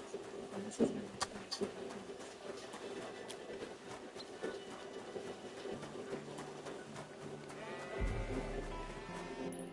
Maybe this is the last one. This is the last alien of its comic. Maybe the comic explains it better. I guess I should mention that this alien's name is Brax. Yeah, its name is Brax. I don't care. So then they're all walking together. And Jake looks puzzled. So Nick asks him about that. He's like, hey, are you puzzled? Who's puzzled? You're puzzled. You're puzzled. Nicholas, thank you so much. Thank you for the way you deliver your lines. Because if you weren't in this movie, I was going to say that Dimitri owes Nick more money than what he probably paid him because he's the only reason anybody would ever decide to watch this piece of shit. But they lost money making this, so I guess I take that back. In the next scene, Brax fights 3 Jiu-Jitsu warriors and kills them all. To be fair, it's not a bad fight scene. It's kind of fun to watch. So then Jake is captured by the army captain. And then he wakes up, and the army guy's like, hey, what's up, dude? So I just wanted to tell you that the alien takes like 5 to 6 seconds to heal from like crazy wounds. Yeah. Was that really worth watching it out for? You could just hold it, man. That's whatever. So Jake's like, oh, yeah, good to know, dude. Thanks. And then they leave. So Nick Cage is still by a bonfire. Jake meets him. Nick Cage then tells Jake what happened prior to him falling off the cliff and losing memory. Now apparently, the alien came and he killed someone, and everyone freaked out, and Jake ran away, and the alien chased him, and then he jumped off the cliff. Yeah, so he was just a big coward, I guess. And apparently, Jake is like the ultimate fighter. Maybe he's protagonist, but he's the huge pussy at the same time. I don't even think. If he was the ultimate fighter, why wouldn't he fight the alien? He just ran away. He was like, oh, you killed my friend. Bye. He didn't fight the alien. He ran away. That's weird. Oh, and during this flashback scene, they decided to edit in these like spiraling shots, transitions that's spiraling the camera. It's very headache-inducing. It sucks. I hate it. Why would you do that? I guess it's like an action movie. You want things to be fast and chaotic. But don't do that. It's honestly awful. So Nick Cage tells Jake that the alien spared his life in this scene because he begged for his life, and the alien didn't kill him because the alien thought he was crazy.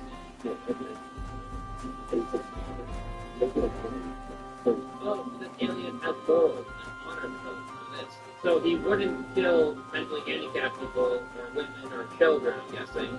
Because there's no honor in doing that. He wouldn't kill people that don't fight back. So who would he kill exactly if he's denying or decide not to fight them? The people that decide to fight an alien from another planet? That's who he would kill? So, like, the military? Maybe? I thought the heroes that could wipe out everything, but as an honor code. I'm confused. Maybe he doesn't kill Jiu-Jitsu warriors if there's maybe that's it. There's like a lot of mental gymnastics going on. Confused. So then the woman Jiu-Jitsu warrior fights Brax. She's like the love interest in Wing, I guess. In this scene, he blocks a bunch of projectiles that aren't even aimed at her. She's like swinging the nunchucks up here, and the projectiles will just go this way, completely missing her. But I guess she wants to block them anyway. Brax swiftly defeats her, and then this other random girl comes out of nowhere with 2 axes. She's like, alright, my turn now. And I want to fight this alien with 2 big axes. 2 unwieldy, big, heavy axes. And she somehow hits this alien. The axes don't do much damage. They go in like a centimeter. You can probably use just a different weapon. So Brax kills this girl. I like how she just like holds the axe into Brax and just sits there for a couple seconds. And she's like, yeah, I'm screwed. So then Frank Grillo's character attacks Brax. He lasts like 2 seconds and he dies. So yeah, I suggest Frank Grillo. So at least he went out like a badass, giving it the finger. Screw you, alien. I bet you don't know what this means. Yeah. It's an insult. It's a human thing. You wouldn't get it. Jake and Tony Jaw's character fight Brax. Tony Jaw is injured, so Jake runs away again. Remember, he's a coward. He likes running. So he runs away again to save the injured one. And he's like, yeah, but at least he's gonna help them. He's not gonna be a good guy. No movie. I gotta help the girl. I'm just trying to just plug my head. So that the alien can't. It's like a plug that hides the alien. Because they see things. And they know what kind of material they can. How do they know that? No one knows. Don't ask questions, okay? Excuse me. Out of nowhere. You want to go to hell? You stab the alien with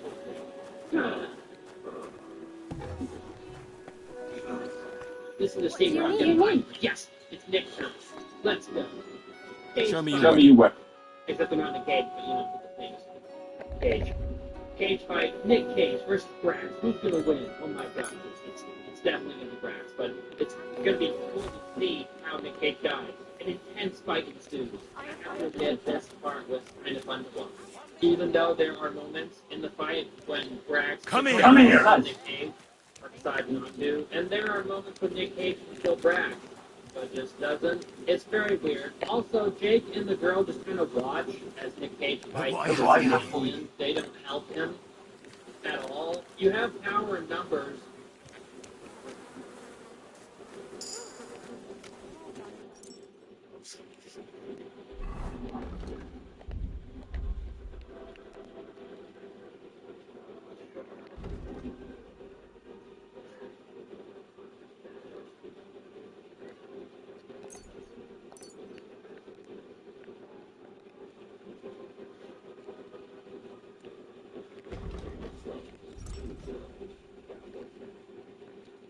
Growing your e-commerce business comes with plenty of hurdles, but shipping shouldn't be one of them. Well, here's some good news. Powerful e-commerce shipping software called ShipExcel from Pitney Bowes. With ShipExcel, you can generate discounted shipping labels for both online and offline orders. That saves time and money with everything right at your fingertips. Start your free trial of ShipExcel from Pitney Bowes today. Why aren't you using it? I don't. Why? So Nicolas Cage injures Brax, but he heals instantly. Then Brax injures Nick Cage and finally kills him. It's very epic. We're then told that Nick was Jake's father, and I guess he just didn't want Jake to know that he was his father because he knew that he would probably die, and he didn't want him to know, and he didn't want to say his last goodbyes to his son. A very strange father-son dynamic. Don't look too far into it. Yeah, so now that Dick is dead, I don't care about the movie at all. I just want to turn it off at this point, but I stuck it out. I watched till the end, guys. I needed to make sure that I had a full perspective of the entire movie. Maybe the last, 10 minutes is, groundbreaking, amazing cinema. It's not. The alien tracks down Jake, breaks down the door, he's hanging out with this Burmese woman from the beginning, and this Burmese woman has a shotgun and she shoots Brax. And he's like, oh shit, is this old woman gonna kill me out of everybody? I didn't foresee that. I should have trained the old people. But damn. So then Brax decides to use its throwing stars again. You know how it likes to use its throwing stars that hardly ever hit anything ever? It's just like spamming those for some reason. So it starts shooting them at this soldier that's running away, and it misses every single shot. It's absurd. It's like it's trying to miss. I don't understand what they were doing with the effects in this movie. If you're editing this movie in post, and you're putting in all these throwing stars, going around the person that they're trying to shoot, you don't see an issue with that? You don't think that's stupid? Does this alien not know how to aim at all? What? The next scene is a duel between Jake and Brax. My god, I'm so excited. I don't give a shit about Jake. He's the most uncharismatic protagonist in existence. So then the girl and the funny black guy from the beginning, remember the translator, they help Jake kill the alien. The girl shoots a hole in the alien. The guy throws grenades to Jake. Jake takes the grenade, puts it into the alien, and kicks the alien into the portal. Destroying the alien and the portal. Oh my god. Would you like to try You never see deaths like that, do you? Where people put explosives inside I actually don't an enemy to blow them out. You never see that happen. Finally, the black guy survives till the end, except it had to be this one. So, I'm not sure if that's a win. But to be fair, he's like one of the best characters in the movie, so his name is Eddie Steeples. So yeah, good for you, Eddie. I hope you get some better roles than this, because you're actually kind of funny in this movie. The fighting was decent and funny. But yeah, this movie was a train wreck. It was terrible. I know I titled Between Worlds as Nick Cage's worst movie, but that was before I saw this. This is the new king of the terrible Nick Cage movies. If there's a mountain of Nick Cage movies, because there's so many of them, and at the very top is the worst, at the very top, Jiu-Jitsu. You did it, Dimitri. I'm so proud of you, man. You made the worst possible Nick Cage movie in existence. You had the most viewable actor alive at your disposal, and this is what you made. In a movie about jiu-jitsu warriors fighting off an alien, I'm blown away. This was a slam dunk, and you just completely missed Nicolas Cage, jiu-jitsu, and alien. This could have been something so funny and so great. Like, I'm honestly just really disappointed. Because when they announced this movie, I was like, oh my god, there's going to be so many awesome, funny, dumb moments in this movie. I can't wait. And there's like two, maybe, and they're not even that great. So yeah, that's Jiu-Jitsu. It sucks. Don't watch it. If you're watching this video and you hate this mark, wow, I am impressed. I can't believe that they didn't take this video down by now. At the rate at which they're harassing Angry Joe, I'd be astonished if this video takes them easy. So yeah, guys, I guess that'll do it for this video. We have some really amazing new stuff over at aliensclothing.com, including this hoodie. It's pretty sick. Look at it, it's awesome. I'm really proud of this clothing brand right now, and thank you so much to everybody that's supporting me. If you have any other movies that you'd like me to review, please put them in the comment section down below. And if you see a movie recommendation down there that you like, please make sure to like it. Because if enough people like a comment down there about a specific movie, I'm more likely to come there. So yeah, that's it, guys. See you in the next one. Thanks for watching. I'm sorry, Dick. I'm sorry I did this to you, Dick. I was hoping this would be a banger, but it sucked. I'm sorry. At least I get to say pussy on Netflix now.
Burning.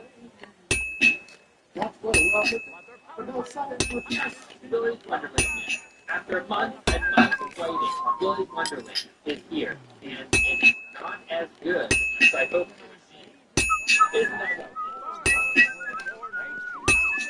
You think great? Okay. Yeah, you're sick. Not sure how I feel about that. Yeah, he might be all piled behind me, but the Nicolas Cage in this movie, he's a huge sourpuss. We're trying to make him just like badass, you know? But basically like that badass protagonist that doesn't say anything, he's all mysterious. You're not really sure of his backstory. He has a cool demeanor about him.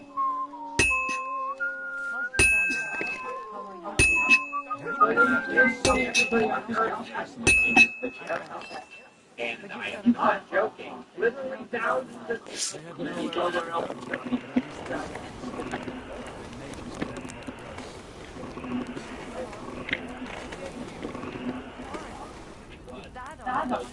just the idea of an insane Nicolas Cage with an ass-style movie is incredible.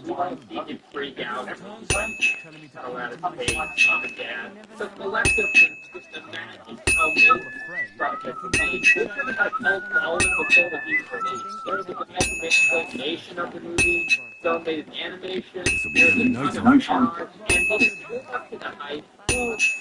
Kinda. I'm gonna lean more towards no, but it's not a terrible. It's Now just Now a just a temporary. there temporary. are scenes where you're like, hell yeah, let's go, but a lot of it you're like, oh.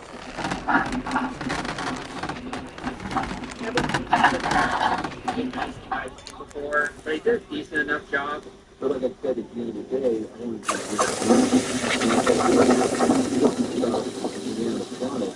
doesn't mean it's a ripoff. The guy who wrote this movie and was the brains behind the whole thing is named Geo Parsons. I watched an interview with him, and he seems like a fun-loving, great guy. That's fast. How big? If you were to tell this movie has a lot of art in it, you would expect it to have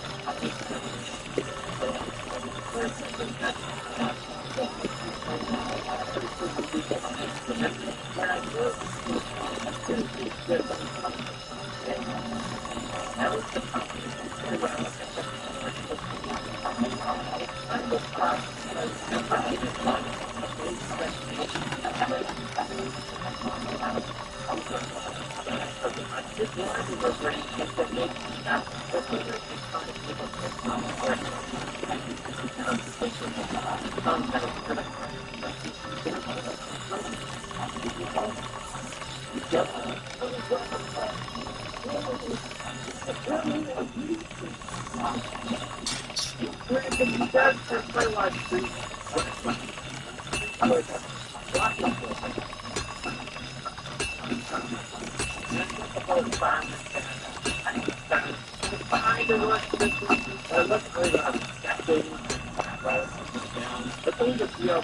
interview with this YouTuber.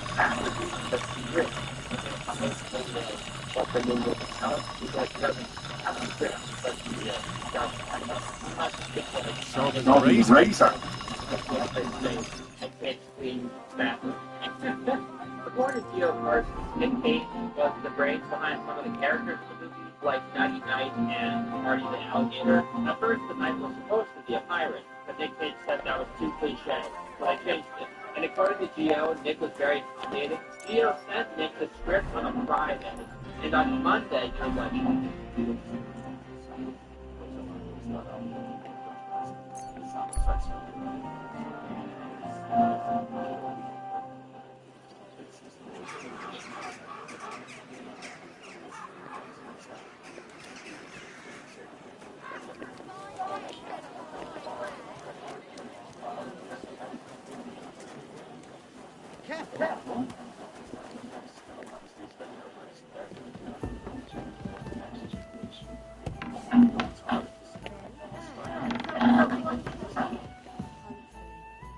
alright, let's do it. What a legend.